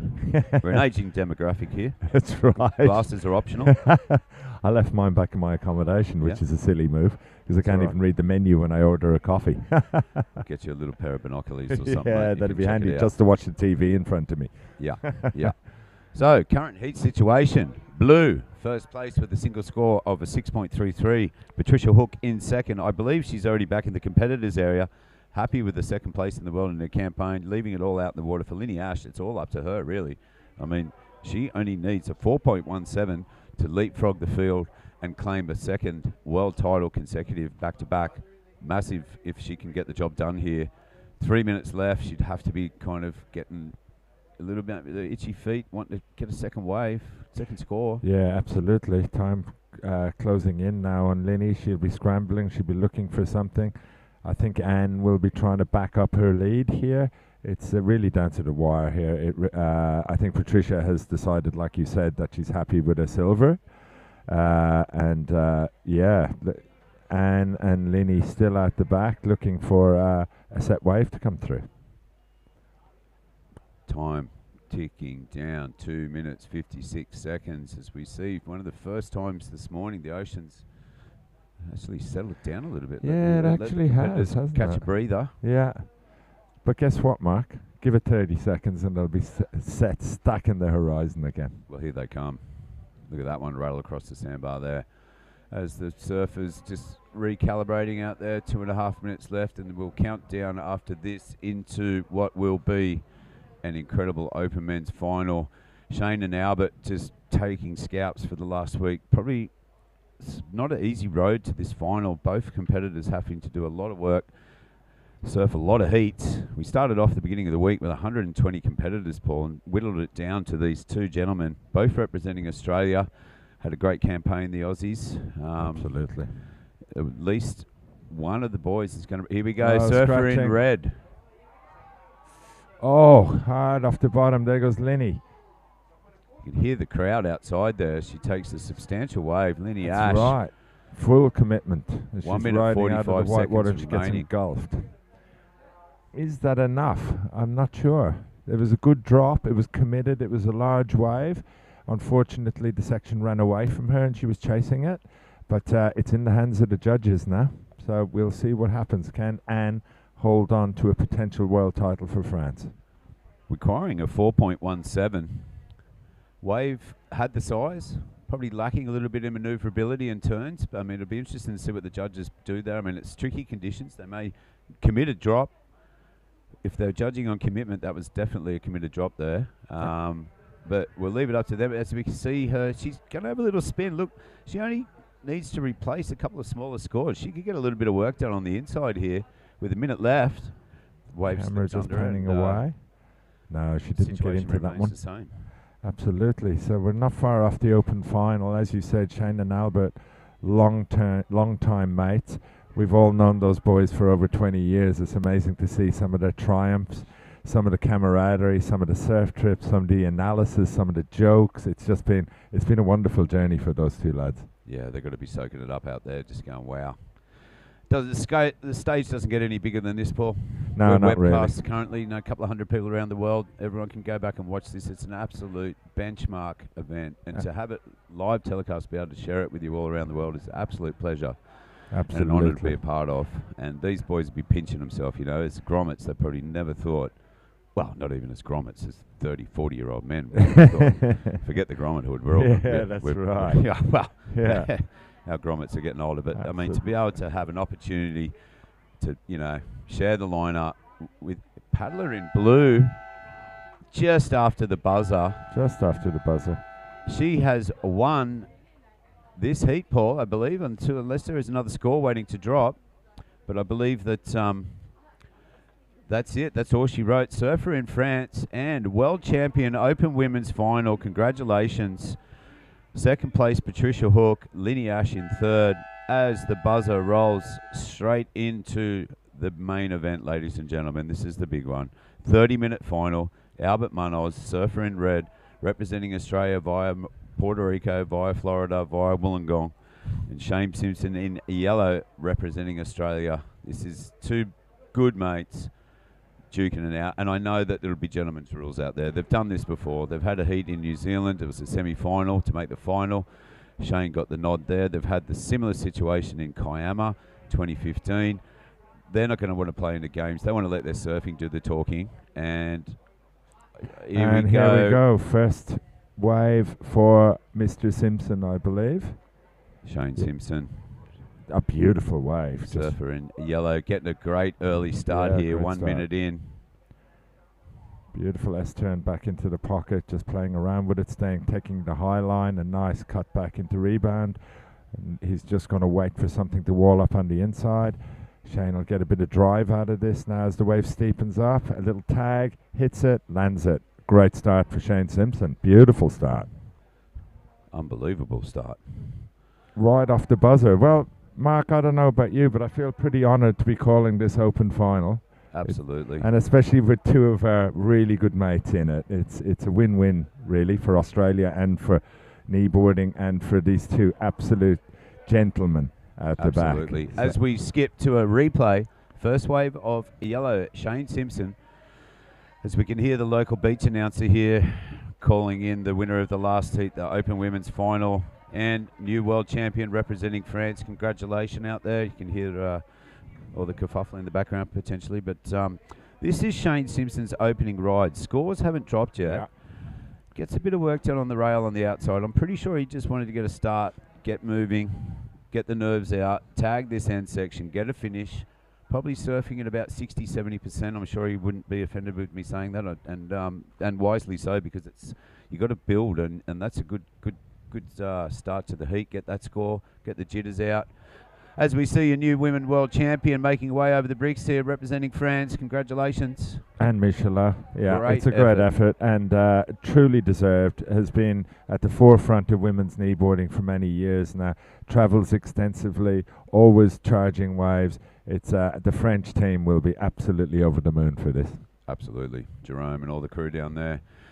France also bringing, I believe, the youngest competitor in this event, a young 8-year-old grommet. Yeah, that was a pretty special moment the other day watching the 8-year-old grommet charging, and I swear he can't have been more than about 2.5 foot tall. He's just a little bobber, and if you know, the future's bright. Apparently he's very proficient stand-up surfer as well, that little dude. Yep, we've got the full gamut here from 8 years old. Our eldest competitor, I believe, is 74.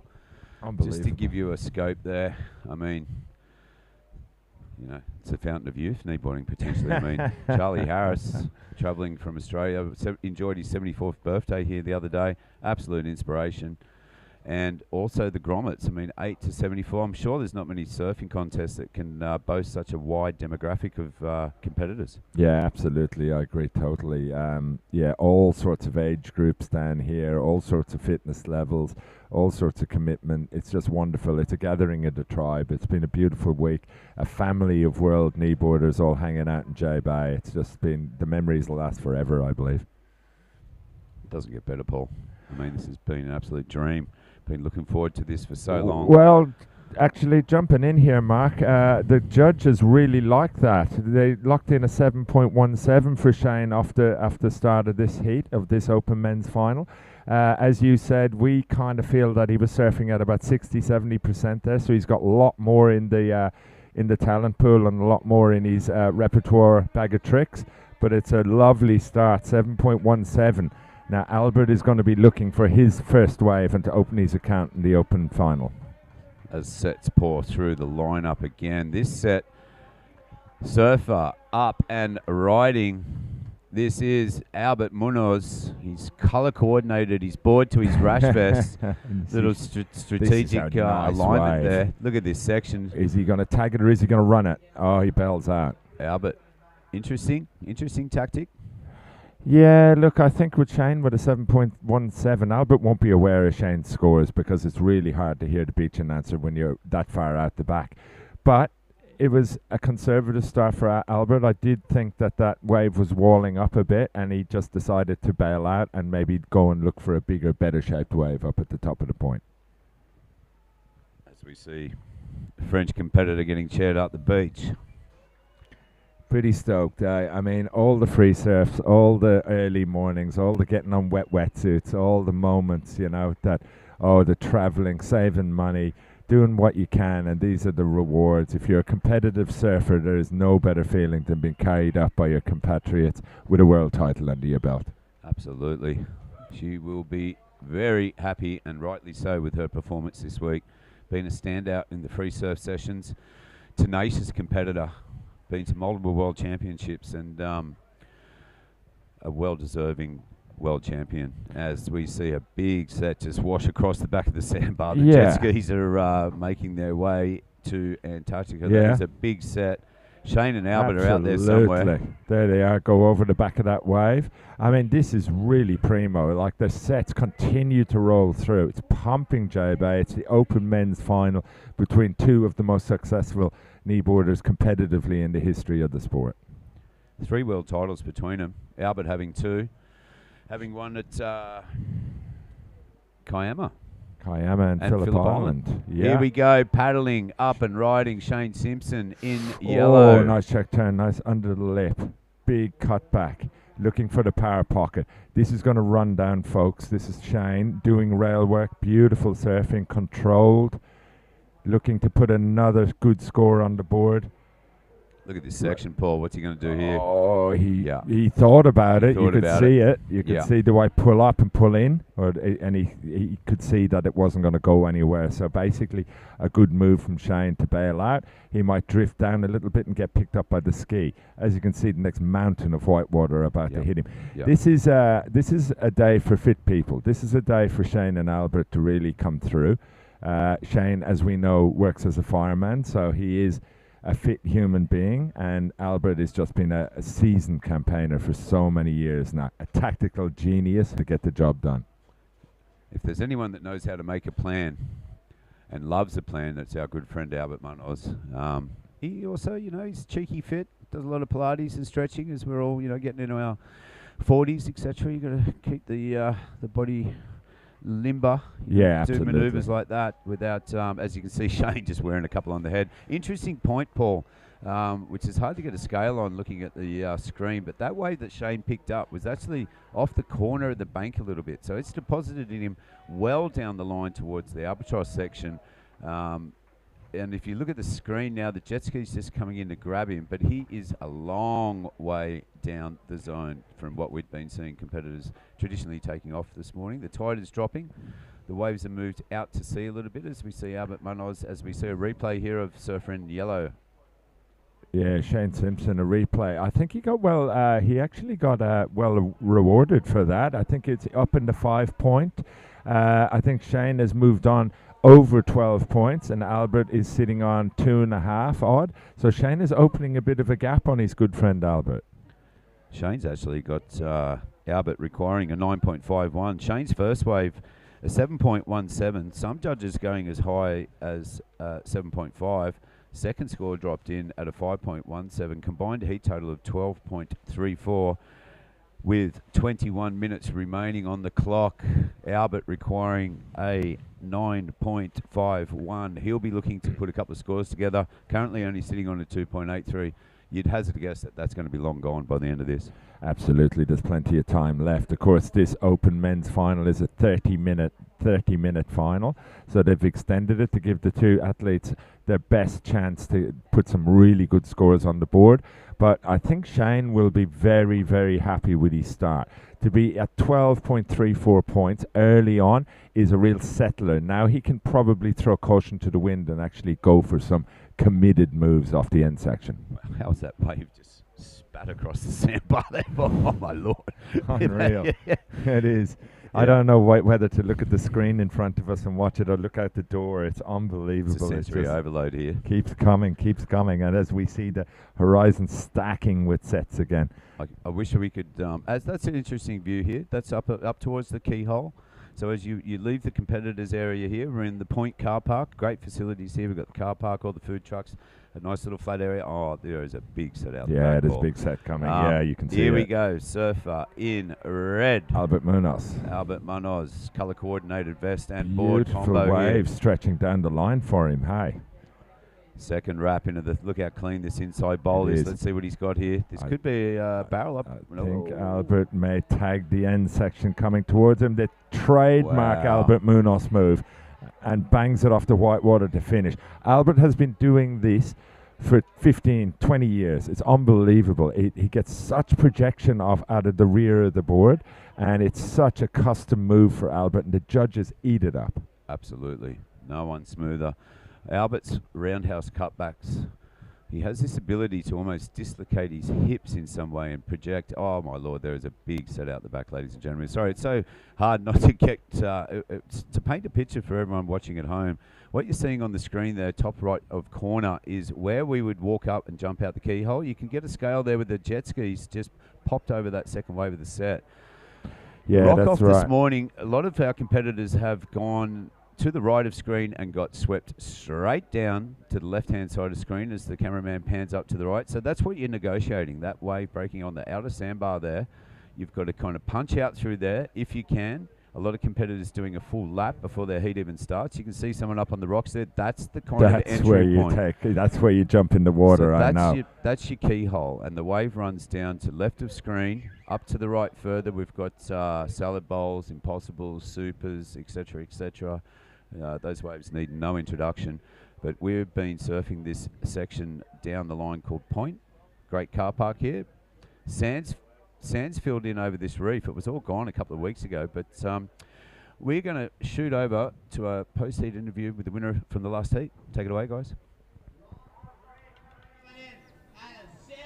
Anne, incroyable. Enfin, tu l'as eu, ce titre.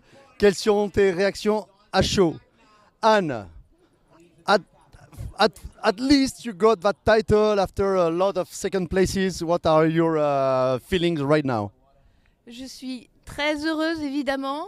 C'est vrai, j'ai fait 2 championnats du monde, un en Australie et un en Espagne. J'étais arrivée 2e, là je suis première. Je suis très surprise, mais très heureuse de gagner, effectivement. Voilà. She got second in 2 previous World Championships in Spain and Australia. So she's been close a few times on the podium, and this time she clinches it. So she's just overwhelmed. Battre Lini, qui connaît très bien le spot, qui est chez elle, devant son public, est-ce que c'est quelque chose de spécial pour toi, un mot pour elle? Beating Lini, who was holding the world title on her home turf, on her waves, is it something special for you, and do you have something to tell her? Ah oui, Lini, j'ai beaucoup de respect pour Lini. C'est un modèle pour moi parce qu'elle va dans des grosses vagues, elle m'impressionne, elle est très courageuse et j'étais contente d'être avec elle sur le hit, je l'ai beaucoup suivie. Yeah, she's very honored to be competing against Lini. She has a lot of respect for her, especially for her will, her courage, her capacity of going into big waves. So lots of respect, and she loves her. Yeah, woman sorority, Kneeboard sorority. Un dernier mot sur ta semaine, sur ton ressenti général. Last few words for how you're feeling for your whole week, the whole experience, and maybe a few words for the people back at home. Pour les gens aussi à la maison. Jeffreys Bay, c'est vraiment le rêve. J'étais très heureuse de venir ici. Les gens sont adorables, tous. Le site est fantastique. Voilà, surfer et voir des dauphins, voilà, c'est magique, c'est magique. Je suis très heureuse d'être ici. Ouais. Un petit mot pour les gens à la maison? Oui, évidemment, on pense à vous. On fait plein de bisous. Je remercie mon mari aussi qui m'accompagne toujours, un fidèle soutien. Et puis bisous la France. Voilà. The whole week has been a dream. It was first time in South Africa. She really enjoyed it. She fell in love with Jeffreys Bay, its waves, the people. Big up for the organization, which has been unmatchable, and a few words for her friends and family back home, and thanks for the support, and particularly Philippe, her husband. Thank you very much. Thank you, Jerome. Congratulations. Your Women's Open World Champion, travelling all the way from France. Great little community. The French really rallying behind each other. Great result. Yeah, absolutely. The French really put a lot of support into their surfers, no matter what discipline it is. France is a real leading nation in world surfing now. Tenacious competitors. Jerome himself, a very accomplished waterman, getting around and about a lot of those big heavy waterways down the Basque Country. Yeah. Seen some incredible pictures of him in the past. Loves to travel as well. Loves to go explore new destinations. As I'm sure we'll queue up a replay, Paul, but in that interview, Shane Simpson getting another significant ride. Still haven't got the score drop in yet, but Albert Munoz has got himself right back in this heat with that last score. Situation is Shane Simpson in first with a 12.34 combined heat total. Albert Munoz in second with a 10.33. Set's looming, Paul. Yeah, set's looming. We still have a lot of time in this here. We're going back to a replay of Shane's wave, or is this? This is actually Albert. Okay, this is Shane's wave that we missed Yeah, during that going back to a little catch replay. up there. Some nice rail surfing here, running down the line.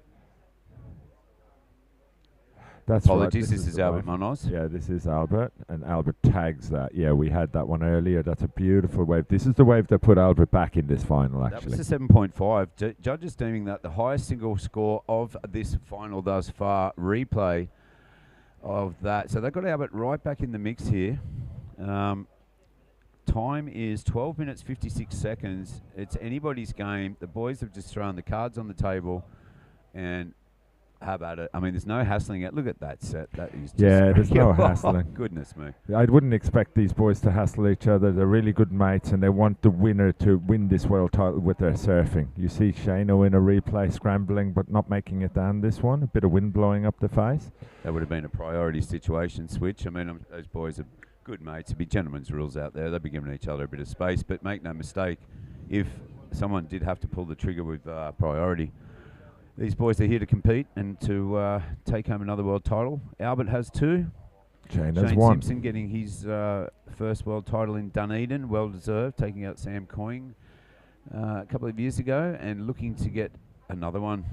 Well, no disrespect to New Zealand or to any of the countries, but I think it's a dream of every surfer to win a world title at J Bay. It's pretty special. That's a trophy you're going to have on your mantle for the rest of your life. You're going to walk past it every morning and see it, and it says World Champion J Bay 2024. Pretty Absolutely. amazing. Really does validate your legacy. I mean, to get this far is huge. I mean, speaking to Shane, you know, he said that this one really does mean a lot. It's a legitimate accomplishment to win. Yeah, this is the wave that Shano had during the interview with Jerome and Anne. Some nice rail work from Shano there. This is the one where we watched this at the door actually while the interview was going on, and we were thinking, does he commit to this end section?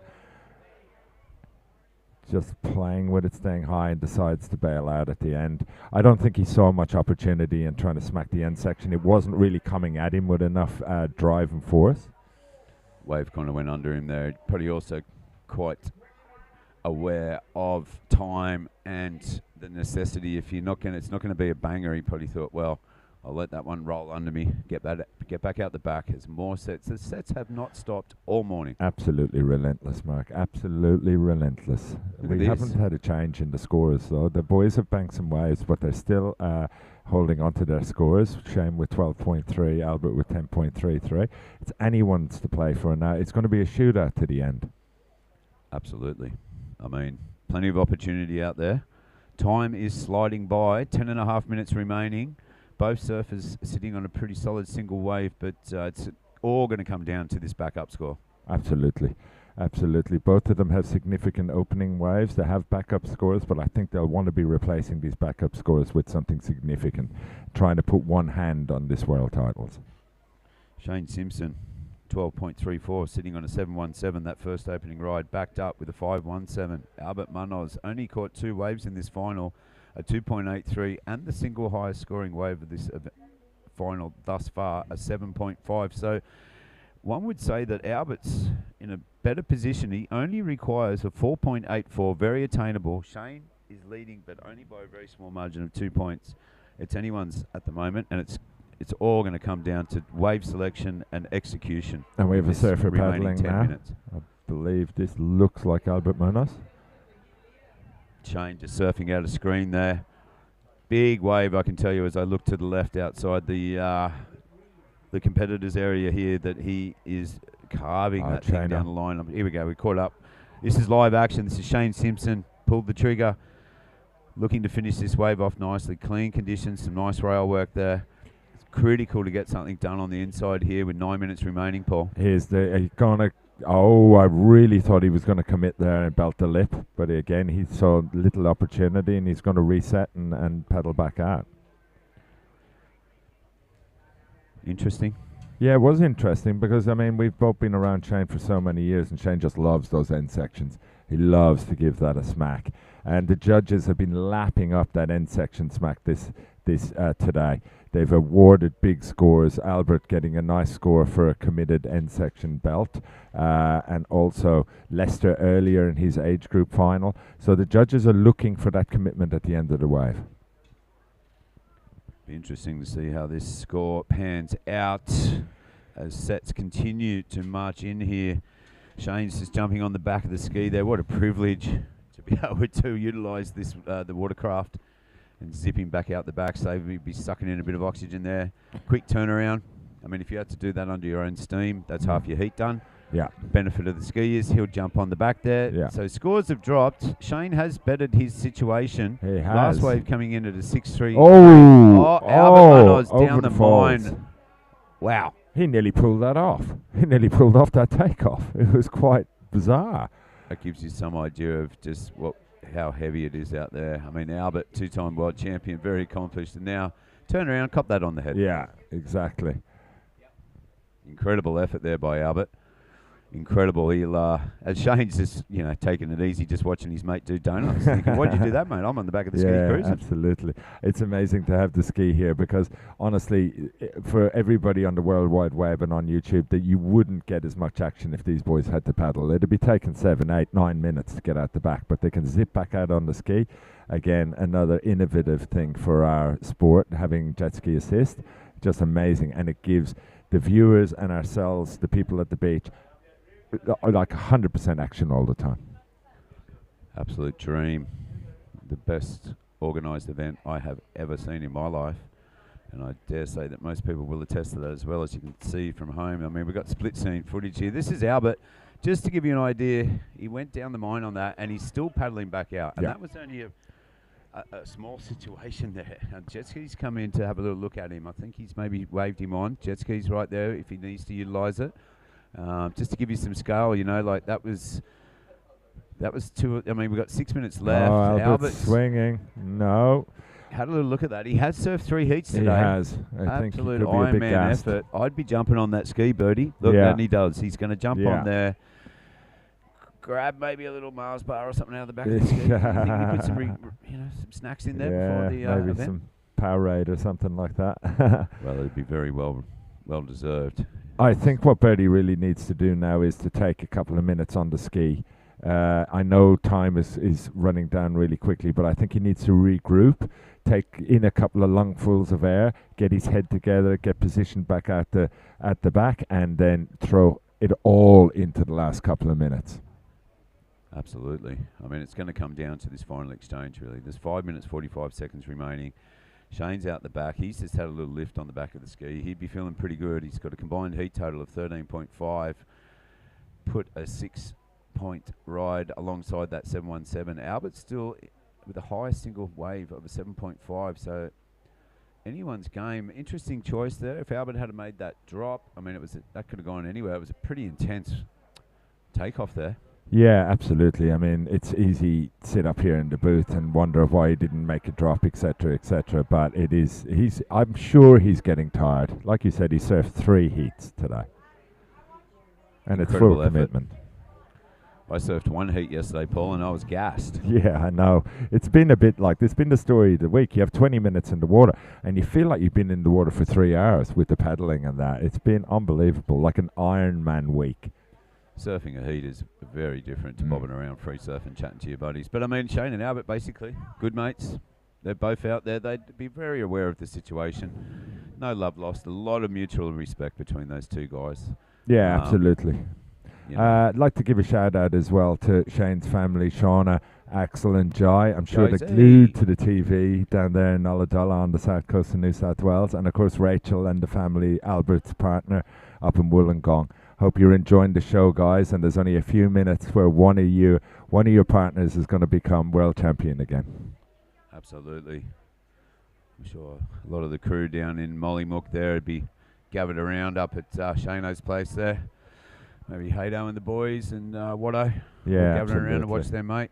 Yeah. Good little crew of surfers down there, feed off each other. As time is sliding away, 1 minute 55 seconds. Situation remains. Shane Simpson in the lead with a 13.5. Albert Munoz with a 12.33. And Albert goes. Albert pulls the trigger.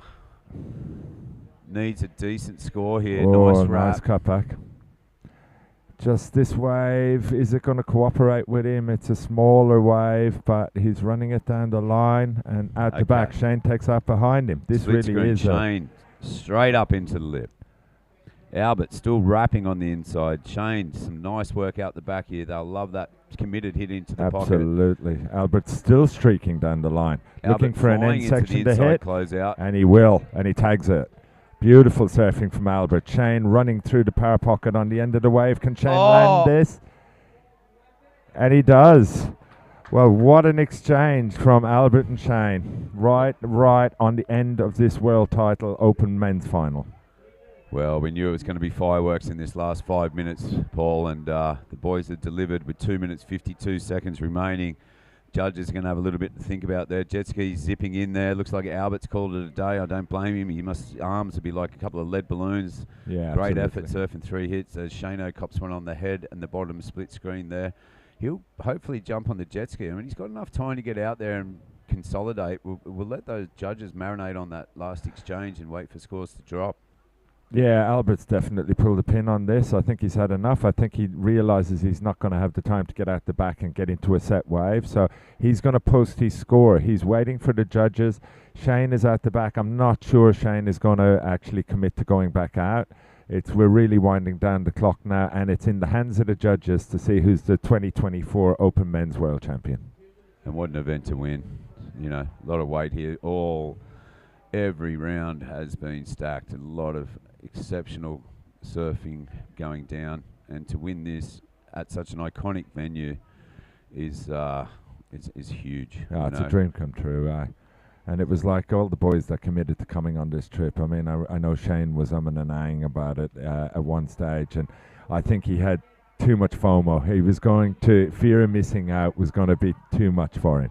There's absolutely no way he was missing this. Okay, judges have dropped some scores here. Shane Simpson, 9-point ride. Wow. Consolidating his position in first place at 16.17. Albert did get the score required, but on the back of that exchange, Shano's pushed it out. Albert's on the sand. It's all over. All spoken for here with 1 minute and 10 seconds remaining. Shano's on the ski. Probably be quite aware of what's happening if you can hear what's happened out there, but things are looking pretty good for the competitor in yellow. Yeah, Shane Simpson. absolutely. I think Albert has said that's all she wrote.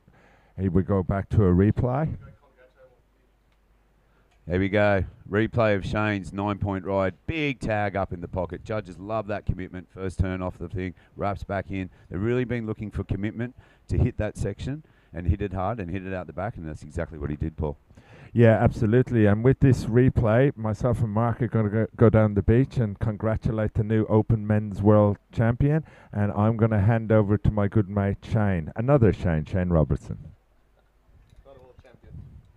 All right, as we count down, 25 seconds remaining, I'm going to skip out of the booth and go chair my little buddy up the beach and hand you over to the capable hands of Kevin. Thank you.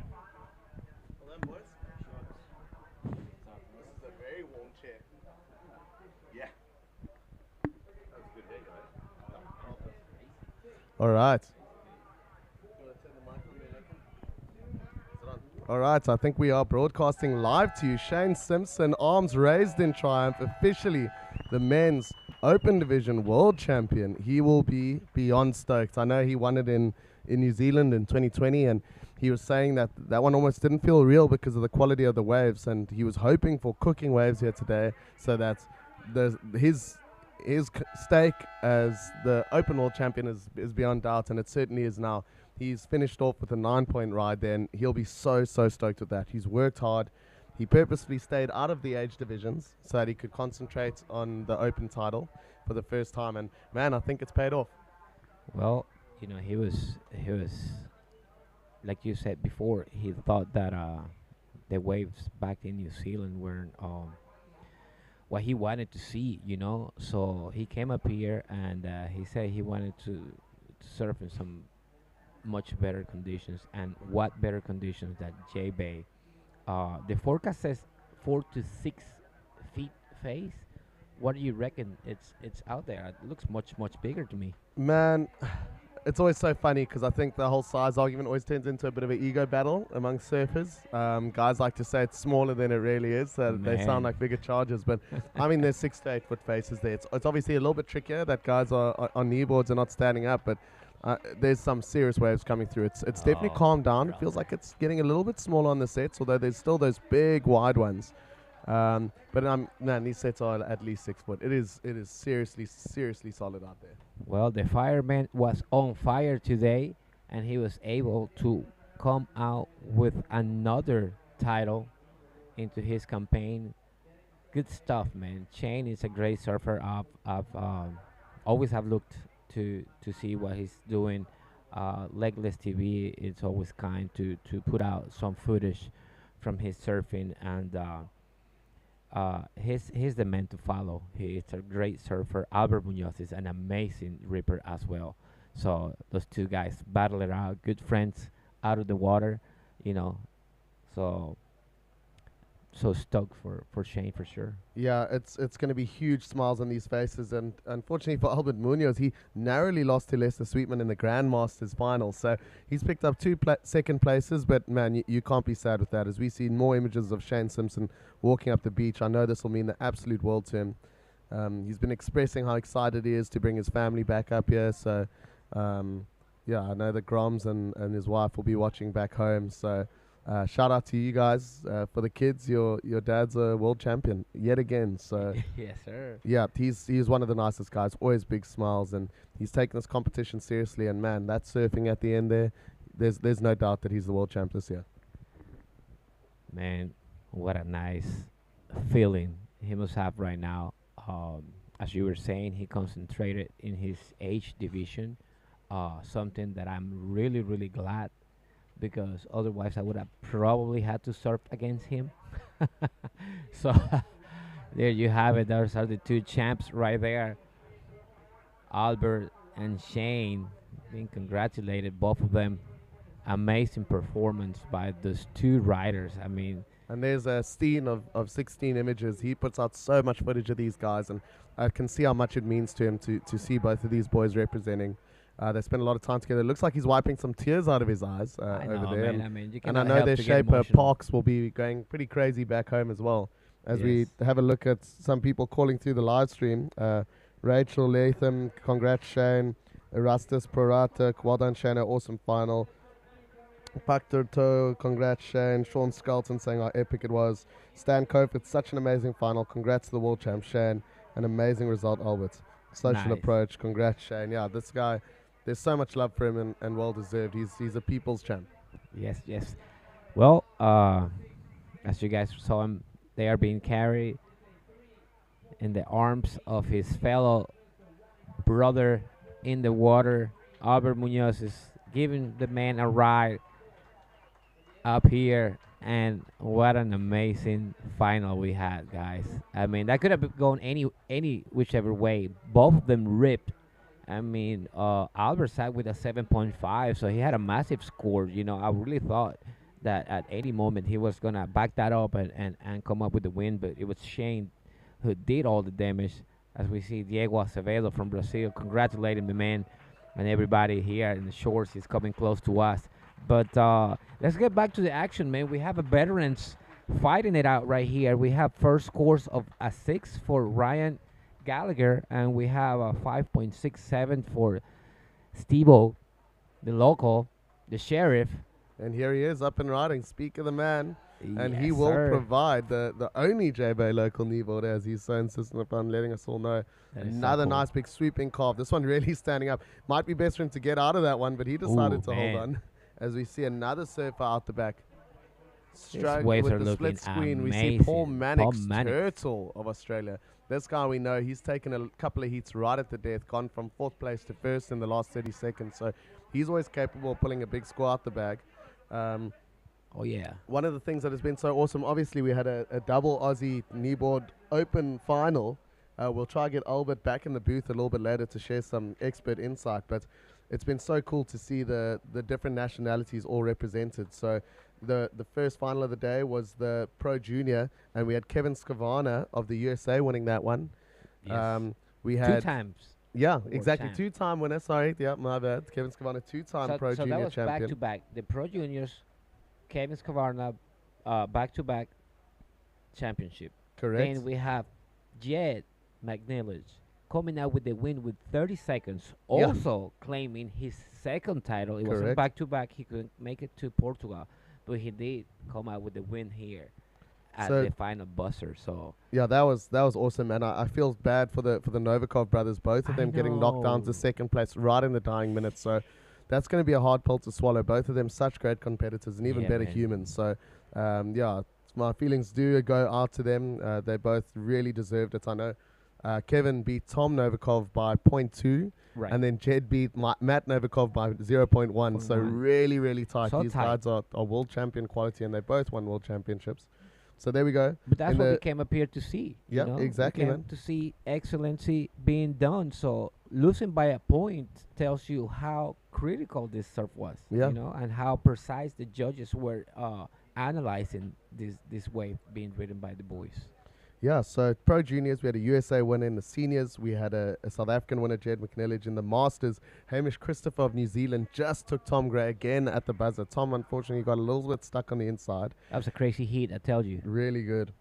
Really, really good. Then in the Grandmasters, another South African, Lester Sweetman, just demolishing those waves. He's been saying all week the conditions during the week didn't suit him. That's why we kind of didn't really see him advance too far in the open division.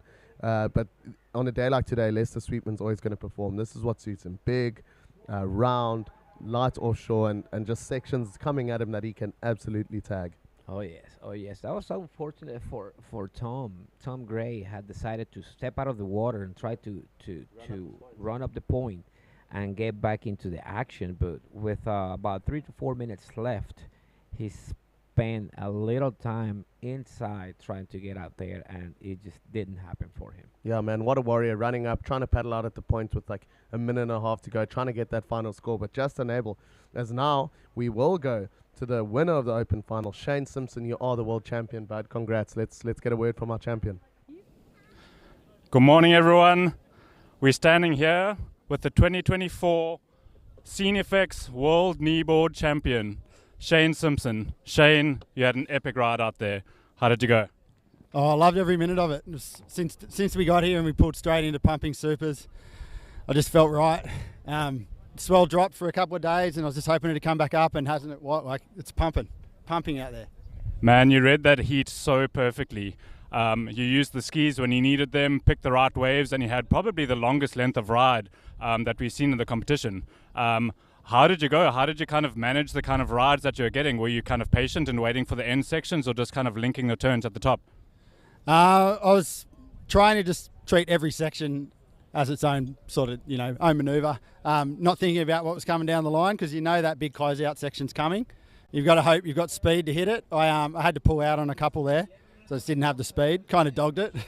Could have put the nail in the coffin earlier, but anyway, my last one was a cracker, 9.1, I think. But yeah, it's just very similar to the waves at home. Big shout out to Aladala. Fucking did it. Shano, this is the second world title. Basically back to back. You gave Portugal a skip. Is there going to be a third? Depends where it is. Can it be back here? We'll definitely work on it. Shano, massive congratulations again. Totally deserved the win.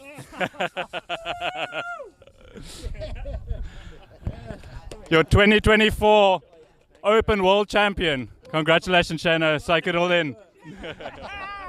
That's what she said. Real men taking in the face.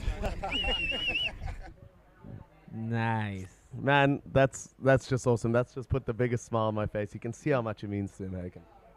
That's sweet, man. That is so sweet. That's an amazing closing to this open men's division. That was awesome. Yeah. But let's take a look up here and what's happening in the water, folks. As we come to the 9-minute mark, we see the local Steve-O picking up another combination wave, of 10 points right here. Ryan Gallagher's holding a single wave of a 6-point ride. Bob Munnix has a 3.3 and a 2.97. And Garrett Price, it's got a quick in and out with a 0.5. Yeah, Garth Price definitely not one to count out. He's dropped some super high heat totals over the last couple of days, so definitely keep an eye on him. He can easily do this. And Ryan Gallagher, we were told in the YouTube live chat to keep an eye for Ryan. He's a machine, and with a 6-point ride, he's in good position to try win this heat. A lot of big congrats coming in for Shano, so that's just so epic, as I think this is the ride of Steve O'Neilo. No. This is the man in red. So, as we see this replay right here, Man in red. Fantastic being. Okay, ridden, so that was man. Garth's Price. He just had a quick little look in during the interview, so we missed that one. Yeah. That coming in at a 3.27, so that's not going to be enough to win him this heat, as we see Paul Mannix, Turtle. Live action. The silent assassin back in live action. Another nice carve on the face. He takes it on a high line, a nice little jab in the pocket. He lines up the lip here. He goes Ooh-wee. airborne and unfortunately just unable to hang on there. But really, really good surfing so far from all the guys. Steve O'Neill still sitting in first place. But, I mean, this is anyone's heat. Yes, sir. Let's take a look at this replay right here.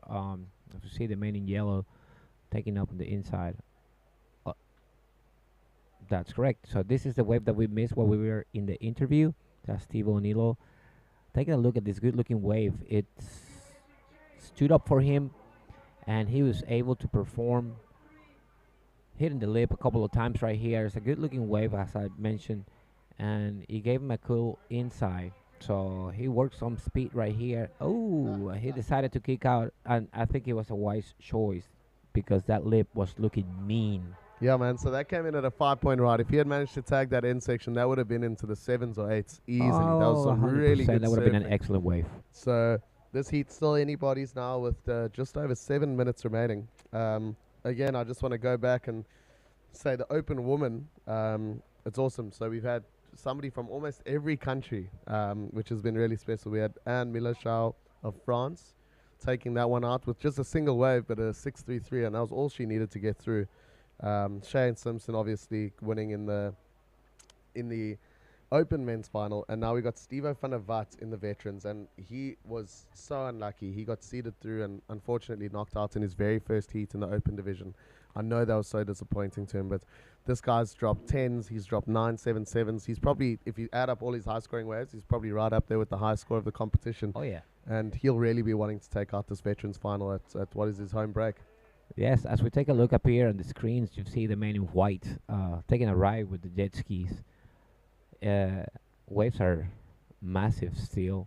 There's a lot of power being moved up here at J-Bay, so the boys are taking a ride up the point to try to save some energy and get into some much better waves coming in.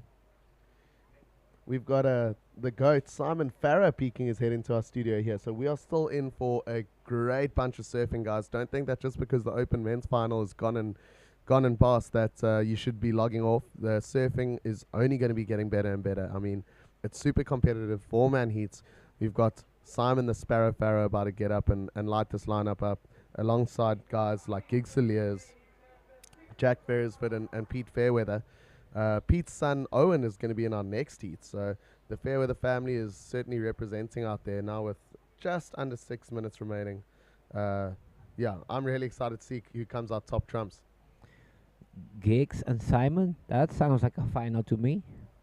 Not bad, man. Oh, Yeah, there man. were a bunch of guys so unlucky to get knocked out, but anything can happen in competition surfing. And I mean, yeah, Albert and Shane both walked a very hard road to get to the final, so well deserved first and second place. Yeah, they'll be super stoked with that one. So as we take a look at the scores here, situation is the same. Steve O'Neill still in first place. Paul Monix have moved from third to second position with the last ride of a 4.03. Ryan Gallagher, it's still holding third position. He only has a single wave of a 6, so he can replace that or put in another score on a second ride, and he's going to be fighting Paul for that second spot for sure, or maybe even move to the first place. This is the final, so anything can happen. Conditions are out there. There's still plenty of surf going on, and we are looking at the wide shot of how massive this lineup is. Yeah, for sure. Ryan Gallagher still sitting with 6 points off just a single ride. So, I mean, for him to win this heat, it's only going to take a 4.67, which, I mean, he's been cranking those out every day, twice on Sundays. So, it's not going to be a problem for him at all. So, Steve-O might be hoping that the lineup goes flat, but also maybe not. Steve-O only sitting with a 10.67. He's got 2 5s. He'll be wanting to improve his standing in this heat and really put it beyond all doubt that he is the veterans champion. Yes, sir.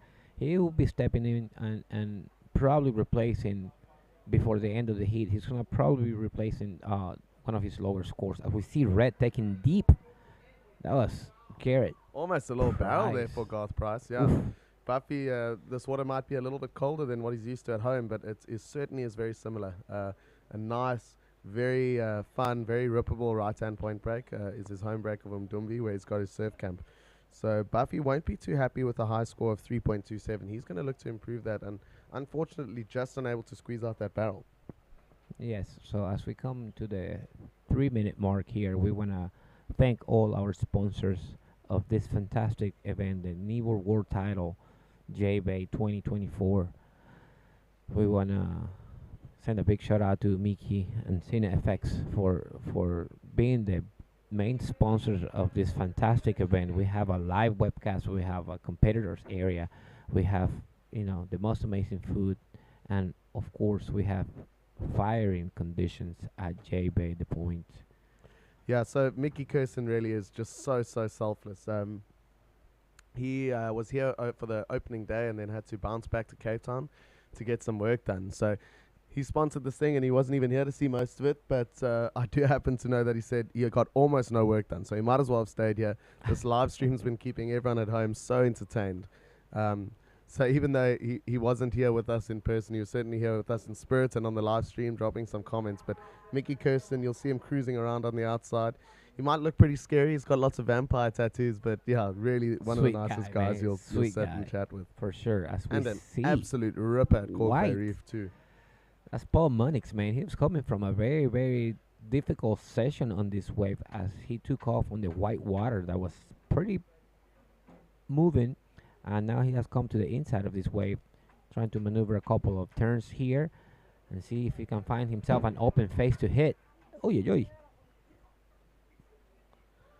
Yeah, it'll be interesting to see what score drops there for Paul Mannix. He needed a 6.64 to win this heat. I'm not sure if he'll get it there, but once again, all opinions expressed in the booth are our own. We do not know what the judges are scoring there up above us in a locked little private room, so that Ed Quinn couldn't sneak any wine in there to bribe the guys. He was unfortunately unsuccessful on that, but we will shortly be having Ed Quinn stepping into the studio. He's been living and traveling with Simon Farah up to the donkey and all around, so he'll be wanting to commentate on his buddy's heat, and in these conditions I would expect Simon to absolutely rip this place apart. Yes, sir. Yes, sir. So that was some good old work being done by Paul Munnix. Unfortunately, he couldn't finish up on that wave. He's probably going to replace that 3.88 that he's got, but it's probably not going to be enough to move him to the first place, as we see Steve O'Neill trying to jump into this wave. Ooh. Yeah, he would have lost his paddle priority there. So not the right choice for Steve-O. Maybe getting a little bit panicked, but Paul Mannix, his last wave coming in at a 3.5. So it's not good enough to take him into the first spot. He is still sitting in second, but I mean, if Ryan Gallagher wants second spot, he only needs to score a 1.54, which is so easy for that guy. And for Ryan to win, he only needs, like a 5-point ride. And the conditions are certainly favorable to that kind of surfing. Yes. Ryan has been sitting quiet, so I know that he's eyeballing this lineup, and he's making his assessment to pick a really good-looking wave, because he needs an open face to perform. He can do an amazing job. And man, he's going to be kicking himself with only 10 seconds left. He'll feel really silly. He's got the highest single wave score of the heat so far, and he just hasn't been able to back it up. And it seems that this is going to be all she wrote. So Steve O'Neill, brother, I don't know if you can hear, but massive screams on the beach. The guys are so excited to have Steve O'Neill back in the mix and sitting now as a veteran world title holder. That one wrapping up, Steve O'Neill first place, Paul Mannix in second, and Ryan Gallagher of Australia in third. So another South African athlete taking out a final here. So we are super stoked with that. We're going straight into the juniors. We got Loris de Marco of France in red, Maximilian Elvang of Portugal in yellow. He's been surfing well. Owen Fairweather of Australia in blue. Many have touted him as the favorite of this one. And Carl Wiersma in white. Carl's dad, Anton, is an absolute ripper. He unfortunately got knocked out of the Opens a little bit earlier in the competition. But, man, Haken, thanks so much, bro. It's been awesome being in the booth with you. Yeah, we've got Mr. Ed Quinn with us in the booth. So that's pretty exciting for you guys back home. Shane, how are you? Let me shake your hand. What's that for? Just good to have you. Just to say hi, how you back? I know I've been hanging with the boys, been watching the broadcast. It's crazy, but we're staying at Super Tubes. We have the big screen TV going. Yep. And we've all seen a million kneeboard competitions in real life, standing on the beach, standing in the wind, listening to the horns. But there was something about watching the broadcast and listening to you guys that we kept wanting to come down to the beach, and in the end, we just couldn't leave. It was just too wonderful. We would, 'cause out our window, we could see the sets coming. And so we would see them before the broadcast, and it's just been awesome. But it's been awesome also listening to you guys.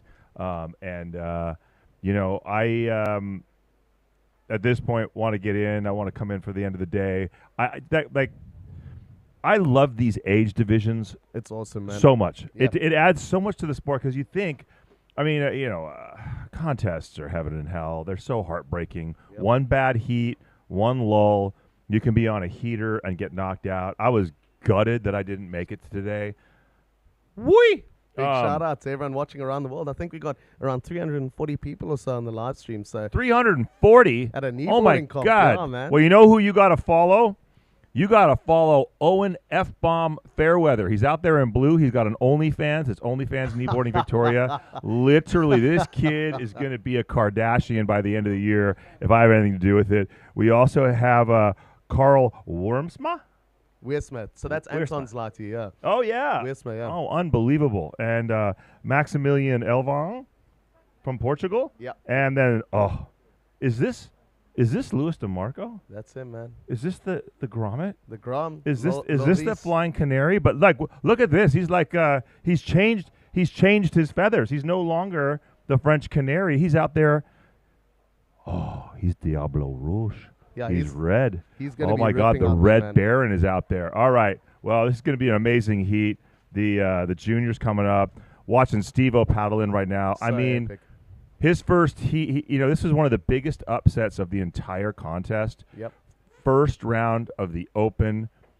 3 surfers in the 14s. Yeah, I believe it nuts. was Liam and Larry Berger. maybe, yeah. And it was something like a 14.8, a 14.5, and Steve-O had a 14.2. One heat out of the Open to see him battle back all the way through, win that Veterans World title.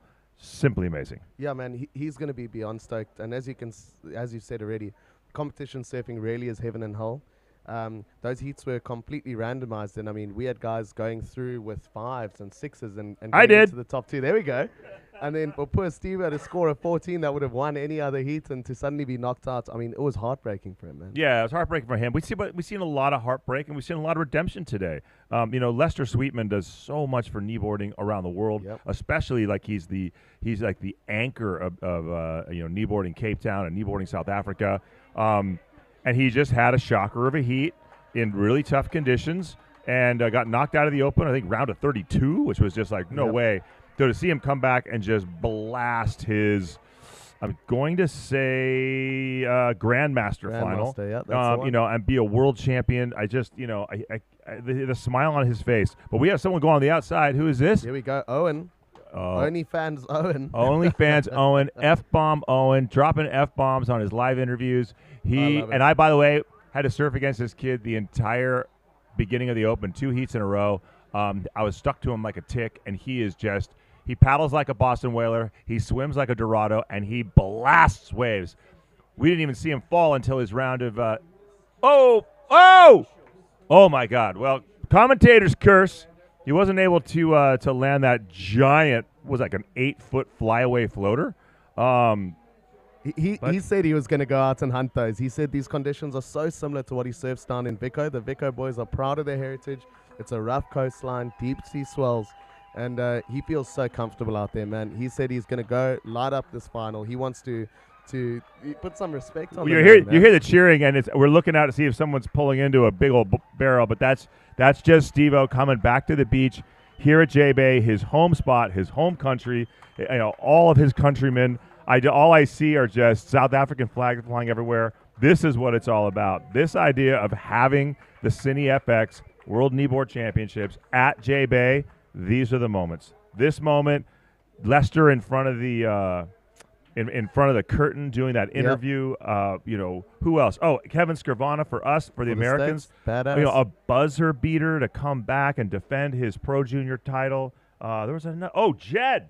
Jed stoked, coming man. through, winning a world title. I mean, yeah, it's just been, the Open's been phenomenal. What an incredible final, by the way. And all of these age divisions, it's just like this day. I mean, this comp literally couldn't get any better. And then I woke up at about 4 in the morning and watched a 10-foot set. And I don't mean 10 foot like 10-foot face. Like I'm 6'4" and it's 4 feet. I mean 10 foot, 20 foot on the face.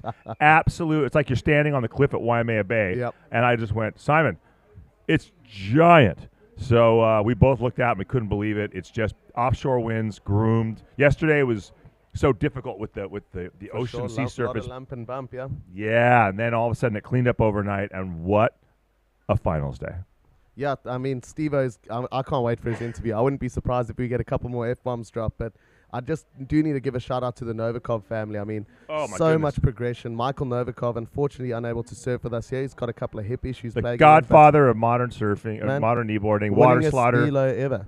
Water Slaughter was the greatest thing that ever happened to me. I stole the video from Blockbuster. I couldn't believe what I was watching. And he should be so proud of both his sons who controlled heats.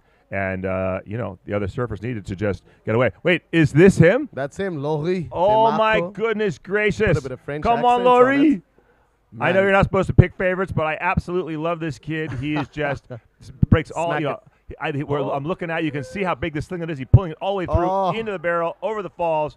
Wow, I don't know if he's going to be able to catch Owen Fairweather with that, but there is a really good chance that young Frenchman just got himself into solid second place. Yeah, man. Owen Fairweather dropping a 7.83. He's going to be super stoked with that. That's what a way to open up a heat.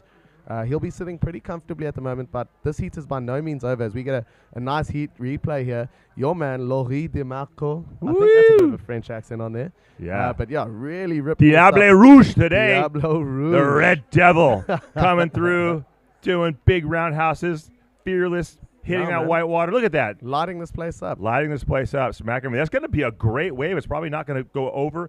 Look, trying to get barreled. Yeah, he probably thought he's back at Hossiger or back at Biarritz. Just going to pull in and just, get kegged on the inside. So and there we go, 5.33. So that's got him in the good range, and this sets him up really well. We've seen a couple of finals where the guy with the highest scoring wave only got one wave and didn't put up another. So for Laurie, this is still wide open. He can put in just a 2-point ride and take the lead in this heat. No, Laurie is in a great position right now. Maximilian and Carl are still looking to open their accounts. With 11 minutes, 15 seconds left in this final, that is a great first wave. And you never know. I mean, Owen is an absolute assassin, but in a heat like this, he might just start sending it. Sort of like Gabriel Medina did in his quarterfinal with Griffin in the WSL. Yep.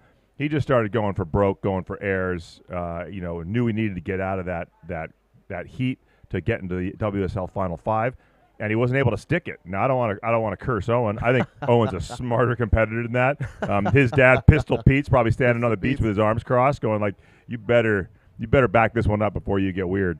Well, let me tell you. I mean, we've got Pistol Pete coming up in just a little bit. Actually in the very next heat. So Pistol Pete Fairweather is going to be going up in a stacked heat. Jack Beresford of the USA, Gig Saliers of South Africa, Simon Farrow of Australia. Do you know how many titles are in that heat? I don't know Pistol Pete's resume, but those other three surfers, I'm going to guess, have over 300 titles between them. Yeah, it's Jack just has ridiculous. 100. Yeah, I mean, we're going back 40 years of just dominance in this sport. Simon has I can't even count how many, and I don't mean like world titles, but I mean like WSA, USF, ASA, ISA, World. It's just what is it? Margaret River. What's the big one down in Phillips Island? How many titles do these guys have between them? The KSUSA titles. So that's going to be an absolute insane heat as we're getting down to the end of this contest. All right, we have a rider up. Looking at this one, who we got? Carl Wiersma, man. Yeah, that. Oh no, that's Owen again. Yeah, that's Owen Fairweather. Wow, I told you, this kid is always in the right spot. Always, it's a Boston Whaler can't out paddle him, and here he is. Just what a beautiful wave. It's just cleaning up right now. Maybe getting a little smaller and more under control for these kids, and Owen is taking full advantage. Yeah, man. Every bottom turn here, burying the rail, showing the board shaper's name on the bottom of the board, and just unable to ride out of that one. Just came unstuck. Yeah. It's interesting. We were saying, oh no. Oh, no. Just bailing out of that one. Laurie. This little 8-year-old is just absolutely out of his mind, taking off on a bomb set right there, or trying to, getting completely smoked. You know what? I think he saw Owen get away, and he goes, I'm not going to let Owen get away ahead of me. Here we go. I'm gonna Cole catch up. Wiersma riding one of his dad's boards. This kid is an absolute ripper. He's part of all the Grom search competitions down here in South Africa. He's won a couple of events, tons of seconds, and he's riding one of his dad's boards. He's about 2 or 3 times his size, but man, he knows how to put this thing on a rail. Wow. That was really impressive. What a great, you can see, you say he had a lot of rail, but it didn't look that small. The board didn't look too big under him in these conditions. I mean, everybody moved to their step-ups. I wish I had moved to my step-up yesterday. I kicked myself for thinking if I could get into the waves, I'd be able to do something on the face. Yep. And so much water moving, so much power out there. It looks so... We woke up this morning, and we're looking out our window watching giant sets go by, and then we would watch them hit, on the broadcast, and we're like, this broadcast is doing no justice to the size and power out there. It's crazy, man. Yeah, it looks like a pretty day at C Street or something. And then, but like when you're standing on the rocks trying to get through there, the sweep, the current, the power. I mean, this is the Indian Ocean showing its teeth. And an east swell like this hits the point harder than anywhere along the stretch of coastline, including Super Tubes. Yeah, Super Tubes is looking like it's maxing up there, but you can literally see the lines of swell moving right past and hitting down here at the point. To your point, so much water moving around yesterday, and because of that onshore wind, it was so lumpy and bumpy, and I'm sure you're resenting the fact that they've only allowed jet ski assists on finals day. You guys could have used a couple. Guys, I mean, my poor buddy, the Creedler, jumped in and got swept, never got out, got swept all the way to Albatross. The jet ski was getting gas. He missed his entire heat. And there we go, another one for Owen Fairweather. Pistol Pete will have a big smile on his face. Yeah. He's backed up the 783 with a 7.5, and he hasn't even been able to connect that section. By the way, he sticks both of those, and he's sitting with an 18 plus. Easily. Like both. I mean, that's how good he is. How good he surfs the outside. He's right now he's basically free surfing. I mean, he's sitting there with a 15.33. Our little Diablo Rouge, our little red devil out there, Loris only needs a perfect 10 to catch Owen. Easy. and Carl and Maximilian are finding themselves comboed at this point. But it's so awesome watching this final. These kids are the future of the sport. Watching them go for it, and I gotta say, Owen for me has been just a revelation. I mean, Loris, I love. Because he's a lunatic, and I just love watching this little savage fly across these giant waves. Owen has really been, eye-opening. Well, especially when he drops an F-bomb in his first interview. Yeah, that's always good. I mean, what a way to start. But you got to remember that guy beat the GOAT, Simon Farah, in their quarter. No, it was still in the four-man heat. Round of 16, So round of 16, beat him by 0.5. Simon had already gotten out the water. Thought he had the win. Yeah, with a 16. And next thing, this Grom just smoked it. Yeah, Simon had a 9 and a 7. And was actually trying to do a lap and run back out. I thought he was trying to steal my Sadie Cakes. There was a little bit of controversy then. The whole broadcast kind of went off the rails because I thought Simon was running back to the house to steal my Sadie Cakes. Sadie Cakes is a sponsor of the World Kneeboard Championships here. Actually, I'm staring at like 3 stacks of cupcakes. I can almost reach them, and no one's looking. Those things are damn good, man. I know. We should put some in my van. Yeah. And then Terry Day actually stopped Simon. He goes, Simon, don't try and paddle back out. You're going through. You have another heat. And he was like, okay. And that was the controversial Thursday when then they didn't run the quarterfinals. Simon and Owen both voted to go to the quarter. They wanted to run the quarterfinals Thursday night. They were run first day Friday morning, and unfortunately, both Simon and Owen went down. So maybe they had a little premonition, like let's not roll the dice. Let's surf these big chunky waves. But they got outvoted. Yeah, for sure. I mean, these conditions really suit the guys so well, so they'll be so stoked they're in the water on finals day. So many of us are not. So many of us are not, Shane. Sad trombone. Maybe, better luck next time. But, watching these waves come in right now, I'm just dying. Oh. Here we go. There's the Red Devil. There he is. Grabbing rail, cutting it back nicely in the pocket. He's sitting pretty comfortably in second place, but he looks like he wants to charge. Look at him. Working that wave. He wants some speed. He wants a section to hit. He wants to catch Owen. Yeah, he needs a 10 here. He's not fighting for silver. He's not fighting for second place. He's we gonna go. need to put Oh, my God. It's doubling up. air. This is going to get exciting. Oh, the Red Devil. Let's see what he can do. Diable Rouge. Oh. Oh. Man, I love the commitment. My goodness, the commitment. That's going to be a great photo. I want to check, actually. Okay, good. I was worried. he came down so hard, and that board has so much rail. I was worried he might have smashed his face on it. I've done that many times over the years. I'm glad he's okay. You usually check when they come up and you start trying to touch your nose and see if you have a little bit of blood coming out, or you chipped a tooth or something. But you know what? Diable Rouge, he doesn't care. He's not worried, Yeah. man. He's in a Red red Devil. vest anyway. Red Devil doesn't care. He can just wipe it straight He went off. from the French Canary to the Red Devil, and he's, it looks like they may have found him a singlet that fits a little better. Because I swear to God, the singlet on what was it? I can't remember what day it was. Tuesday, yeah. Oh, it went down to his ankles. I mean, he looked like this giant, flying Smurf. Owen, once Owen again. up. So Owen is already sitting on 2 great scores. Wow, that snap hook under the lip, comes off the bottom, rips it off the top, Getting back some down to flicks the off white the back water. there. You know he wants to finish one. His dad's standing on the His old on the man's shore- out there. He's in the next heat, man. Yeah, and he's probably standing on the shoreline saying, if you want to fly home, buddy, you better finish one of these waves. Here we go. All right, here we go. Smash Coming it. through the inside. Big Bang. whack. Boom. Oh. Owen is 0 for 3 on giant flyaway man hacks.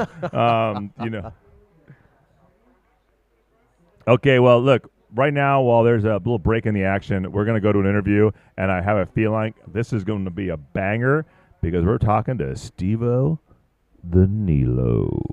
Folks, I'm sitting here with none other than Steve-O Nilo, the local legend, taking down the veterans. Woo!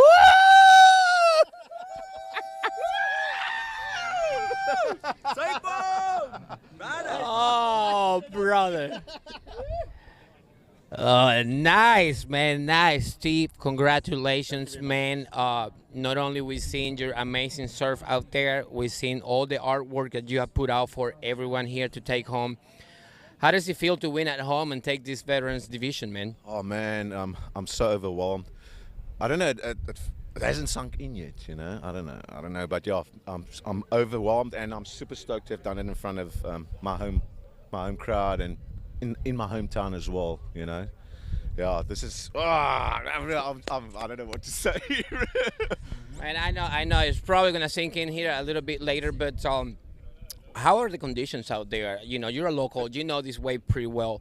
Tell the people out there what's really going on out here. There's some big sets coming in, and you picked out the most pristine looking waves out there because obviously you have the knowledge. Tell everyone else how that feel over there. It's so obviously what you can see is the swell's coming in very straight, so it's an easterly swell. So you don't really get breaks between the waves, you know, to get out there. So yeah, timing is very important, and then the thing is out there, especially when it's as big as well, it's sometimes better to take on the second or the third wave because that first one's got that lot of chop on it with the wind and that. So that first one cleans up the water, and then that second or third one is pretty good, yeah. Good conditions, yeah. Well, if anybody knows anything about that wave, it will be you, and that's the reason why you are the champ, man. Anything else you want to add? I just want to say thank you to everyone that's supported me over the years, and yeah, I want to say thank you to Jeffreys Bay, bro. J-Bay and all my friends and that, yeah. Good on you, man. Good on you. Go ahead and celebrate, and back to you guys in the booth. Wow, what an interview. What a moment for Steve-O the Nilo. Absolutely loving it. Not a lot of action. Did anyone miss? Owen Fairweather, Owen F-Bomb Fairweather, Owen OnlyFans Fairweather. Congratulations to him, the juniors world champion. Took a hold of that heat early. Yep. Never let it go. The lunatic little Frenchman, charged, got a great score. Yeah, Came in man. with a 10.16. I think he was a little bit underscored on that I last think big so bash, too. man. Well, he's MVP of the week, so it doesn't matter. He wins our hearts and minds. 100%. Carl coming in third, and Maximilian coming in fourth. Next, we have a heat that is Loaded. Yeah. I mean, What else it can you just say? is unbelievable, the talent that's coming forward, the history that's coming, forward. Do you know much about Pistol Pete Fairweather's, accomplishments in this? His contest record? I'm not aware of it. Would you have a little bit of insight for me?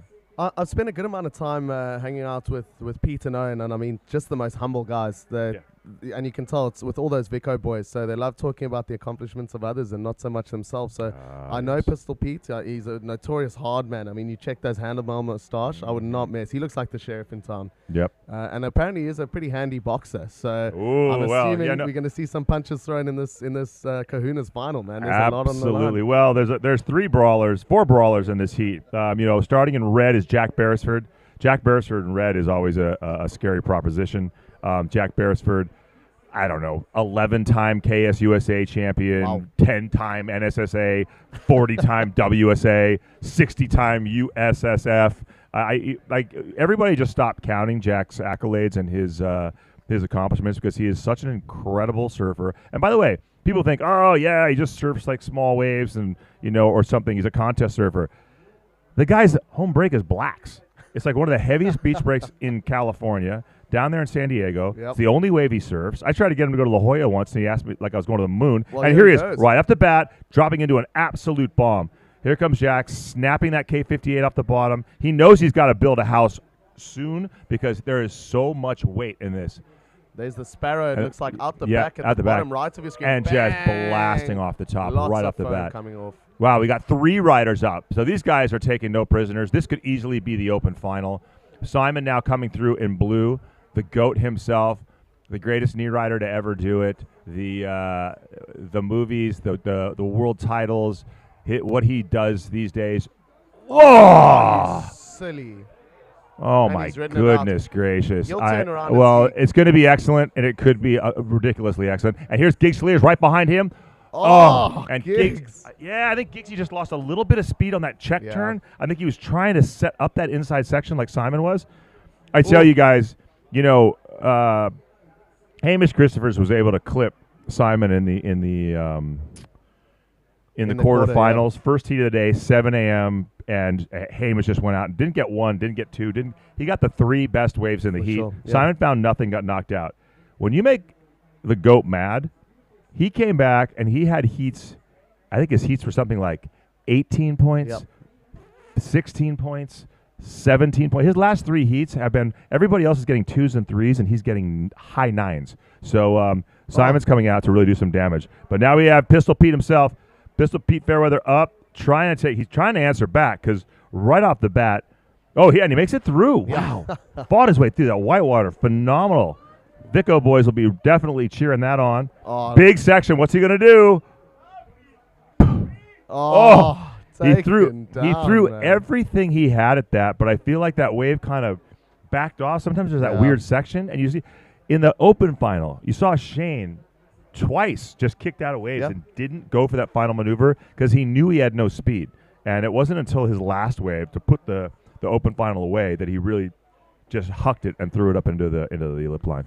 For sure, man. And these weight sets are coming through solid 6 to 8 foot, sometimes even plus. And these guys there's 2 jet skis patrolling the lineup that are there to pick them up. But these guys first have to punch through the shore break. The jet skis aren't coming to the inside. So I know, and you know what? These jet skis are like, these guys are all lunatics. They all took off at the same time. We got 4 surfers already up and riding. There's only 5 minutes gone in this, less than 4 minutes gone of this open final. And the jet skis are like, we had to pick up multiple guys. Now, Jack Beresford's first wave came in at a 5.17.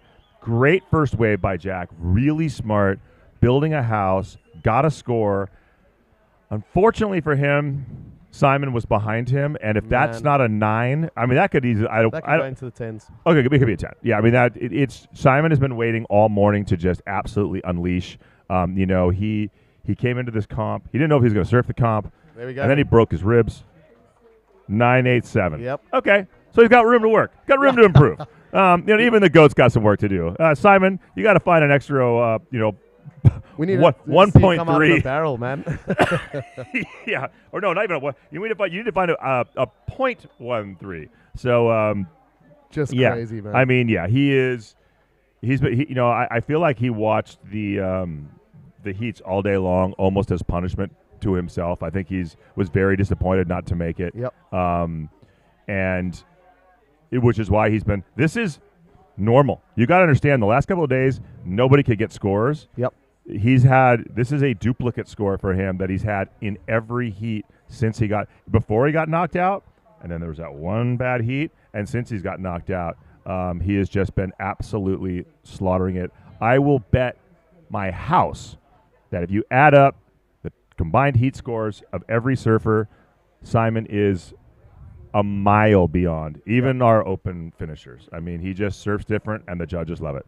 Yeah, I mean, we've got some interesting information coming through on the YouTube live stream. They say Shane Simpson surfed 6 heats and won all 6 of them. So this guy's had a clean scorecard the whole way through. But as you say, no one's been dropping 9s like Simon Farrer. This guy is just on another level entirely. Giggs coming in with a 6-point ride. If he had hit that end section like Simon had, he would have been right up there, possibly even into the 10s. He was on a much bigger wave. Yep. But huge congrats to Hamish Christopher, first off, for taking out the goats in that quarterfinal. Yeah, I mean, Hamish surfed a perfect heat.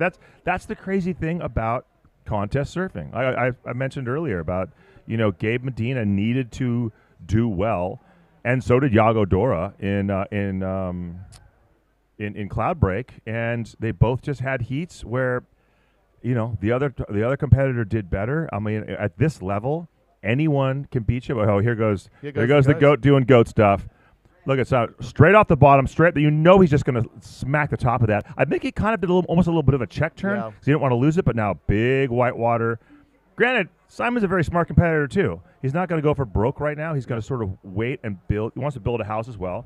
He's kind of trying to think like, I want to get a good score, but unlike so many people today, Simon's able to do this in the end. Bang. Boom. And to ride up, man. He almost lost it at multiple points during that hit. You can see him celebrating it himself as he comes through on that one. Yeah, or grimacing because those broken ribs are probably killing him. But and then I'd love to see a replay of Giggs's as well. We had 3 surfers going simultaneously. Giggs, I don't know.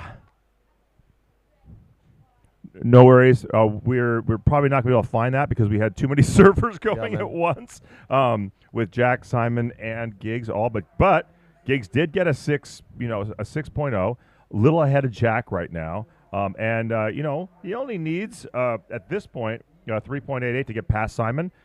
With 12 minutes left, Simon could get skunked. He could, Jack, Giggs has to just really sort of batten down the hatches, get another wave. Giggs has had 9s in several heats this year. In this competition, so he could easily be able to, come in and catch the sparrow.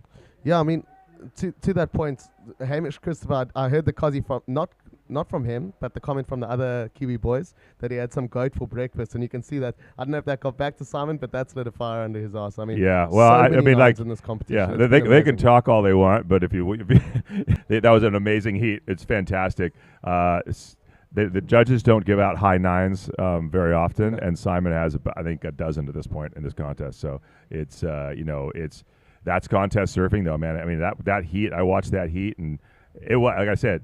Hamish didn't get 1. He didn't get 2. He got the 3 best waves. Sure. And Simon said straight up, I couldn't even find a wave. And every time I looked up, Hamish was just on a bomb. Yeah. And did real well with them, man. So it's he earned that, and it broke the Sparrow's heart a little bit, but it also mad. And, unfortunately, I had to surf a couple kahuna heats with him. And that's not where you want to be. It's not what you want to be. You want big, wishy-washy waves. Everybody's trying to get 4s and 5s, and he's dropping high 9s. So it's what's amazing about these age divisions. Normally someone goes down in the open and they're gone. You lose them for the whole. We would have lost Giggs and Lester in the round of 32. We would have lost Simon in the quarters, but now we get to keep watching them surf, Shane. Yeah, and lucky us, as Albert's pointed out, he's sitting right here beside me making a little guest appearance. There's so much history between these two. Not only are they traveling and staying together, but man, between Giggs and Simon, this has been going on for decades. First world title final, 1993. In South Africa, 6 to 8 foot cave rock, split decision. Wow. Simon beats him. Wow. 1996, Wollongong, or however the hell you pronounce it. Wollongong. Wollongong. There we go. You guys, that's big coming from you, Albert. That can't even pronounce your last name. Again, Simon was able to clip Giggs in 96, and then sort of semi-retired, and Giggs. After that, went on a tear and won multiple world titles. Like I said, there is so much hardware floating around out in this lineup right now, and we got to take a big we just all got to take a bow to Gig Celliers. This has been a dream of his for a decade. Yep. And for it, it almost better that it took so long to get here because the infrastructure. Just right now, Shane, you and I talking on a live broadcast about kneeboarding, going live around the world. There are people watching it live, and there are a lot of people who are going to watch it afterwards. 366 people viewing this live as we speak. And they're watching the goat do goat Here we things. go. Just a big hack out the back. He came deep on that one, coming back into the foam ball with about 10 minutes left in this heat. Simon wants to put this heat away, and he's well on to doing it. Another big rip. Another one pulling to the inside. You know he's going to end with a big flourish. Another big hack. The water that flies off that flashpoint is amazing. Oh, just clipped him. Here And out the back, here goes Jack Beresford right on his heels. You know, Simon did a lot of work. That's probably, it may go into the excellent, but it's definitely going to be good. And Jack is right behind him, not wanting to give. Jack is such a savvy competitor. I've been losing heats to this guy for 40 years. Yeah. And it's just, he's always seems to be on the best wave. Right when you have him boxed in, you think, that's it, I got him. He'll find some sort of, just crazy Something Hail Mary, stupid, do something insane. I just, it's been a real honor and pleasure to surf with Jack. I know his whole family's back in San Diego cheering him on, and very, very proud of him. And it's great for us, the KSUSA, and kneeboarding. Yeah, I mean, Gig Celliers, he talk about going on a tear. Even in the 2020s and late 2019s, it was pretty much just a hobby. He would go to each country's national titles. He'd travel around the world. Came to ours. And just decided to clean them all up. Portugal, Yeah, USA came USA champion. US champion. Now Giggs and I, he came over for the World Championships at Santa Cruz when KSUSA held it at Steamer Lane. That was the first high water benchmark for contests because we got the permit at Steamer Lane. All the best guys from most that could make it from the world came. The surf was pumping. Phenomenal event, but I mean, it was still the scaffolding, the kind of thing. It was this, and I wish Don Harris and Eric Osland and Chris Anderson and all the beautiful kneeboarders that we've lost along the way could have seen this today because we really do feel like this is just the greatest thing ever, and we gotta tip our hat to Giggs. Giggs made this happen, and the fact that it happened now, with all of this infrastructure that's sort of WSL Lite and the live stream, and Eagle Media and YouTube. I mean, it's incredible, Shane. Yeah, we're so blessed, and I was fortunate enough to form part of the Kneeboard South Africa committee. And I know Giggs, he had his shoulder reconstruction surgery around 8 months ago, and between then and now, he's come up to J-Bay, not for surf trips, but work trips to try get this event to happen 8 or 9 times where he couldn't catch a single wave. So huge respect to Giggs, and thanks for putting this together. We don't know when we're ever going to see a heat like this again. They are absolute legends in here. I'm not kidding. There's so much. I mean, unfortunately, Simon really wanted to bring his family, but Beck and Liam and Maddie and Noah. I mean, they were all sitting at home. They wanted to come, but then who's going to guard all the kneeboard trophies? Yeah. I mean, Simon's entire house is just nothing but these beautifully lit cabinets full of hardware and trophies. And so they just said, you know what? We'll cheer Dad on because it's live. We'll cheer him. I mean, Maddie, I think, was the most upset she couldn't come. Actually, no, Beck. Beck loves to travel. His wife, oh, my God. Okay. First time I met her, they stepped off the plane in L.A., and, I picked him up, and I brought him over to my house and handed her a margarita at 10 in the morning. I don't think I've ever made anybody happier in the history of the world. Yes, Bristol Pete once again charging this one onto the inside. Pulling in, trying to get a little barrel. Can he finish it? Oh, just a little. That end section kind of runs away. But, of course, I'm kidding. This was kind of a boys' trip. Beck and Liam and Maddie and Noah are home. Noah! And they're so proud of their dad. And you know what? They probably do have to make an extra little space on the mantle for another world title because the Kahuna world title right now. I'm not gonna say this heat's over, but it's going into the pocket of the GOAT Simon Farah with an 18.2. Well, the last wave he didn't finish. Went to got an 8.9. So he's sitting with a 9.87 and an 8.33. He's got the entire field comboed with 4.5 minutes. That's everybody's comboed. Place. There's 5 minutes left in the heat. Simon should come in. Instead, what's he doing? He's paddling deep. Now, you know, Simon really wanted to make a statement in this heat, and I think he pretty much has. And also, just what a class act. I've been fortunate enough, we're staying with you boys at Sean Rosen's place. Shout out to Sean for having us. And Simon's just a class act, so he could have come in. He's hanging out there with his fellow competitors, showing them the respect they deserve. Yep. I wouldn't be surprised. The amount of times Giggs has pulled off almost 2 10s in the final dying minutes at a Yep. place like Mossel Bay to take the open title when it was all but sealed for someone else is astounding. So I wouldn't be surprised if there's a bit of gamesmanship going on out there. Oh no, Giggs is waiting for a bomb right now. He knows he's got to get himself back into this heat. I think he wants to just go for broke. And here he goes. Up and riding, Giggs Silliers, the absolute legend, the Hulk of kneeboarding. Yep. My dear friend, like the only reason we're all sitting here on this broadcast right now, trying to get this wave to open up for him. You know, he ran back into the house at 6 a.m. to pick up a different board. I think he wanted almost like a step up when he saw the size. Unfortunately, you know, some of these waves, they just don't. Fade away, man. They fade away. They don't give you the power either to hit the end or to finish the wave, you know, or they don't give you enough speed to do that final maneuver.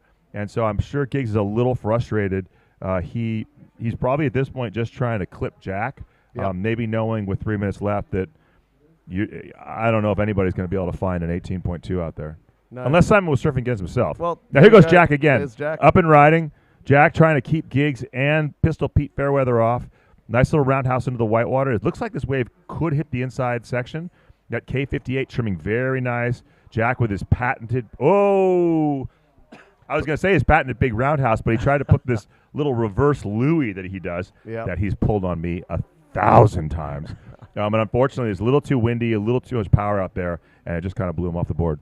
Yeah, I mean, for Giggs, I've been fortunate to spend a bunch of time with him in the lead up to this event and now during the event. And, I mean, he might not be taking home the world title here, but his trophy is the simple fact that we're all here and at this event together. He's been His the trophy happiest man, his trophy non-stop is he should just stop looking at first set, turn around, and look at the beach. Yeah. This is his trophy. 100%, This man. whole week, these 6 days of competition, this unprecedented kneeboard competition, unprecedented world title competition. I mean, he has literally made dreams come true for hundreds and thousands of people around the world, because not just people who are here, but those who get to watch at home. And here's a dream of mine, watching Simon Farrow, the GOAT, rip at J-Bay. When I heard he was Let's see thinking if of coming Simon can down, beat Simon. I was so excited, man. Let's see if Simon can outdo his 18.2. Like, we should probably start another card, and we'll just have Simon on Simon Crime. And we got Pistol Pete again out the back. This guy likes taking off deep. He's been barrel hunting. He really has. Just getting clipped by the whitewaters. We see Simon up again. Yeah, a bit of a gonna be frothy looking one. for He's this going to end want to try and section. finish this. Coming around to the inside, I guarantee you he's not going to paddle back out. He doesn't want to do that ski. I think he knows this heat's pretty much done, and just banks it. And another bank on the inside. Where are you going? He's surfing albatross right now. My goodness. So someone's got to go to Jakarta and pick up the Sparrow. Oh, he's back up. My goodness.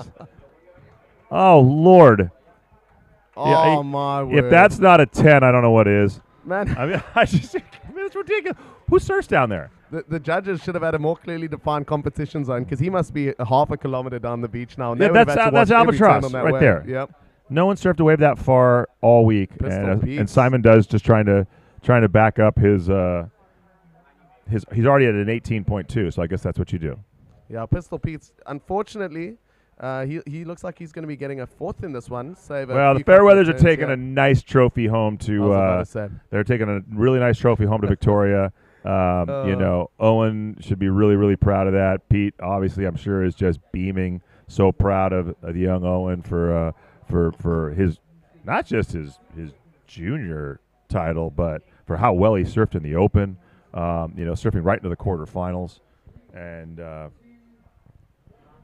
387 people now on the live stream. Robert Grove, watching from California. Go Count Jacula, he says. Yeah, that's Bob Gov is we call him Father Time. He is the coolest guy. He taught me more about Baja than anyone. Has taken us on so many incredible surf trips. I think this might be Giggs after the horn up. I mean, if someone deserves if there's anyone who deserves a standing ovation, it is Giggs. Right now, I mean, I love that he's getting this last big wave. Let's see if he gets a nice big belt to finish it off. Oh! Gigs. You know, I wish he hadn't have done that, by the way. His shoulder's at about 30%, and I don't want to see him get hurt. He's probably going to have to he has a screw sticking out of his shoulder. The surgery didn't quite hold. He took us up to Namibia. Man. Saw him pack a 10-foot absolute freight train and was probably in the barrel for 200 yards, and then this deep section hit, had a little bit too much south in the swell, I think.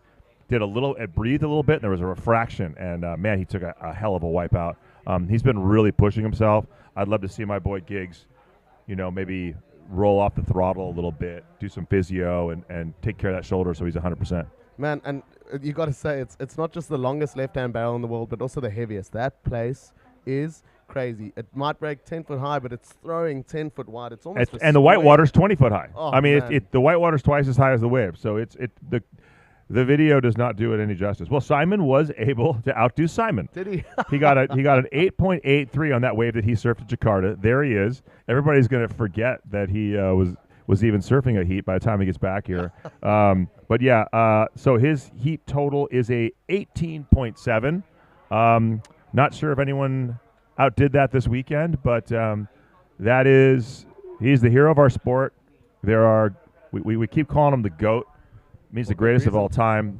Valentino Rossi in MotoGP, Michael Schumacher in Formula One, Tiger Woods or Jack Nicklaus, depending on your generation, in golf, Michael Jordan in basketball, Tom Brady in American football. I don't know who the GOAT is in rugby, if there even is one, but Kelly Slater. He's basically our Kelly Slater, Yeah, and sure. you saw why in this heat. You don't believe me?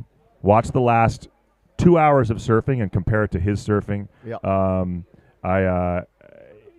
We're so lucky to have him. We're so lucky that he came to this incredible event to be a part of it, and I'm lucky to call him one of my best friends in the world. Love you, Simon. We'll talk soon, bud. Yeah, just a class act. As we see Paul O'Neill here in the Legends final. The Legends, I think, is this a 60 to 65 age group? And these guys absolutely rip. Besides Simon, I think Stephen Cruikshank could be the guy with the next highest wave totals. That guy's been dropping 8s and 9s all week long. His home break is Cork Bay. I'm not sure if you had the chance to see that, but that place is heavy. It's a short little punchy left barrel, and the way he rips on this right-hand point break, you would never guess. You would think he was a local here. And then outside right now, I think we're going to be coming up pretty soon. My dear friend, Asafa, who I met here 22 years ago. Big Sean Noon! Come on, Shawnee. There we go. So Shawnee he's a South African expat. He surfs for us. He's been surfing with us in the USA. So 22 years ago, I was working in Johannesburg. When I got finished, I came down to J-Bay. Oh, come on, Shawnee, finish it. Oh, Sean. I think he felt like he maybe just didn't have enough momentum to finish that, but that's a great first wave from him. I was watching it out the window. We'll see if we can get that on a little bit of a replay. But, so I was here surfing J-Bay, and I saw a kneeboarder out, and so I stopped to watch him, and he broke his leash.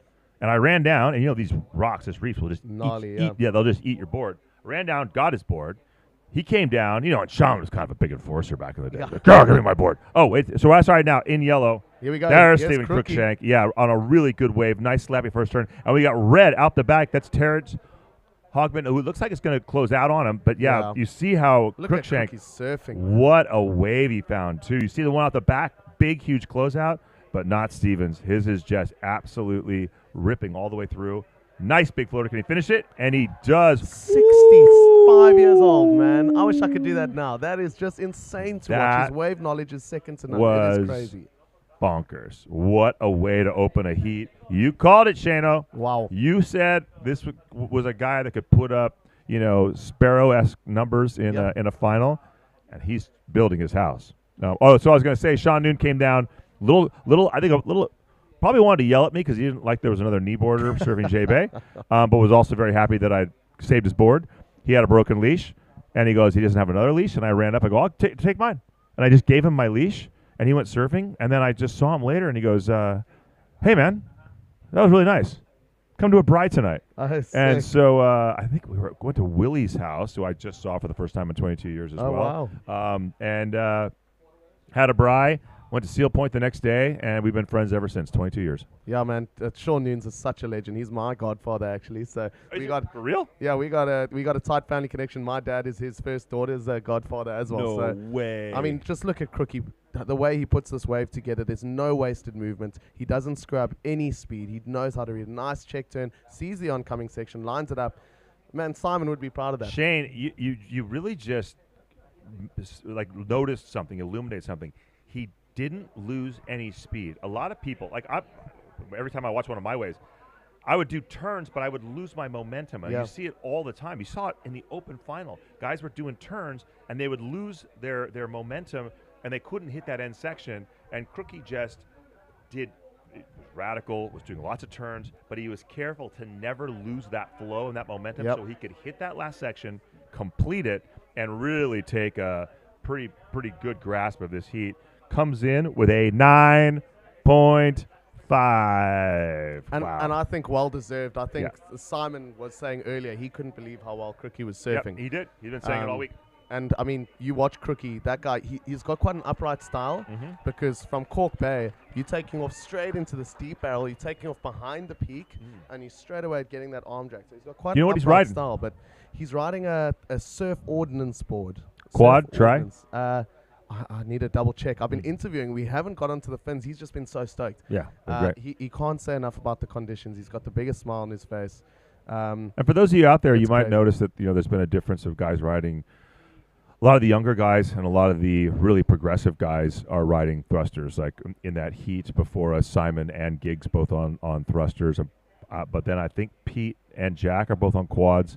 Kevin Scrivana on a thruster all week, but I think rode a quad today. Yeah, rode that blast at the end. It's an interesting evolution, and Giggs and Jason at Built, who are making my Yep. boards now. 2 of my 3 new boards, my small wave groveler and my big gun, we put 2 more fin. I've been riding thrusters for I can't remember how long, 30 years. And I now have 2 boards that have a forple fin. There we go. I don't even know what you call it. Quads. Yeah. So I've got 2 forple fins that that I'm going to start tinkering around with. There's been a real evolution of 4 fins. You see them out there. And if I had to guess, I would think Crookie's on maybe the way he was able to kind of whip that last turn. Yeah. I would not be surprised. It reminded me of the young Owens turns. Yeah.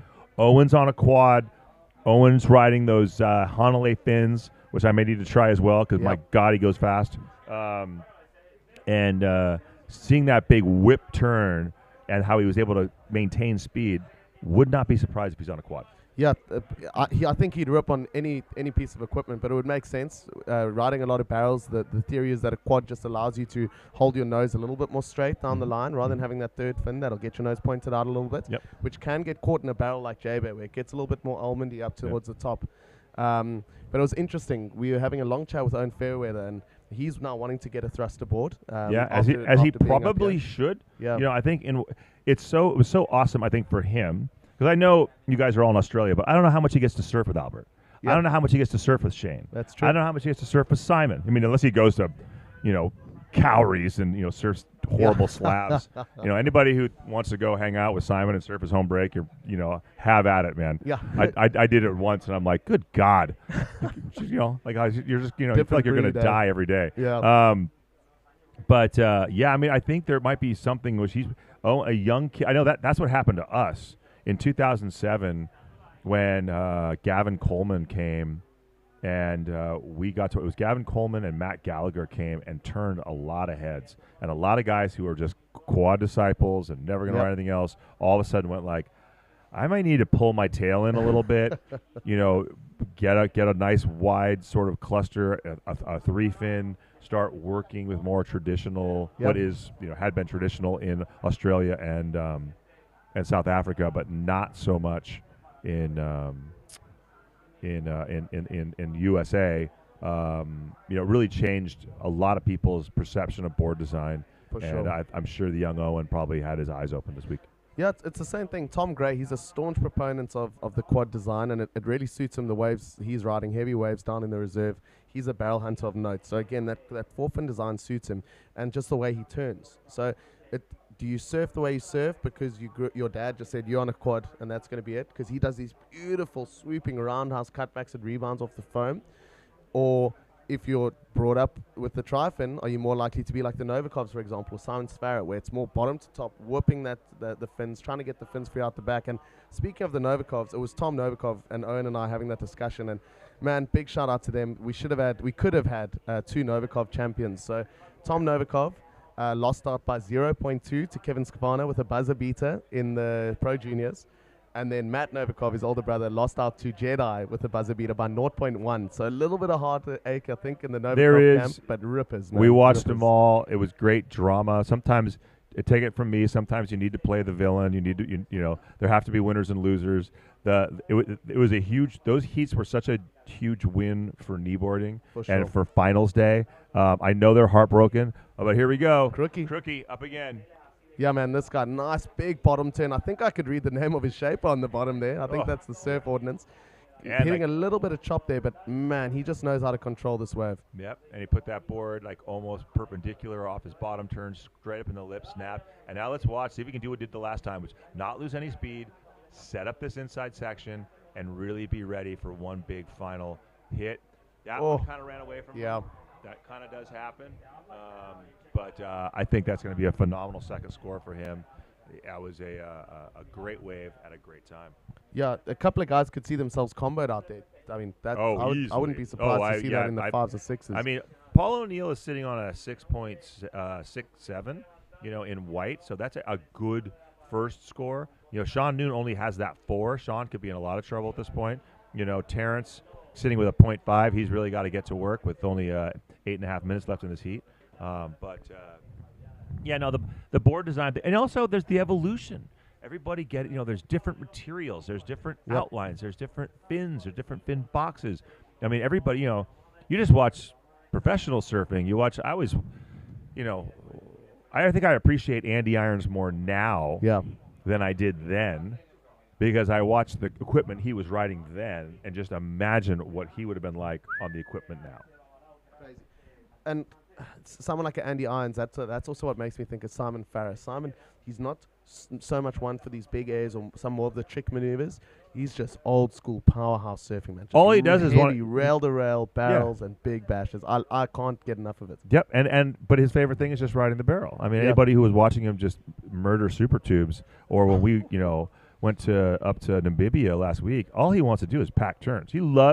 Pack barrels, excuse me. He loves to do hard rail turns. No one's ever done it better. But his favorite thing is just getting barreled, and he is so good at it. He's so good at it. Oh, so you surf that's Kauri, that wave we often see clips coming out. Yeah. That place looks mean, man. Terrifying. You're chipping in like on this sort of like weird like bommy out the back, and then you just come over the ledge into this edge. Oh, it's a mutant. I know now it's getting a lot of play on YouTube and stuff and Instagram, but I mean, back in the day, it's just like what is this wave? Okay, look, we have Red up and riding out the back. Here's Terrence Hogbin. He rides a lot out of Durban. He really is a ripper. This guy also knows how to get a barrel, and you wouldn't guess his age. You wouldn't assume that he'd be in the Legends division. He's had a couple of nice calves to open up this wave. He'll also be looking for an end section, but if there's a barrel available here, he'll certainly be going for it. He's carrying a lot of speed through this inside section, and man, these Legends are showing why they deserve the name in their age group. Woo! Yeah, straightening out there. Possibly the right decision, man. That so I think at this point, with sitting in the combination, I would say that was a very good call. Terrence getting a nice way to open his account, nice way to get his first wave. There's 6 minutes left. No reason to go berserk and get hurt there in that short break. As we see Stephen Cruikshank, his second wave coming in at a 7.5, just showing the quality of those turns. He wasn't able to finish out that wave, but man, absolutely ripped it to pieces. If he had gotten the finishing maneuver there, I wouldn't be surprised to see another one in the 9s. Here we go. We'll hear the beach go absolutely bananas once again.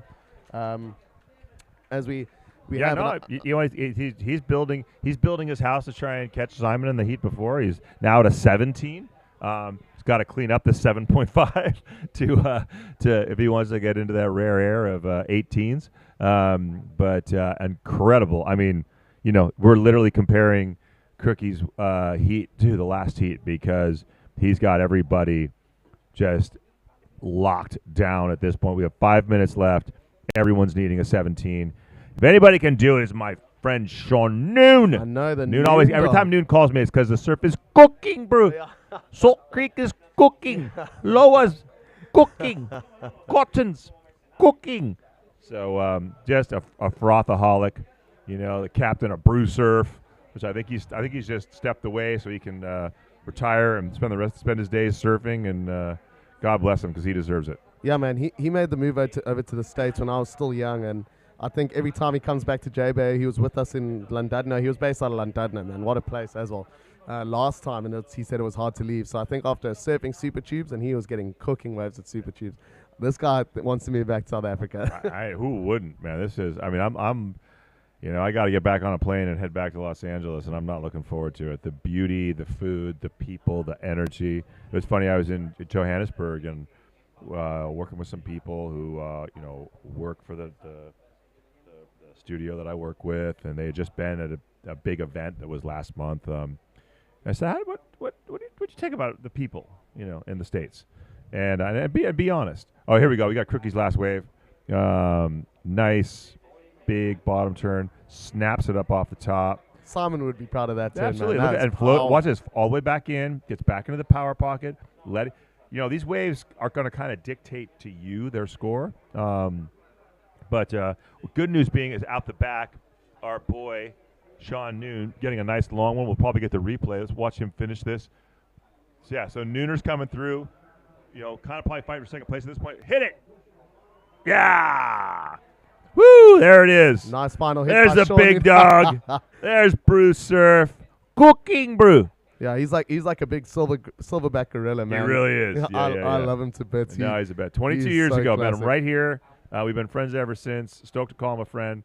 We love, before the KSUSA titles, we'll start talking crap. Oh, here he is. Oh, great. We get this wave from the outside. So look at the big man. Taking off from the outside, sets this thing up. What a pretty little wave. It really is cleaned up since the morning. I feel like it's gotten way more under control, and it's really, it's a really good point break at this point. Oh, another nice little slash in the pocket there. This man loves hunting a barrel, and I know he couldn't wait to come down to J-Bay. Sometimes the waves in his area can be a bit lackluster because he is a charger of note. Yeah. I've seen him paddle out 10-foot J-Bay, and he takes off on the bombs. So absolutely. I'm so stoked as we see him try to finish this one off. And I don't know if he'll be paddling back out. I think he's quite stoked with himself there. Oh, yeah. I mean, I think there's only a few minutes left in this heat, so there's a possibility that, it's looking like this heat's winding down. Only 2:30 left. I mean, he might just – I think he probably has second place pretty much wrapped up. Yep. I don't think he's going to be able to catch Crookie. Even the mighty Super Noon, I don't think there's a 17 left in these 2 minutes. So good for him. Way to go out strong.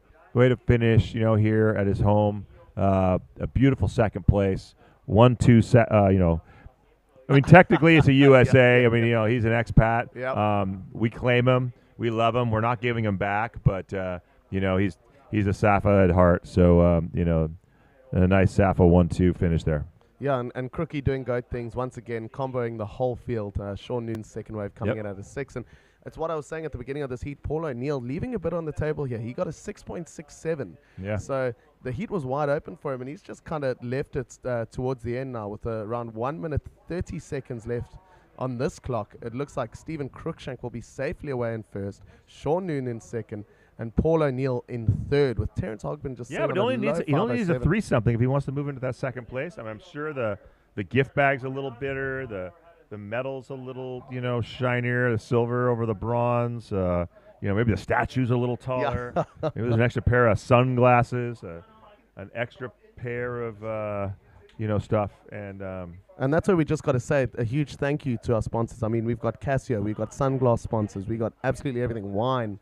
The guys are going to be sent home. I think their bags are going to be a little bit too heavy, so I wouldn't mind if a few boys want to leave behind a couple of surfboards. Oh yeah, I'm glad the Sparrow won because he's at the limit. In fact, he had to wear all his clothes on the plane because he brought 4 kneeboards. Bruce Hart, Hart Design, sent him over here with 4 kneeboards. Here goes White out the back. Now this could be a situation change.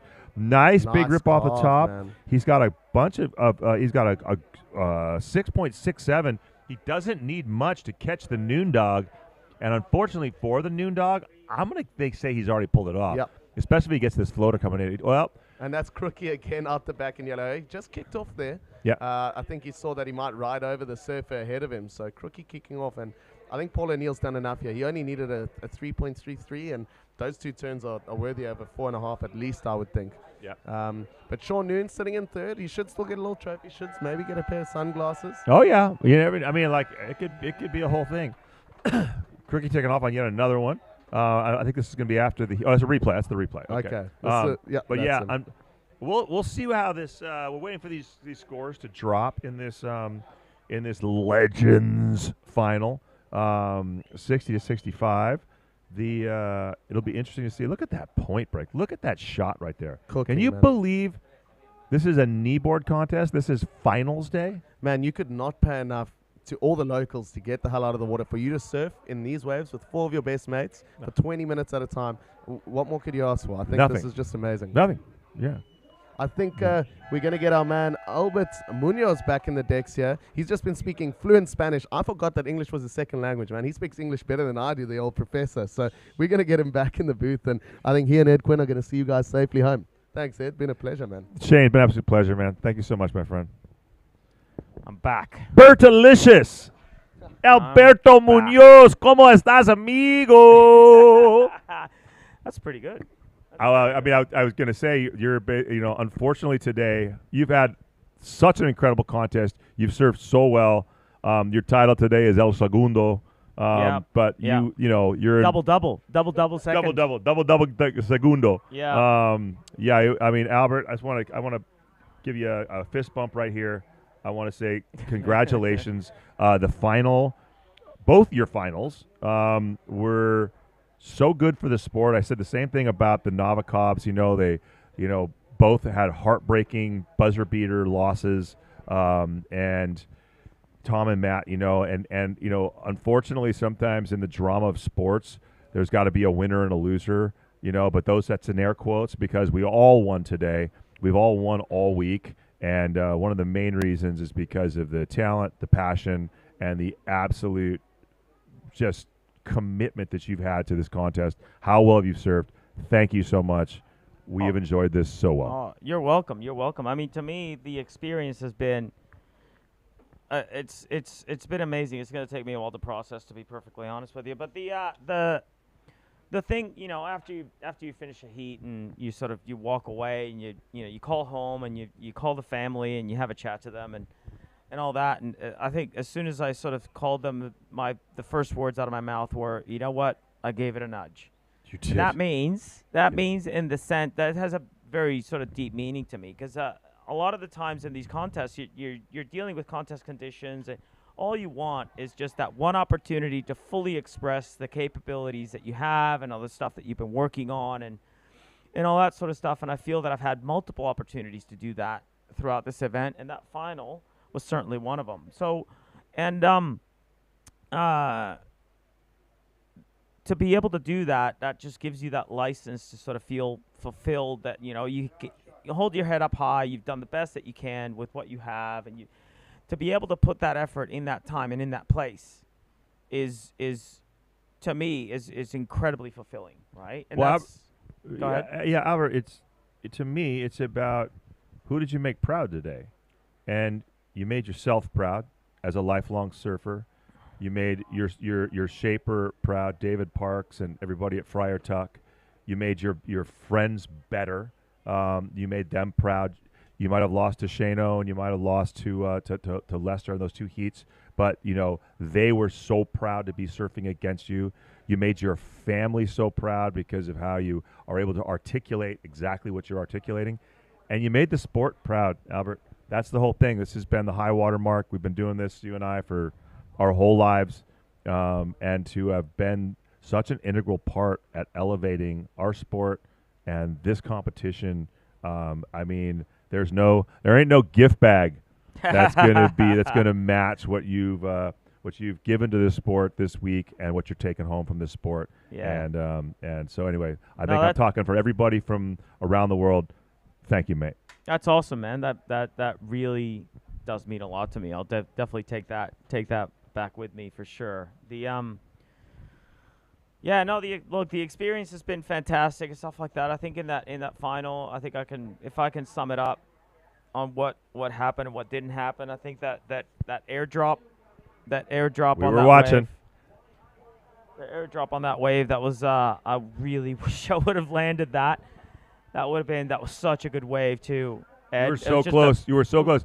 I mean, we watched that. That wave was a firing one. It's the wave you waited for. You Yeah. are such a smart competitor. Yeah. You're so smart with priority. You know where you are in heat. You know what you need. Mm. And when we saw you paddling for that wave, we just went, oh no. We were watching. I wanted to watch the broadcast. It was really weird.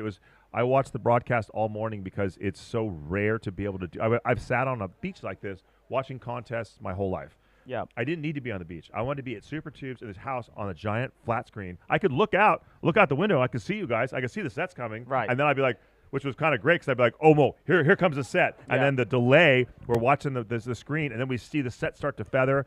And when you paddled into that one and you airdropped and then you stuck it and then you came unstuck and then you almost saved it. I mean, it was just, that's the kind of, like, you can't script that. No. And that's what makes this such an incredible event. Well, I certainly wouldn't have scripted it that way. I'll be honest with you. It was a gust of wind came up out of nowhere. It came up. I didn't see it. It just. I was paddling for this wave. I knew I might be a little bit late on the takeoff, but just what lifted it. I felt this lift. It was just something that was just completely unexpected that came through. But look, there was that. I mean, Shane was always going to put together two good scores. There's just no doubt about it. And but he needed the last score. He did need the last score. You changed the situation. You rallied after getting nuked on that one. Mm. Got an insider, finished it with flair. My God, that step up board looks so good underneath you. You did exactly what you needed to do in that moment. The only issue was you left Shane out the back, and then Shane had to have the wave of the day. Oh my God, cloud breaking out the back. I know. This heat's about to get absolutely smoked. I caught one I caught one of those on the head, and it pushed me like 70 meters. Yeah, it doesn't look. I would say it looks about 1/3 as big on TV as it actually is out here. We were watching guys get when I got up this morning. Giggs was coming through the house looking for a step up, and we watched a 10-foot set break at Impossibles. And when I say 10 foot, I don't mean like I'm 6'4" and the wave was 3 feet taller than me. I mean 10-foot Hawaiian, 20-foot face, just bombing. Yeah. And this is one of those bombs. We haven't seen a set this big for a while. Yeah. But all those guys are underwater at this point. Look, it's not the sort of size of swell that really. Oh, as we see, is that Steve Crookshank? Yep. Yeah. Crookie with a Jeez, smoking heat. Those South African flags have been flying pretty hard here for most of those age divisions. Well, it's what's so great about the age division because a contest you just. You get knocked out, you're out of the open, and then it would be done. And it would have been so sad if we didn't see Jed surf again, if we didn't see Lester surf again, if we didn't see Kevin surf again. Look at the smiles on their faces. Yeah, look at the smiles on their faces. This is the age division is one of the most brilliant things to have. I mean, look at all of this love and enthusiasm, the drama, the broadcast. It's done so much. By the way, speaking of heats. I know the Immortals. Thank God they're immortal because they're all underwater right now. Let's just introduce this. We got Greg Holtzman from Hawaii, Brad Colwell from USA, Patty Lacroix from South Africa, and Brad Arman. Brad Arman, sexiest hair in the business, Silver Devil. The four of them are out there. None of them have caught a wave. All they've caught is a beating at this point. No. 12 minutes left in the heat, so it's really anyone's heat. And we'll see. I mean, have they done a restart yet? Could they do a restart? I guess they can't because there's been waves. There's been plenty of opportunities to get waves. Yeah. I mean, after getting that entire set sort of mowing down the four of these guys, I think Brad Arman would have come out ahead on that because Brad Arman, if you didn't know, Brad Arman can speak underwater. Can he really? Yeah. Is he like Aquaman or a dolphin? Or? He just speaks nonstop. I can't do dolphin. I'm trying to do a dolphin. He just speaks nonstop to the point where he can talk underwater. Oh, is that what it is? He can talk the waves to death. Oh man, he's had to go. He's had to go a few times. I just Albert. Here's the thing: we all bring our specialty to surfing. We all bring our specialty to a contest. Yeah. And my friend Brad Colwell, South Peak Brad. His specialty is getting murdered at blacks. All right. His specialty is getting himself in the perfect position to wear a canyon set. Yeah. And so right now, I think Bradley is just going like, oh my God, it's not even winter. He probably hasn't had to eat a set since last, February, March. He's Right. probably wasn't ready to just get drilled like that. But Yeah. knowing Bradley, he's going to regroup. He's out there in yellow. I see that little canary yellow floating around out there. He's looking for a wave. He's not going to quit. Greg Holtzman, he's used to this. I mean, this is just a fun day at Laniakea for him. So, Greg coming off a really brutal injury at the secret spot in Hawaii, Okay. shattered his whole pelvis, year recovery. No one thought he would. He almost died. No one Wow. thought he could walk again. No one Right. ever thought he could surf again. And then there he is, back in the lineup at G-Land, back in the lineup at J-Bay, and out here surfing the CineFX World Kneeboard Championships. There's some stories here at between J-Bay. those two, between Giggs and Cruikshank. They're going back and forth. They're probably talking about the same Strategies. Yeah, Giggs had a tough heat. He was out there with the Sparrow. Sparrow's been on an absolute heater. Oh, is that a restart? Yeah, I think so. They gave him a restart. Well, we'll see. We'll see when the graphics pop up, but no real final. options sort of. No. Yeah. Upcoming. No, they. Have you got live heats on there? I got live heats going. It'll pop up. It'll pop up eventually. Okay, so I think they're They'll giving make them a restart. decision. They'll make a decision first, then they'll update the system. I think they have because it just went blank, and Yeah. it just stopped. Mm. So these Immortals. These Getting a Immortals second are chance. 65 to 70. They're getting a second chance. They're getting. But do you think they want it? Do you think Brad wants it? I Brad, think they do. Brad, you want 20 more minutes of sets on the head? I think they do. I Greg, think they Greg do. doesn't care. I mean, like I said, this is like a small day for Greg. Like Yeah. Greg's a complete lunatic. The kegs he's packing at Money Trees, Speedies, Lonnie's, backyards. I mean, he's just a crazy man. So he's probably out there wondering what all the drama's about. Absolutely. Brad is wondering why he's always in the perfect place to take a death set. Yeah. Patty is maybe just sitting there resting on his by the way, one of the big sponsors that you're seeing everywhere here is Patty's pads. The Patty Kneeboard pad, the PKPs. It's been tough since COVID. A lot of our pad manufacturers went out of business or vanished because everything was being made in China. And so, the Griptolite Cove pad sort of has vanished for a second. A lot of manufacturing's had a lot of tough things. People are making their own pads. Yep. And so, Patty Lacroix has really... Yeah. Oh, I had to go back to making my own pads, partly because David Parks couldn't source the material. I think a lot of it had to do with the actual raw material not being able to be shipped out of China, and I think that was, being a supply chain nerd like I am,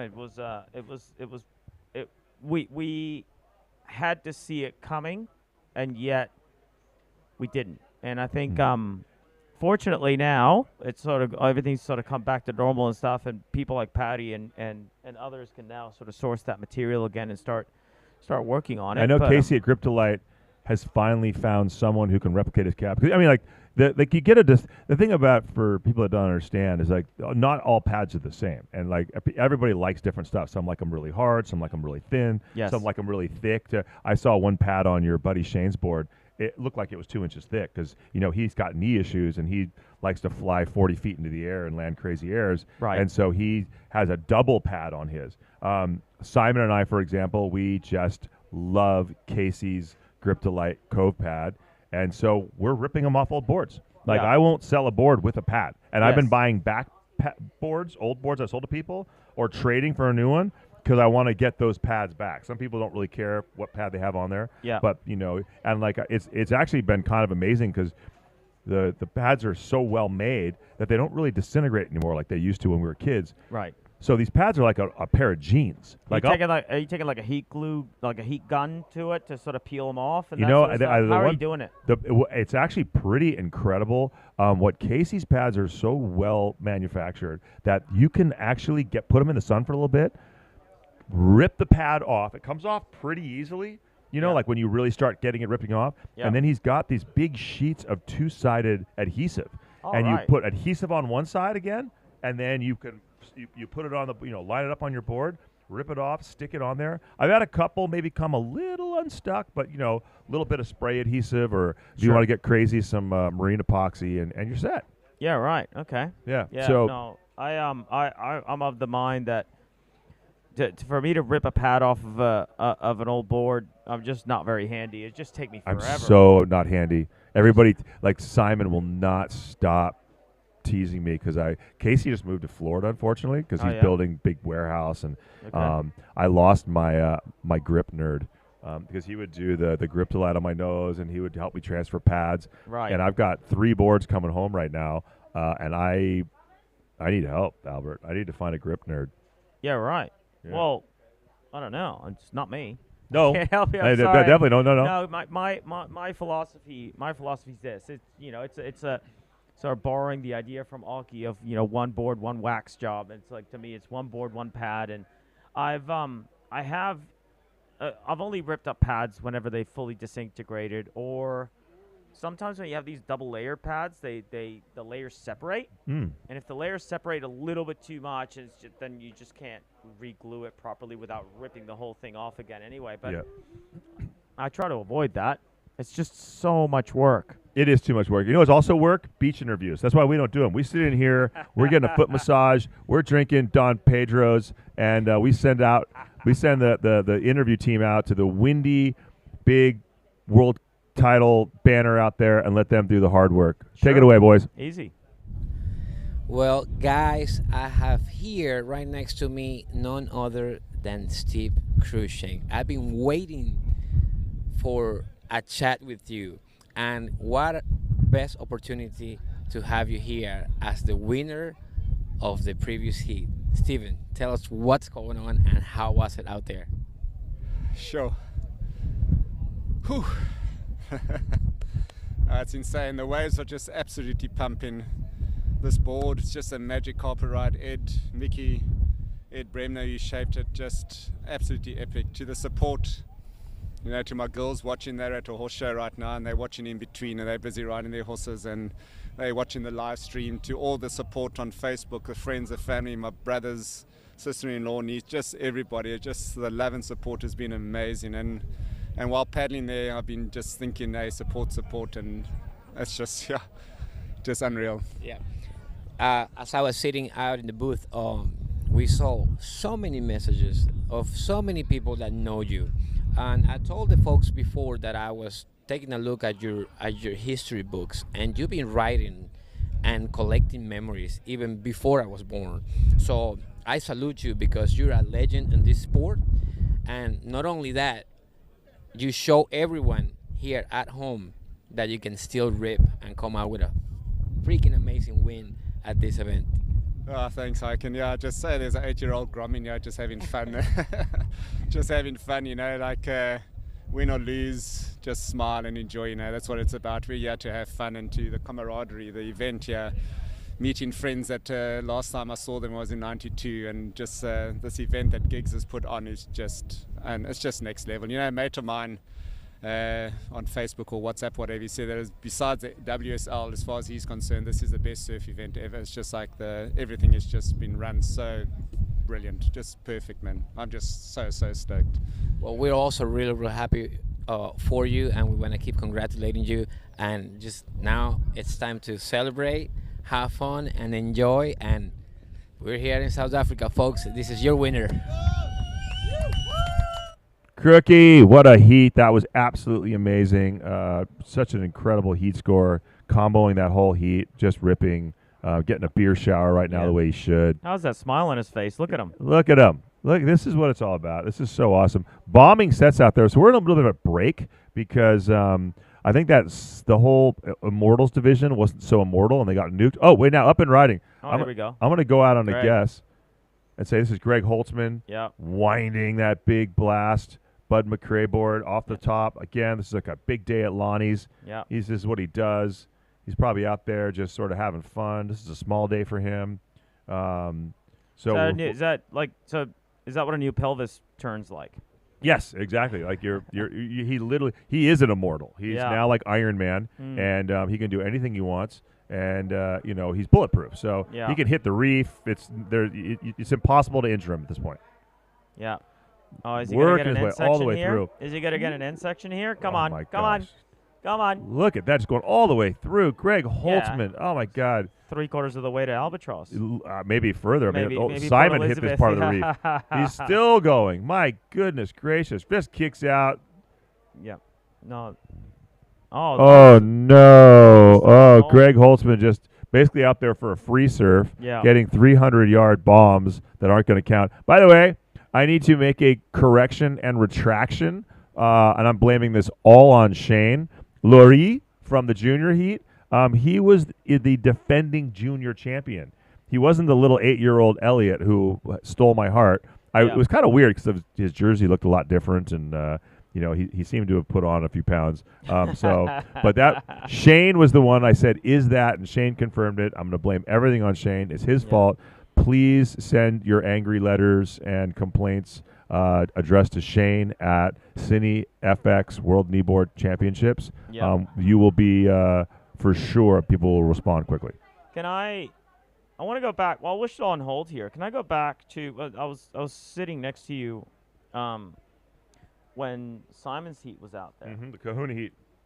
It's kind of an important point to make sometimes when the people that are really focused on the opens drop down, and so drop out and don't make the finals, and then they get the age division. There's a level of anger that comes out. Oh, Albert, he was in my next. I was in the first Kahuna heat with him. Yeah. Everybody else was getting 4s and 5s. This was yesterday when it was a washing machine. He got 9s, 8s, and 9s in that one too. Yeah. Was that after he lost to Hamish? He lost to Hamish in the morning. Yeah. Because it was 7 a.m. Yeah. It probably should have held your guys. I think it was a little unfair to make you guys all surf right off the bat when we woke up and it was just victory at sea. Yeah. Probably today. I think they corrected that today. I think they sent out the notifications, the legends or something, and let you guys, let the open sort of take a look at it and get their minds around it. But they threw those guys out there at 7 a.m. Hamish, best 3 waves of the heat, absolutely dominated it. Simon will be the first one to tell you that. And Simon, who had been getting 8s and 9s in every heat, suddenly found himself out of the comp, and man, he was not happy. I was gonna say, you'd feel bad being in his age division afterwards because it's. I was. Yeah. It was good times. Look, there is that moment when you think, I really wanted to sort of go far in the opens, and then just as you drop out, then you get the age division, and it's just open slather. You just feel like just tearing the absolute crap out of every wave that comes to you. Well, I think you and he had a final in 2012 in New Zealand. You might have given him a little bit of 2009, yeah. And there was a triangle involved that you owned. He had 9s, and that wave would have probably given him the 2009 title. He then went out into his age division and got a 19, a 10, and a 9. Yeah. So I'll be honest with you. I was in a fairly similar position in my age division with this as far as the levels of anger and stuff like that. And I remember surfing against that was a final. That was my age division final. And Barry Baker was there, and it was Barry Baker's birthday. Oh. And I won it, and I took away Barry Baker's opportunity to have a birthday world title.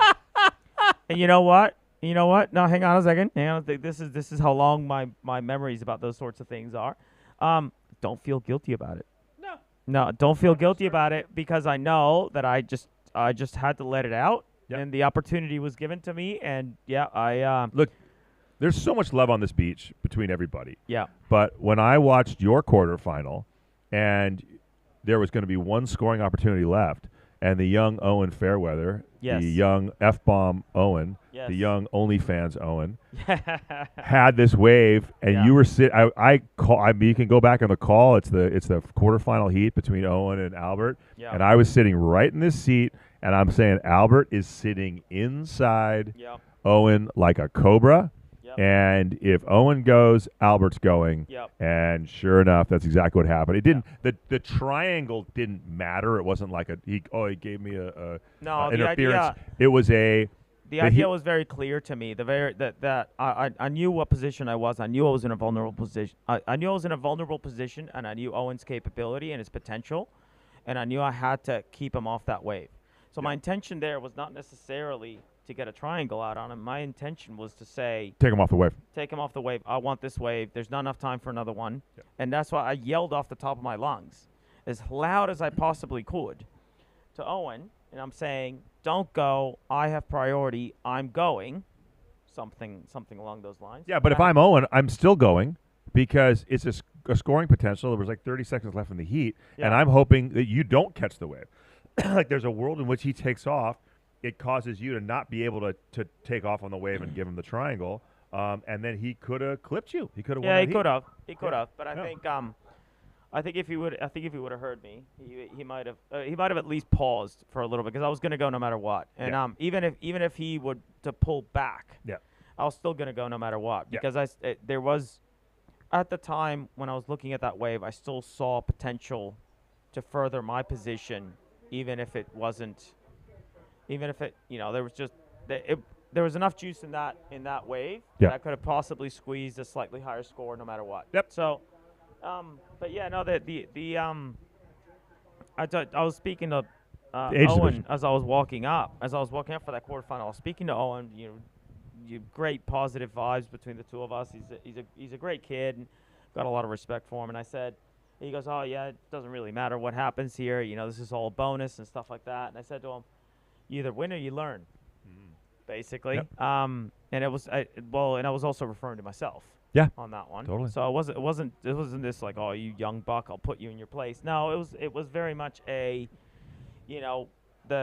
every heat is an opportunity. Every heat's an opportunity to learn and to grow and to express yourself and to let out some of that anger as it might happen from time to time. But there's so many things to learn. Like Albert, like you go into your step up was so smart. Yesterday I was so torn. I have a step up and a gun sitting. I can see them from here. Right. But I was worried. It was so junky yesterday that as hard as it was to get into the waves, I was worried I would get on the face and have way too much board. And I did a heat, and I barely got through my quarterfinal heat on my small wave board, my groveler. Yeah. But I didn't know what to do. Yeah. And I decided to stay with the board that I'd ridden in every heat. I decided to sort, and I knew I had Jack Beresford in my heat, so he was going to be looking for smaller waves and looking for a higher score, which he did. He was getting 5s. Mm-hmm. And all night long, I just stared at my 6.5 that has 61 liters, is very thick railed, and my 6.8 that has very, very low rails. 61 liters. That's almost 2 of my boards. Yeah. And I had them both, and I kicked myself all night long at what I might have been able to do. And we're finally back. The Immortals have risen from the dead, like a phoenix rising from the ashes, Bert. The Immortals heat that was dead, that was gone, that was buried, that was washed to Jakarta, they're back. They're all back. Brad Colwell, Greg Holtzman, Patty Lacroix, and I don't know why I'm saying his name with a French accent because it is French, but he's South African. And Brad Armin are back. I don't know. That was a long delay. I'm wondering if the next heat, the Invincible heat, has been out in the water the whole time because usually at the start of the heat we've been letting the other competitors. There might be 8 guys just sitting around figuring out what's going on. Greg got bored and rode a bomb from the very outside all the way to Albatross. There's a few of them out there. There's more than 4 people out there. Yeah, so both heats have been out there the whole time. They should just run a 1 hour double heat, double priority. I don't know. But anyway, we're finally starting this Immortals heat. The Immortals are back. Yeah. Let's see if Bradley cannot get cleaned up like he does at South Peak and get a score on the board. Let's see if Greg Holtzman can get another bomb, this one that counts, in the heat. Let's see if Patty can get his knees stuck to his patty pads and get control of his heat. And Brad Armin, well, he must have just been talking for the last hour, Absolutely. right? Oh my God. Absolutely. That silver hair blown in the offshore winds. Absolutely. Oh, just cuts such a dignified, stance. Oh, look at that wave coming through right now. I know. There's We're cheating looking out the window, but we'll see if we can catch us on the broadcast. But we just watched an absolute smoking offshore, beautiful wave come all the way down the point. I think that might have been inside our competitors. Yeah, I think so. There's from time to time you'll get the really wide sets, but they don't actually. Sometimes the really like the medium-sized sort of sets don't break out the back. They kind of break inside. We're on the proper point. Like we're surfing a third reef that is not even typical, point. Like no, we're just barely surviving out there. Yeah. I mean, everything is. I mean, people who are wondering what do super tubes look like. Super tube looks like a weirdo washing machine. I was looking at it at 6 a.m. I had my board out, my suit out, sunrise, and it's this east swell. The beauty of this entire stretch of coastline from boneyards to super tubes to impossibles to tubes to to salad bowls into the point is that the waves, you want them coming from the south. We're south facing, and they run along the point forever. We got to ride her up. Greg Holtzman, back doing Greg Holtzman things. Somehow made it all the way back and just nice clean carve, just directing that blast straight back down. I like the lines he's drawing here. He's very West Bowl, Sunset Beach. I mean, that's where his boards are made. He seemed to have no trouble. That was, I think, blue. Was that Brad Armand, who took off for a second, got kind of caught in the wash of that whitewater. Those you know how those white watery waves on the face after the first wave of the set was a bit choppy the other day when it was a little bit smaller. Yep. Well, it's a lot choppier now. A lot choppier now. Bigger, yeah. Yeah, but like if anybody who knows Hawaii and Sunset, what you want are those waves that run from the top of the point and all the way through, and then there's that West Bowl that comes to murder you. Well, we're basically just surfing the West Bowl right now because there's so much west-east in this swell. It is coming square at the point. Instead of running from supers all the way down for how long this point is, let's say it's 2 miles, I don't know. 2,000 kilometers? 2,000 kilometers. I'm never going to be able to convert that math. Don't ask me to. But this swell is coming at the point. So it's why there's such a short period. It's sort of like in California when you have a hurricane swell, or in on the East Coast or in Australia when you have a cyclone swell. Yes. East Coast hurricane. This is a short period kind of cyclone swell. Right. It's coming directly at our point. It's not coming down the point, and that's why the takeoff zones are all over the place. The swell lines are more parallel to the reef. Yes. Who's this? This is Brad. Brad Armand. Look at that. Oh, I could see that silver hair blowing in the wind. Was that Brad Armand or Brad Cowell? That was Brad Cowell. Oh yeah, no, that's South Peak Brad. The Yep. Pride of San Diego. Yeah, Brad, I think that was his second wave that he took off on. I think Brad's trying to build a house here. He's trying to get a few waves going. That set on the head there. He was probably sitting at the back. He's a wily competitor. He's been doing this forever. One of the between him and Joe Coyne and Tom Lynn. I mean, just like heart and soul of the KSUSA. Having taken over the reins from, the founder and creator, the late Don Harris, who we all miss and love so much. Big Tony Alvarez for a while was running the KSUSA down there in Huntington Beach, and Jack has obviously always been a KSUSA officer. So many guys who have done so much work. Brad and Joe Coyne were really the two guys that got our USA team together and started all the threads and got all our uniforms together. And it'd be awesome to see Brad have a really good heat right now because I think he deserves it. And I know, having competed against him for so long, nothing he likes better than putting on a singlet and paddling out. Yeah, absolutely. Sounds like we've got an interview with the Kahuna winner. Oh, is it go time? Is it superstar time? We'll I don't know. We'll find out. He went by, had to pour some water on his board because it was just on fire. Yeah, let's do a little interview with a guy who just smoked a 18.9 and surfed all the way to Albatross. Yeah. Simon, I just want to shake your hand, man. Well done. That was so awesome to watch. I was lucky enough to be in the commentary booth with Ed, and we were both losing our minds. I know Ed's a longtime friend of yours, and he was giving big shout-outs to the family, and you just absolutely ripped that apart, comboed the rest of the field, and made it look easy in what are very challenging conditions. Oh, wow. Thanks for the compliment, man. I'm a bit speechless. I personally needed that for my bow out in the open, and I was a bit down from that, just not being able to perform. But to actually get the opportunity with incredible waves, what was that about? Hey, the whole day, everyone woke up in shock, got the opportunity, the freaking board went so good. Everyone went their step up, so I stayed with my 510. Old faithful. Bruce Hart, you've done an amazing job, man. I'm so stoked with this board.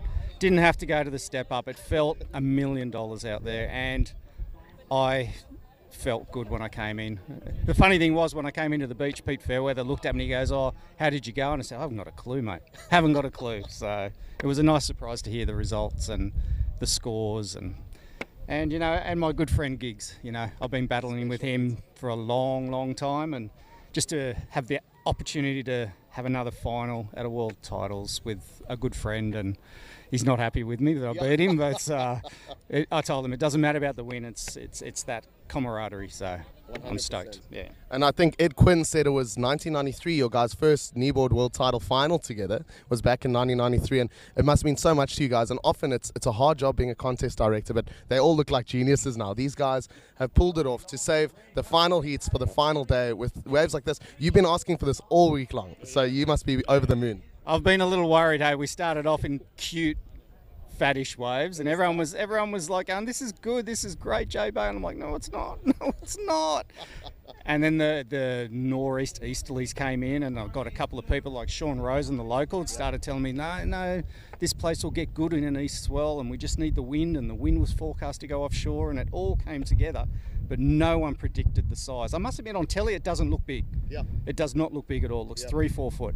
But to understand that it's a lot bigger out there. So, but yeah, that was a bit of a shock when I was watching it. Everyone was going, "How big it looks," and I'm like, "It doesn't look big." Yeah.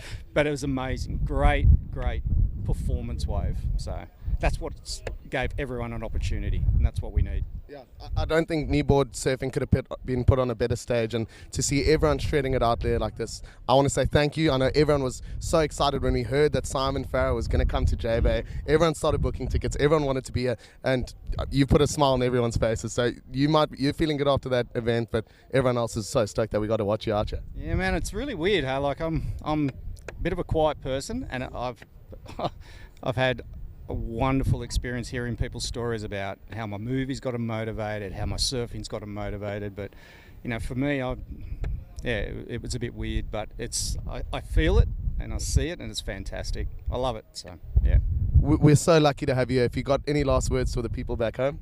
No, you know, my family, especially Beck, I've just had a chat with her. She's over the moon. She's my biggest fan, other than my daughter, Maddie. Yep. Liam, Noah, you know, I know they were all watching. They're stoked.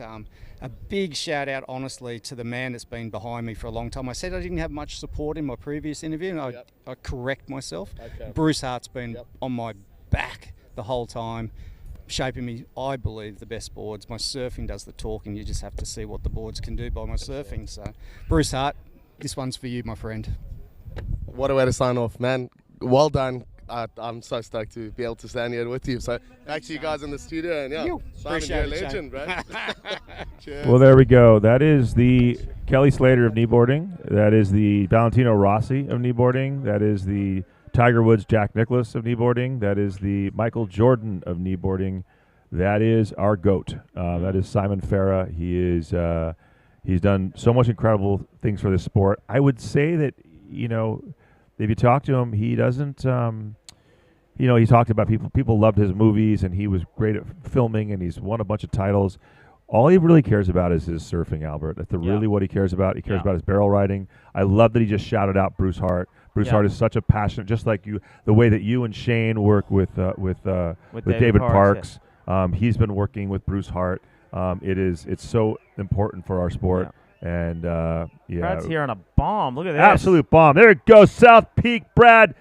The pride of San Diego, the pride of La Jolla. Doing nice big S turns back into the whitewater. You know, he needs to catch Greg Holtzman. Greg Holtzman dropped the 3.8 and had taken control of this heat and was kind of running away with it with only 9 minutes left. But here, let's see if Brad can finish it. Come on, Bradley.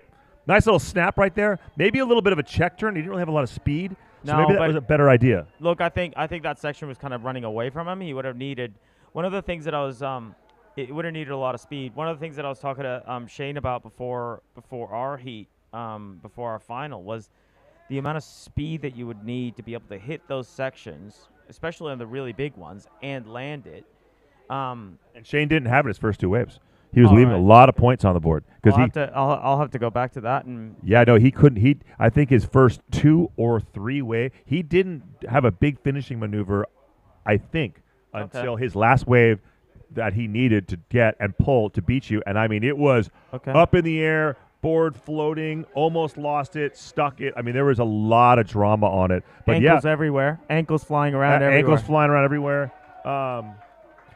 It was, oh my goodness. What did Brad Bradley, get?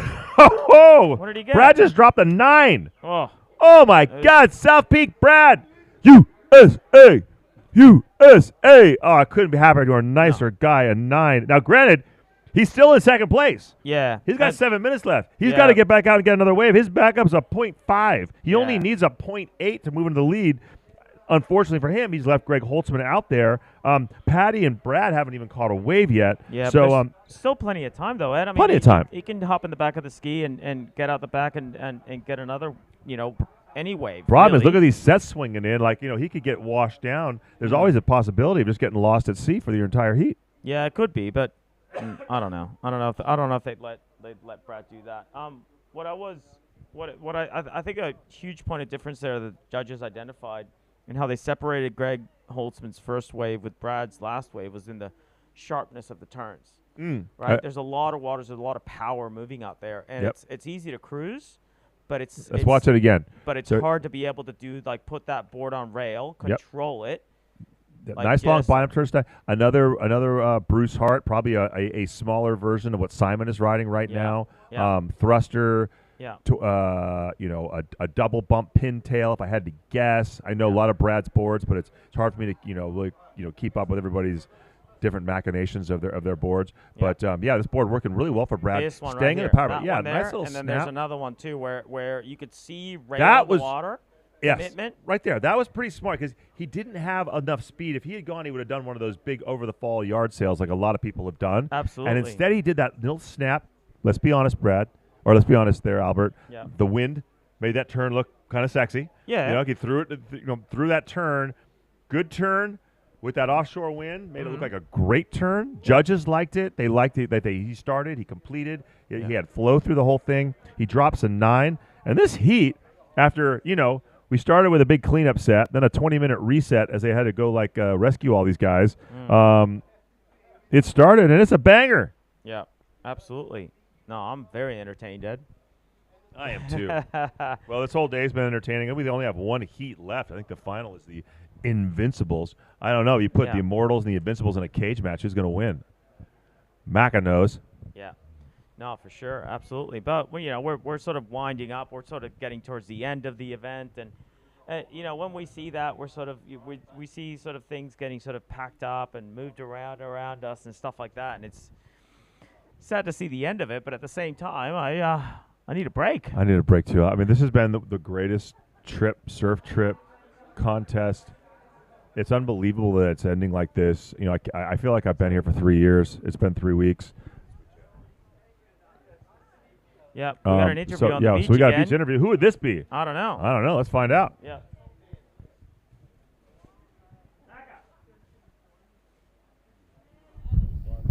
All right, Paul O'Neill, beautiful second place in what was really a tough heat there, man. Oh, yeah, no, it was a great heat actually to share it with Steve Cruikshank, who's ripping, absolutely ripping. Great surfing from Steve, and he fully deserved the win. But yeah, there were some bombs out there, some big ones. Man, it's coming to at least 10 foot on some of these sets for the Invincibles and Immortals division. We've had up to 500 people at a time tuning in live to this broadcast, and I understand a good portion of that might come from your hometown. Yeah, I reckon about half of them are probably from Fish Creek, actually. Okay. Everyone at home, Mum, Dad, my sister, Kathy, of course, my boys, and all the Fish Creek boys. Thanks for all your support during the week, boys. We've really felt the love over here. It's been amazing. So thank you. And yeah. Up the creek. Up the creek, up the mighty Fish Creek. And we got to show the back of this T-shirt again. That's just too good. Shout out, Kelly. Awesome, guys. Back to you guys in the studio. Cheers, Paul. Thanks, mate. Thanks so much, man. I'll trade him for something. I got something he's going to want. Absolutely, surely. That was hilarious. What a great heat. What a great contest. There's sets bombing out the back. We got 3 minutes and 26 seconds, and we got a barn burner here. I don't know where South Peak Brad is. I don't know where Greg Holtzman is. I don't know where Patty is. I don't know where Brad is. Where are these guys? Don't Let's know. finish strong. I see White out the back. I see Brad. He's way outside looking for some crazy big West Bowl. Yeah. Patty and Brad haven't even gotten a wave yet. Yeah. Bradley dropped that 9. I mean, he's going to kick himself if he ends up losing by 0.8. He can literally take off on the whitewater Yeah. and get a 0.8. Absolutely. Look, I think, and they're well informed out there because you can hear the beach announcers quite clearly out there, and the jet ski guys. When you get onto the back of the jet ski, you can just sort of play 20 questions with them, and they'll give you everything you need to know. But still, like it's a big playing field out there. There's a lot of movement. It's a lot of places you could be, and a lot of places you don't want to be. So If I was Brad, I would get the jet ski and have him drop me off in the impact zone. Yeah. Take off on some whitewater, belly board it, get it to my knees, do a wiggle, and try and get a 0.8.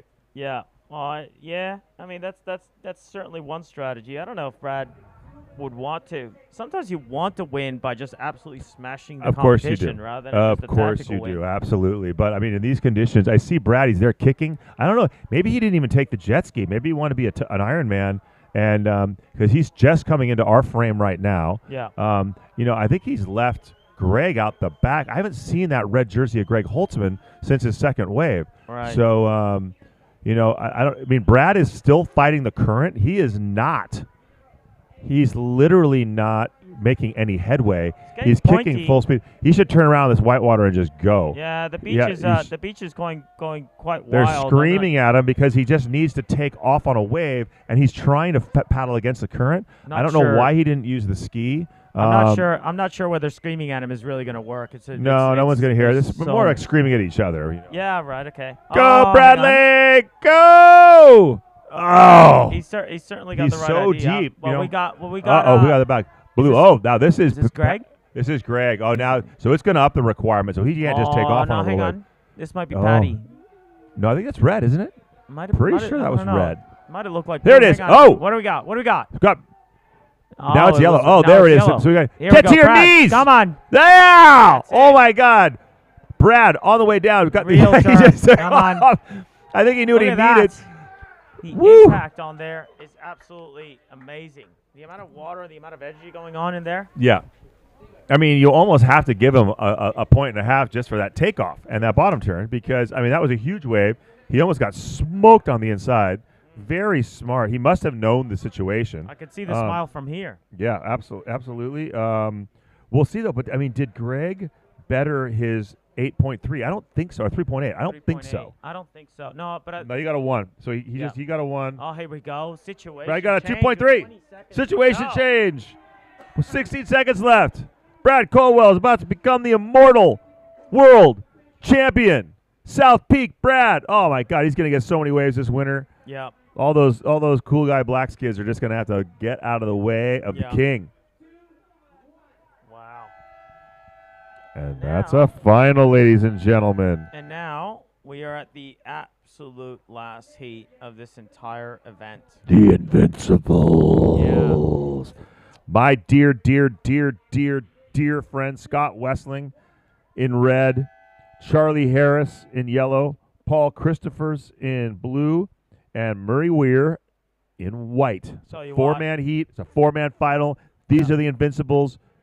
This is what it's all about. I tell you what, I can see. Had a really nice conversation the other day with Paul Christophers. First time meeting him. I met his kids at previous world titles, but Paul's quite a character. He's got a million these little one-liner sort of catch lines that are just left me in stitches the entire time. He's a very, very funny guy, very lovely individual.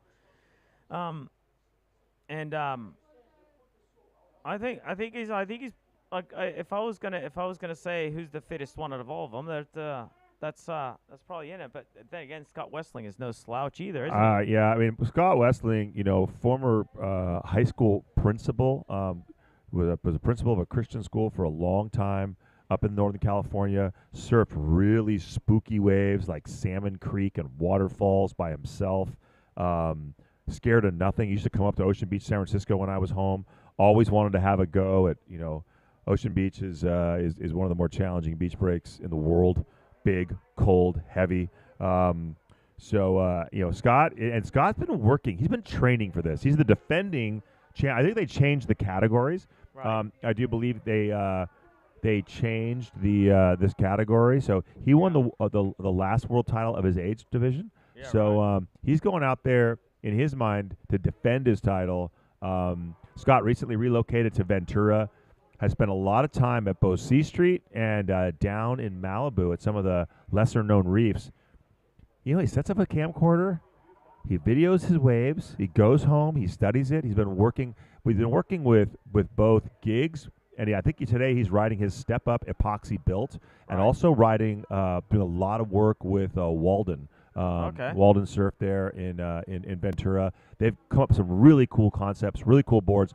Unfortunately, day one here, Big Wednesday, I was out at Super Tubes. Surfline was calling it 15 to 18 foot with 30-mile-an-hour offshore winds. I was calling it pure fear. It was bombing. Yeah. And I was out the back, and the biggest wave of the day came. I turned to go on it. A guy turned inside me. And when you start to paddle, you can't see. So I all of a sudden pulled back. Sadly, he pulled back. I was glaring at him because it would have been just a wave, a hero wave forever. Oh, and out the back, here is Scott Wessling, flying all the way through. I'll finish that story in a little bit. He's trying to get to that section. I think he will. Oh, nice. That built got him all the way to the shoulder. You can see he's got a lot of flotation and stability in this wave, but it's also giving him a lot of speed to sort of make it on that section. Back in the pocket. There we go. Yes. Staying with the whitewater. I think Scott definitely just wants to get one good score. His dear friend. So that's that issue. Sometimes those waves, when they run to that deeper water, Albert, as he's experienced 3 times today, they run out of gas. Yeah, they do. And I think, here's the thing. There's a strategy going on here. I think Scott's gonna try to. He might be going for the jet ski. Yep. Oh, look at this! Look at this! Oh, Brad. Look at that! We're talking about South Peak smiles. Brad. We're talking about smiles earlier today. When we're talking about Crookshanks, we're gonna see a lot more smiles here. Yeah, he's getting chaired at the beach by the Pro Junior champ and American longboard champ Kevin Skirvana. A real savage on the WSL longboard tour. What a moment for him, man! He deserved it. This is so cool to see. Oh, but anyway, that set. Yes. Scott ate it, and Scott and Walden had developed this incredible. They had this new board. Oh wait, this heat's on fire. Is this Charlie Harris? Murray Weir. Murray Weir. Yeah, Murray Weir. Murray Weir was trying to get some coaching tips off me earlier. I said no. No. No, that's it. No, sorry, can't take him under my wing. Oh my God, is this? The man knows a lot more about that sort of stuff than I do anyway. So okay, what am here I he going is to teach staying him? with it. What am I going to teach through. the guru in the cave? That's true. Oh man, I thought they might be able to get into that inside section. I think it was a little too foamy for him. He just wanted to get out off the back. corner of my eye there. I saw Scott Wessling in the back of a jet ski as well. So there's definitely some. Scott's been studying this. He's been waiting for this heat. I think he was pretty disappointed with an early exit from the Open. Right. And he's just been on the beach all day long watching. And once the jet ski came into play, he was going to be one of the first guys to jump on a ski. Yeah. And get a first wave. That score came in at a 7.17. So it was an absolute bomb. That built flowing underneath him. He got to the open face. It was really pretty. There'll be some great frame grabs from that. Pammy at home, I know you're watching. I'm sure, Scott, you guys can get a couple of beautiful little frame grabs from that. But so unfortunately, beer o'clock. Let's go. What was really interesting. Finishing the story. What? So Walden, they put together the most beautiful new board for him, built for J-Bay, with the most unbelievable airbrush. It was all over Facebook. This stars and stripes, red, white, and blue, most beautiful board ever. I'm glaring at that guy for not going on that 18-foot set. Yep. And I just see Scott paddling kind of weird. And he wore that set, and that snapped that board. Never even caught a wave on it. Wow. He'd gone for the one inside, didn't catch it, turn around, wore an absolute monster. And that's what happened. Murray. Looks like Murray's getting swept down the beach. Yeah, we'll get an update on that from our other fellow commentators. They're keeping an eye. Oh, he's all right. He's all right. Yeah, Mac He was was about always- to you know Mac was what? about to put his suit on and scramble over the rocks and do his best David Hasselhoff. Yeah. We could have gotten the slow motion. Absolutely. Just there. We got Mac, to replay. We got to replay boobs Scott bouncing. Wessling.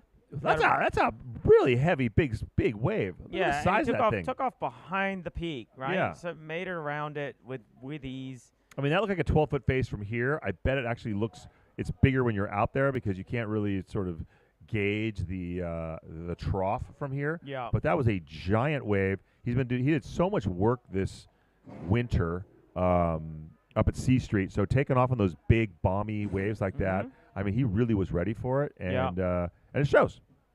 Yeah. No, he's definitely ready for it. You could tell. Are they taking apart the As we whole- stand. as we stand As we stand. as we stand? Yeah. Yeah. But they're literally undoing the venue as we speak here. We'll get there though. We'll get there. We're having a good time. Yep, this guy is drilling. He's either making this building a lot stronger or a lot less strong. No, it should be We got to go alright. stand in the doorway. Remember old school, like the earthquake? In case of an earthquake, stand in the doorway. Yeah, no, I know, but Well, if he keeps, like if he we're standing in a structure built out of shipping containers. Yeah. Little known fact, I live in a shipping container house. That's what I remember when you were. When was that? Was that when we were in Kayama and you were telling me you Yes, were going to in do Kayama, it? yeah, 2015. yeah, When yeah. did you? Everybody said I was crazy. You did. I Yeah. thought you were nuts. Now, I go. now What's they're wrong with telling wood? me- now they're telling me you are crazy. Mm. That's all right. It's still standing and all that sort of stuff. I know shipping containers well enough to know that we'll be all right. It'll be fine. Yeah. Yep.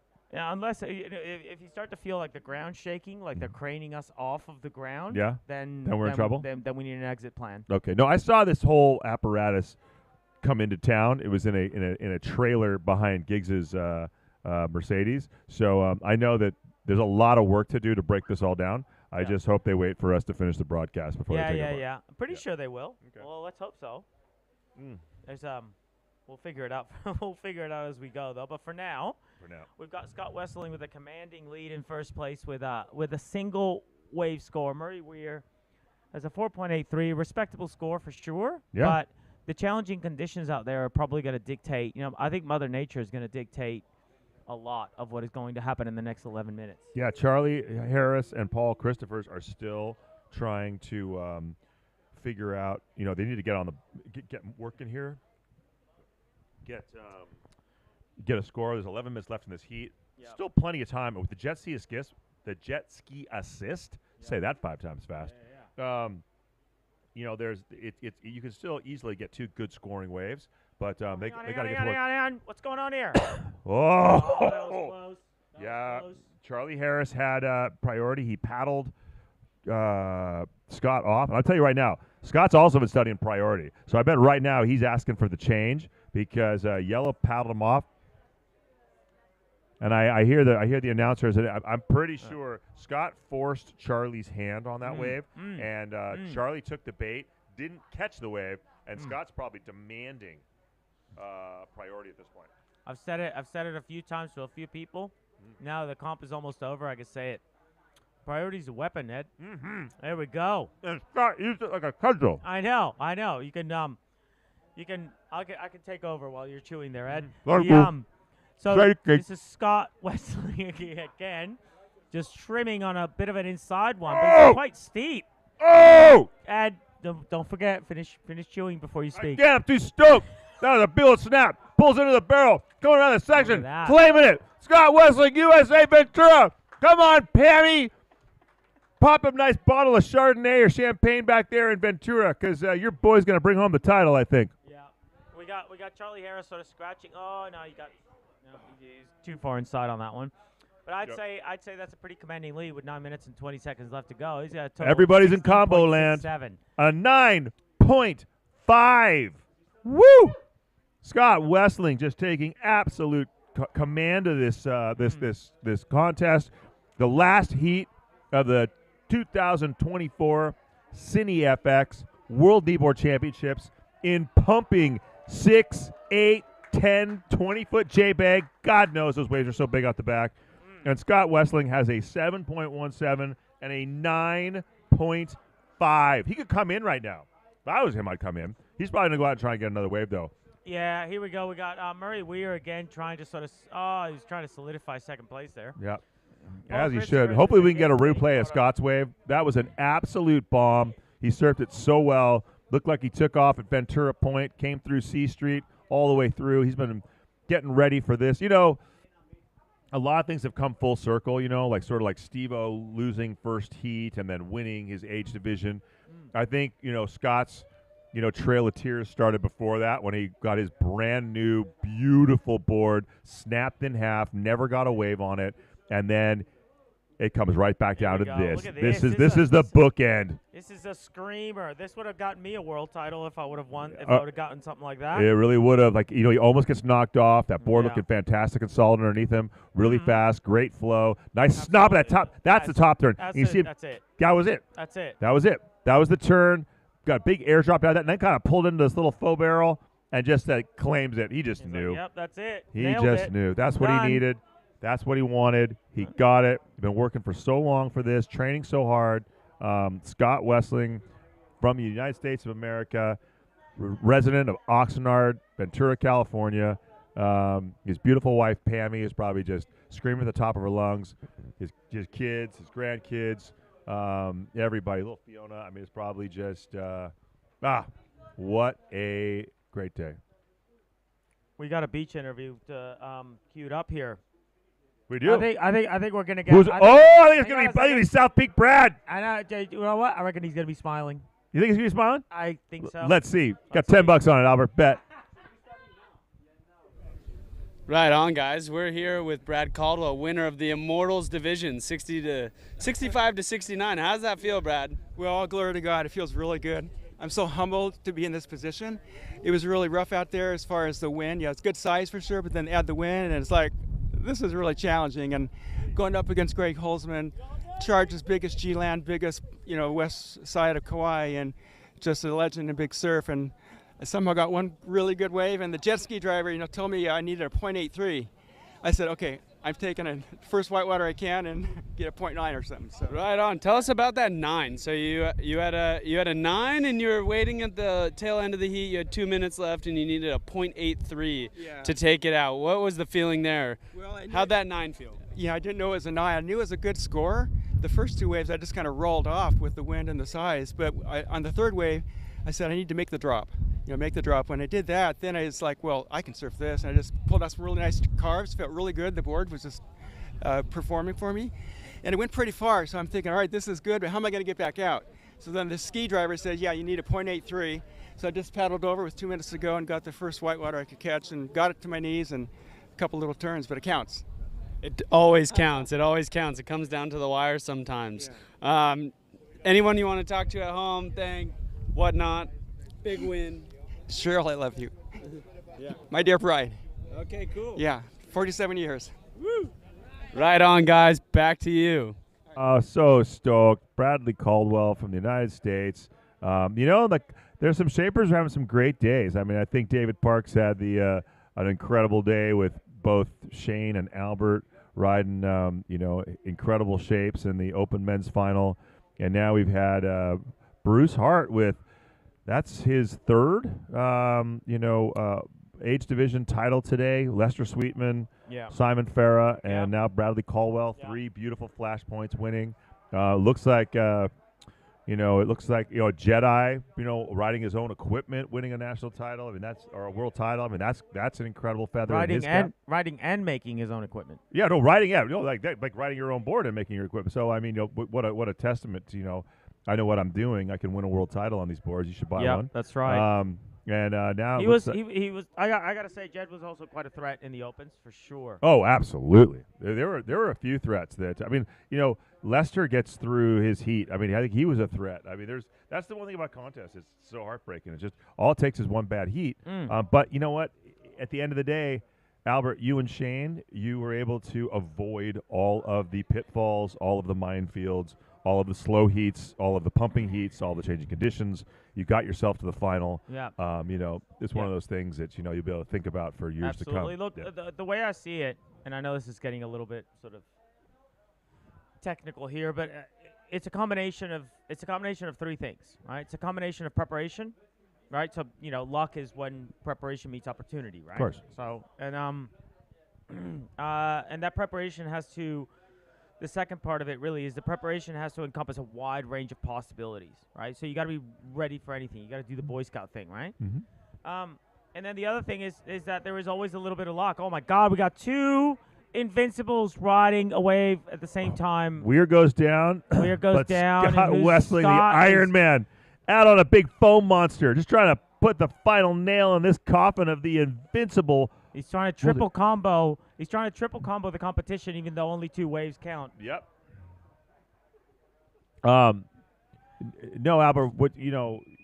It could be unprecedented. It could be a triple combo. A triple combo? A triple combo. I think it in is, actually. Invincibles final. We didn't see the outside of that wave. I'm going to have to guess that it could be a triple. That's invincibility. That's all right. Like winning That's a heat's right. one thing, comboing is another thing, but if you drop a triple combo, yeah. I mean, that's some Iron Man stuff, dude. That's some like next level sci-fi kookiness. I don't say that lightly. I've been thinking about this for a long time. I'm lucky I'm here to witness it. History in the making. History in the making. Only my boy Scott Wessling could drop a triple combo. 100%. No, but Albert, timing, tenacity, and talent. That's the thing that gets you through life. Yep. You can evolve your talent. Tenacity is all about grit, but it's timing. You got to be in the right place at the right time. And when you have the other two, good things tend to happen. You can when you need to manufacture a score in surfing, you can. Sometimes it's like, oh, the surf god smiled on you. Not really. There's a reason that you and Albert were in the final. There's a reason Me Simon and Albert. You and Shane. Double me. Double Is you. this still a hangover from my self-interview thing? Yes, exactly. Yeah. Could be. It could be. I've had a lot of positive comments about that. Yeah, that was happy a good about one. it, and I would be even happier if I never have to do that again. I had like 30 seconds to sort of To talk to yourself? to figure that out. See, I'm my favorite scene partner. I'd still be talking. Yeah, right. Okay. Yeah, but my buddy Randy Reed thought that was the funniest thing he'd ever seen. He That's played a it. skill. I was That's a upstairs and I listened. He rewound it twice on our TV so he could watch it again. I'm glad. Has Scott Wessling pulled off the elusive He could be. triple combo? Still not over yet. It's still a minute. Oh, it's a triple combo! It's a minute 15 It's a seconds triple left. combo! Minute He's got the 15 top. seconds left. You might quadruple combo if he gets this wave. Come Come on, Wessling! This Oh, is look at him. history in the making here. It Come is. on. Nice little slash. Pulling to a barrel. Shaq Oh. Fubalicious. Oh, he's just coming in. I don't think we're gonna see a quadruple combo, but that's only off the strength of Mary he's only Weir's got to beat a 4.83. 4.8. That was almost. If you were down at Albatross, you took a photo. That would look like a barrel. Yeah. Yeah. Absolutely. Yeah. Angle is everything. Oh my God! 44 seconds left. Not only in this Invincibles heat, watching Scott Wessling of the USA come in Yep. with his Invincibles title with his triple combo. Yep. So maybe a quadruple combo. We don't even know. But Albert, 30 seconds left in the 2024 CineFX World Kneeboard Championships. It's been an absolute pleasure. This has been an unbelievable. We can't waited say our enough. entire lives for this, Yeah, literally. absolutely. And it could not have come together Oh, better. last minute antics here. Oh, my Last minute goodness. antics from Paul Christophers. Paul Christopher is not just going to go down without a fight. He wants to No, get one nice absolutely bomb not. wave in the end. Working his way through to the inside. Look at this. Staying with that whitewater. Pretty little wave. But He's that's got the two- heat. He'll have 2 kids on the beach to give him a full debrief and probably a few jokes here and there. Probably. Yeah. Yep. Absolutely. I dare say there might even be a beer waiting for him when he gets back in. See a lot of cervezas flowing around out here. But it's a time for celebration. it is a time right? for celebration. It's time for reflection. It's time for decompression. This Yeah. was truly an unbelievable event. Absolutely. I feel like giving Giggs a cuddle right now. But Giggsy's laying over there. I wish he would come over here. So he's got no feet on, no shoes on. I want to squeeze his little toes and stuff, rub his head, and just thank him so much for creating the most unbelievable week contest, like the culmination of our entire kneeboard surfing life. This is the man, the myth, the legend. This was his dream. I don't know how he pulled it off. I'm proud to know him, proud to call him a friend, proud to be a kneeboarder, proud to sit here with guys like you, Albert. At what I think 100% is the best kneeboard surfing event of all time. Yeah. I mean, there's been good ones. There's been, great events. We've been building towards this for a long time, but the technology, the infrastructure, the WSL showing us how it can be done. This could be the new. And the fact that we can share this with people that are not here. Yeah. Oh my God. I mean, as I said, I watched the whole morning from home just because I've spent so much time on a beach watching contests. I wanted to watch it on the big screen, and I could. I could also look out my window at Super Tubes and see the sets coming to clean up the competitors. Yeah. But Darren, can't even wait for him to get out of the water. Right. The USA team is going to tackle Scott. Last heat of the day, last title of the day. What an absolute incredible end to this incredible event. I hope you guys have enjoyed this as much as we have. I wish you could all be here. I'm hearing rumors of a massive announcement about the next one. Is that right? I don't know. Is it going to be in Mars? No. No. Elon Musk is not. Elon Musk is not. We haven't. You know what? We should introduce Elon to kneeboarding. There's a good chance we could be the first surf contest in Mars. Yeah. But for the time being, there's rumors of something bananas going to happen in the next one. Anybody and everyone watching this, listening to this, the next one of these, you should make the effort to be a part of it. So many smiles, so much love, so much excitement, so much fun.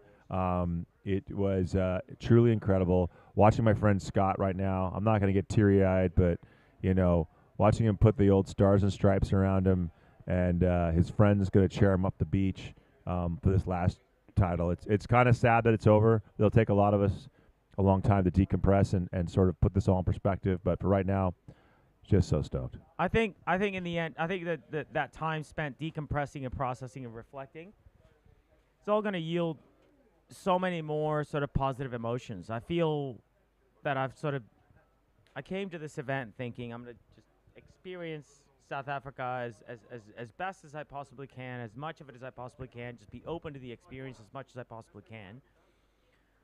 And I'll be honest with you, I'm gonna need some time to figure all this out. The amount of conversations that we had, there's probably 100 conversations I never even finished. But the fact that those conversations even happened is special, and the fact that those conversations are, we've got recordings for posterity, and we've set a precedent, and the Gigs has set a precedent with this event that any other future world title is going to have to live up to, and I think that's a great thing for kneeboarding. I think that's a fantastic way to move forward with this, because we can't think of kneeboarding as no, you have to be here to witness it and that's it. The technology is there. It's capable.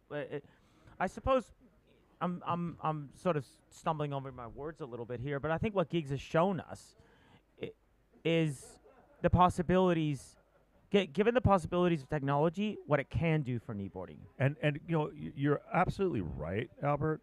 And kneeboarding is forever going to be a grassroots sport. It was a grassroots sport in the evolution of kneeboarding. Yes. It was a grassroots sport when George Greeno chopped 3 feet off of Nat Young's board in 1965 and helped him win a world title. Yes. It was a grassroots sport when Steve Liss made a double pintail that became known as the fish. It was grassroots when Peter Crawford stuck 2 outside trailer fins on his big single fin slab. It was grassroots when George Greeno took a camera out into the lineup and started filming from inside the barrel. There's 2 more.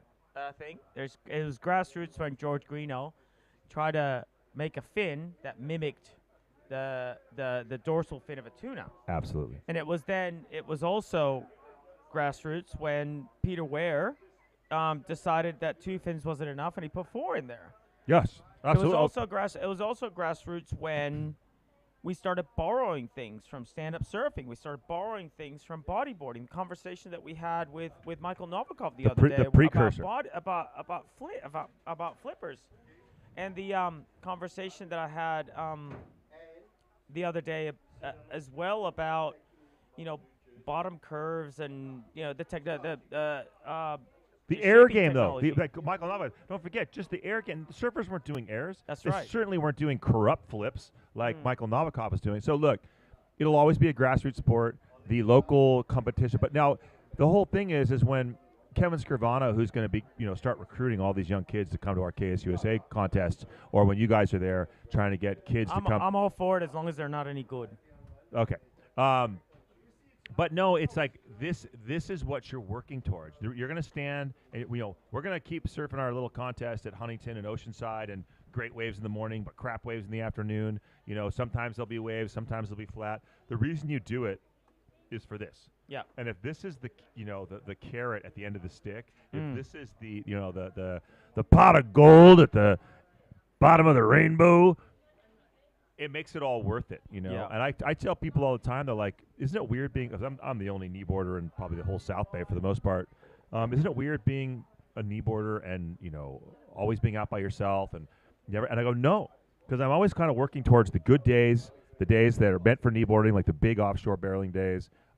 And now, is it going to be worth it for me to show up to every little comp and contest? Yeah, it is, because I want to come back here. Yeah, well, hang on a second. There's one more thing that needs to be brought out here.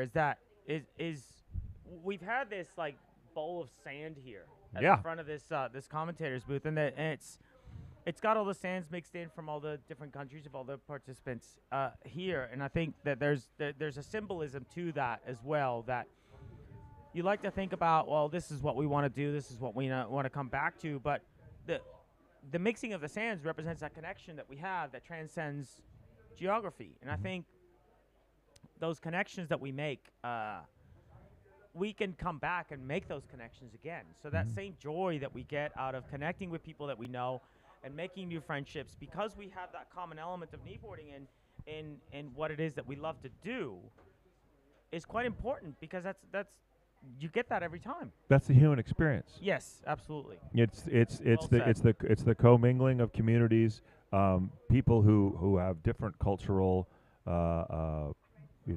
ideas and ideals and traditions, and you look at this, and there's fine sand and grainy sand and seashells and rocks and pebbles, and you and I were blathering on about twin fins and tri fins and and quads and wear flippers, don't wear flippers, EPS, PU. All of that, kneeboarding, passion and wealth and development came together. All the attitudes and all the different, perspectives. Yes. And they all got commingled today in this incredible event. And then, we all have that, and we all have that. Yeah. And now we're going to go back and we're going to leave this event, just like we're going to leave this giant bowl of sand here. We're going to go back and we're going to collect new ideas and new designs and new passions and new participants. And hopefully the next time we're doing this bowl will be filled up to about right here. Yeah. I think what's also quite important about the symbolism of the sands is that connection that we all have because of that shared passion for that activity. I think it's very hard to sort of find a community that is so spread all over the world, and ultimately, if you cobble them all up together, there's not that many of us, but we're all connected in that way, right? As soon as we get on our knees, and as soon as we ride a wave, and as soon as we enjoy riding a wave on our knees, that makes us connected to that community. You bring together a bunch of kneeboarders in a World Kneeboarding Surfing titles, those connections then grow and flourish and become more than what they were before. It wasn't just a shared experience or a shared preference. It becomes a new community, right? It becomes that human experience amplified because of those connections between every single one of us. Yeah. I like each person bringing their own passion, their own ideal, and their own outlook, and their own lived experience of their different beaches and waves, bringing it all together. I've said this several times this week. I'll say it one last time. I think the sport's in a good place because, as Dave Parmenter once said, if the cast of Star Trek were all surfers, Spock would be a kneeboarder because it's so damn logical. And on that, I think it might be time for us to say goodnight, Albert. Yep. Say goodnight. Say goodnight. Oh, not yet. We have an interview. Oh, what no, am I hang doing? on. We're We'll wrapping wrap up it the after show, that. and we still haven't talked to Scott Wessling, you savage. Let's go to the beach for one last interview with the invincible world champion, my buddy, Scott Wessling.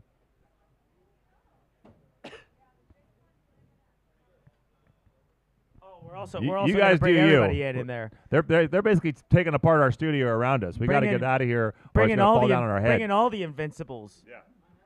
You're invincible. You're invincible. No, you're invincible. This whole damn contest is invincible. Kneeboarding is invincible. You know what's not invincible? My need to go to the bathroom. That's not invincible. That's all And right. so I've been on this broadcast for a long time. I got you covered, Ed. Yeah, Don't that's worry all. about No, it. I'm not leaving. I'm not leaving. I'm not leaving. I'm not leaving. They're gonna start craning the shipping container that we're sitting in out pretty soon. We'll, It's just going to be you and I sitting out in the offshore winds. That's right. Yep, that's it. That's it. We're gonna be on the way back to Hermanos in the back of Giggsy's trailer, still talking about kneeboarding. And by the way, you know the best part? Our weirdo kooky clan of kneeboarders, they'll all still be listening. Absolutely. Yeah, you can pick us up Yeah. with a helicopter and start flying off with it. They'd still be tuned in. You guys have nothing better to do. We're waiting for one more Invincible. One more Invincible. Invincibler? Invincibilist? Yeah. What's Invincibles? Don't Like know. a murder It's of crows, a buck gaggle of geese. I don't even know. How about a froth of Invincibles? A froth. I mean, they're in their 70s and they're still doing this. They've got to be. A froth of Invincibles. A froth I like of Invincibles. I like that. I'm trying That to get works. one last one. That What is works. this beer I'm drinking? A Dunkel. It's weird. It's kind of a dark beer. This is what we devolved to. This is fantastic. Well, I've had a great time. Well, I've had I've an had the- absolute great time. I've had I the can't best speak time. highly enough.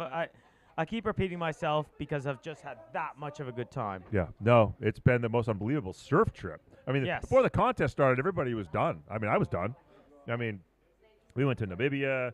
We were surfing the Cape.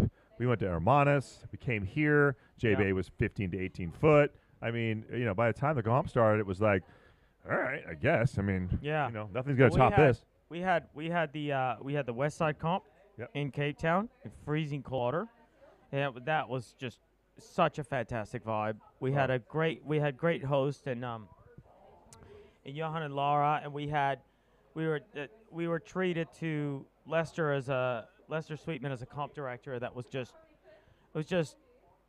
it was amazing. It was amazing, and it was a really good experience, and we felt really that welcoming sort of feel. Yeah, of, I was, well, as you know, I was 100%. I was signed up. I was ready to go, and I wish I could have done it, but unfortunately the bat light went on, and a certain new unicorn of a wave called Skeleton Bay. The charts were on, off. We made the call, we went, and it completely recalibrated my entire idea of surfing. I've never seen or experienced anything quite like that. Yeah, our plan was fairly similar. I tried to extend this trip, make it as lengthy as I possibly could, or as lengthy as I was allowed to make it, to maximize the potential for that. We had a different interpretation of the charts, and we just went with the West Side Comp, and we had a great time. It's not about one choice of action being better than another. It's just about the fact we all sort of exposed ourselves to as much of what South Africa had to offer, and we were open for it, and away we went. Yeah. No, it was a tough call for us to make. We gambled, and then when we were in the airport, Simon drove from here for 8 hours by himself, got lost in Cape Town. We finally made we were dragging our boards onto the plane, thinking there was a 50-50 chance it was going to be flat, and we got a phone call that it was Hawaiian 6 to 8 foot, smoking, and there was nobody there. And Well, if you think about it this way, right? So if you were there and it would still be flat. Yeah. You would have had an amazing experience. Oh, I wanted to go just see it. I want to see what this wave is that everybody, now every Red Bull edit and every YouTube edit and every pro is going to score Skeleton Bay. Yep. And as any surfer will tell you, you'll see waves in the movies and you'll see waves in the in videos and edits, and you're like, oh, I want to surf that. I remember the first time I went to G-Land, all I ever wanted to do was surf G-Land, and then I got to G-Land and my brain exploded. So there's sometimes when you see this stuff, there's so much different in real life than when you get there. And I thought I'd done it enough times, like the first time I surfed Pipe or G-Land or Chopu, that this wasn't, you couldn't completely rattle me. Yep. But this rattled me more than anything. I've never seen anything like it. Yeah. So I'd say the West Side Comp rattled me as well. It looked like it. We kept getting pictures. There was 20-foot seas. There was, pouring rain. Sideways rain. It was 10 degrees Celsius, which was, like negative 50,000 or whatever. Yep. Water was cold. The rip was roaring, and the smiles around the comp site. You couldn't. They were just everywhere. Great training for here. It was Well, pretty good, Albert. Made you Iron Man. Yeah, definitely toughened me up a little bit. They build them differently here. Yeah. These people, there's a definite level of toughness, and you could see their passion for surfing is just expressed so much more overtly. And it was a fantastic event. And plenty of people asking me questions about my boards. I was asking 10 times more questions about their boards. There is a lot that I've learned just in board design and a lot of these other things that I've seen, that I've learned and I've experienced, and it's been great. Yeah, it's been just fantastic. It's been a fantastic experience, as we've said, ad nauseam. I didn't know what a Don morning. Pedro was before this. I didn't know what a Don Pedro was ever. Why you guys been hiding Don Pedros from us? From the world, South Africa? How dare you? Yeah, How you know dare what? you hide? We only go to dinner now so that we can end it with Don Pedros. Right. It's just a necessity nowadays, isn't it? Oh, You know what else I figured out? And there's some people that you just see, and you don't get to see them as much as you want to. Yeah. And then when you get to see them, like a Mark Crawford coming in, just hanging out, touching nipples, touching ears. That connection. It's that connection. It's that I was that talking about connection. before. I know. Right? I'm gonna be. It's You know gonna be one sad. thing- you know one thing Mark Crawford is exceptionally good at? It's identifying whose birthday it is over dinner, and then getting all the staff at a restaurant to celebrate their birthday. Well, which is great, and that's something we can put a pin in, because right now we have not one, we have not two, not three, we have 4 Invincibles on the banner. This is like the quickening. This is like the Super Friends. I don't know if we can handle this much talent and machismo, but we're gonna try. Cut 2. Kia ora everyone, Calvin Weir here, and I am here with the Invincibles division, who have just surfed 10 to 12 foot J-Bay and been absolutely firing out there. And can we just get a big round of applause from everyone around? This is the over 70s division. It was the last age group today, and we were expecting the swell to drop a little bit. Well, it just got bigger, and and these boys took it on. So we'll just chat to Charlie first. Mate, how'd you find it? Well, with a cortisone injection in that knee, another one in that knee, I got out there and I got smashed. And I loved it, and thank you all. Love my fellow Invincibles. I think I was now a destructible rather than invincible. Indestructible. Thank you so much, everybody. Really appreciate it. Had a wonderful time. Thank you. Well done, Charlie from Australia. I'll just shoot over here to Mr. Paul Christophers from Ohakura. Hey, I'd just like to say thanks to everybody. It's been a fantastic competition. Some amazing surfing, some amazing surf here at J-Bay. And well, here we go. I walk with board riders rule. Woohoo! And I'd like to thank all the family and friends and the team and Muzz, Kelvin. It's been a great competition, and thanks for all the support, guys. And mate, I'm loving myself sick. Well done, mate. Well done. Absolutely time for a beer. Well done, Paulie. Well done. And I'd just like to jump in next to this man here. It's me old man, Muzza. So how'd you find it? I'm here in Nui Kia Koutou. Yeah, look, outstanding comp right through. And I'd just like to thank all our supporters and Scotty. He just keeps getting them better and better with age, like a good wine of Charlie and Brown Eye and all that to be here. And a big ups to the jet ski drivers out there, mate. Having the Uber service, it's outstanding for us, old bloke. It's just incredible, and all the people who helped us out of the water and stuff like that. I only take my hats off to South Africa, and thanks very much. Well done, Scotty. And here's your world champion for the Invincibles Division 2024, J-Bay. It's Mr. Scott Wesling. Big round of applause. Thank you. That was amazing. I was thinking, we're all over 70 and we're all raising kids, right? When they're younger, we're working. We're hardly ever getting to the beach as much as we want, and we're thinking maybe we'll surf later on in our lives, or 40 or 50, but that we could still be doing this at our age and make it out. I don't know if we could have done this without the jet skis, though, you know, after you take your first wave.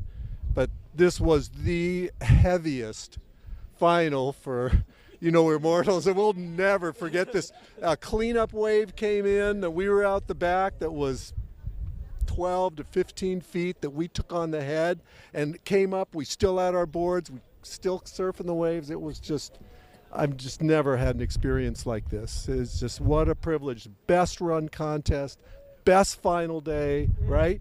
We'll be talking in the best group of guys. We're looking forward to the 80-plus division when that comes. What are we going to call that? Is that the dinosaurs or the fossils? The Walking Dead. We'll see what we call it. It'll be, you know, we're going to be there. So we're going to try. Yeah, we're going to try. And big shout out to these boys. This just shows the longevity of kneeboard surfing. Yeah. This is why you get involved in this sport, because it is for life. So I just want, once again, big shout out to these guys. This signs off the 2024 World Titles in J-Bay. So big congratulations to all the sponsors, Giggs and his team, CineFX. Well done. Absolutely amazing, boys. We'll leave it with you. Congratulations. Congratulations. Wow. Wow. What a great way to end this event. The godfathers of our sport. All those guys were over 70 out there in solid double overhead plus bombing point at Jeffreys Bay. What more can be said, Albert? Goodbye. Bye. Goodbye. Goodbye, We'll say man. goodbye. I Yeah. think what more can be said? I don't know. We could have ended conversation. We could have done different things. We could have done this for another 10 days or whatever. Yeah, I think that's why we're going to need to reboot. We're going to need to regroup. Try and potentially- start and- planning for the next one. And revisit those connections made that are represented metaphorically by those sands in the next one around, and perhaps even conclude some of these conversations, create new conversations, friendships, etc. Can't Get wait. out there, build the sport, compete in your little local contests, get people fired up for the next one. Connect. Around the world, let's see if we can fill this sand, you know, a little bit higher, a little bit farther. The more people, the better. Simply because life is but a moment. Yep. Having experiences like this, Albert and I have been waiting our whole lives for this. Everybody has. You know, someone like Giggs was a visionary and believed he could do it. Maybe it was his experience in the WSL. Maybe it was just his passion for kneeboarding. Maybe it was something else. You know, this was his calling. But he put together the greatest comp in the history of our sport. And as two people who probably have 1,000 competitions between them, Yep. have been a part of this is just incredible. Yeah. No, we definitely owe him quite a bit after this. You know how we pay him back? Beer. Beer. And we do it again soon. Yeah, absolutely. Congratulations on a great comp out. Oh, thanks you, man. Love you, Thank man. you. Thank you. And No, it's thank been- you guys so been much great. around the world for tuning in. This has been our pleasure, and we'll see you at the next one. Yep. Bye.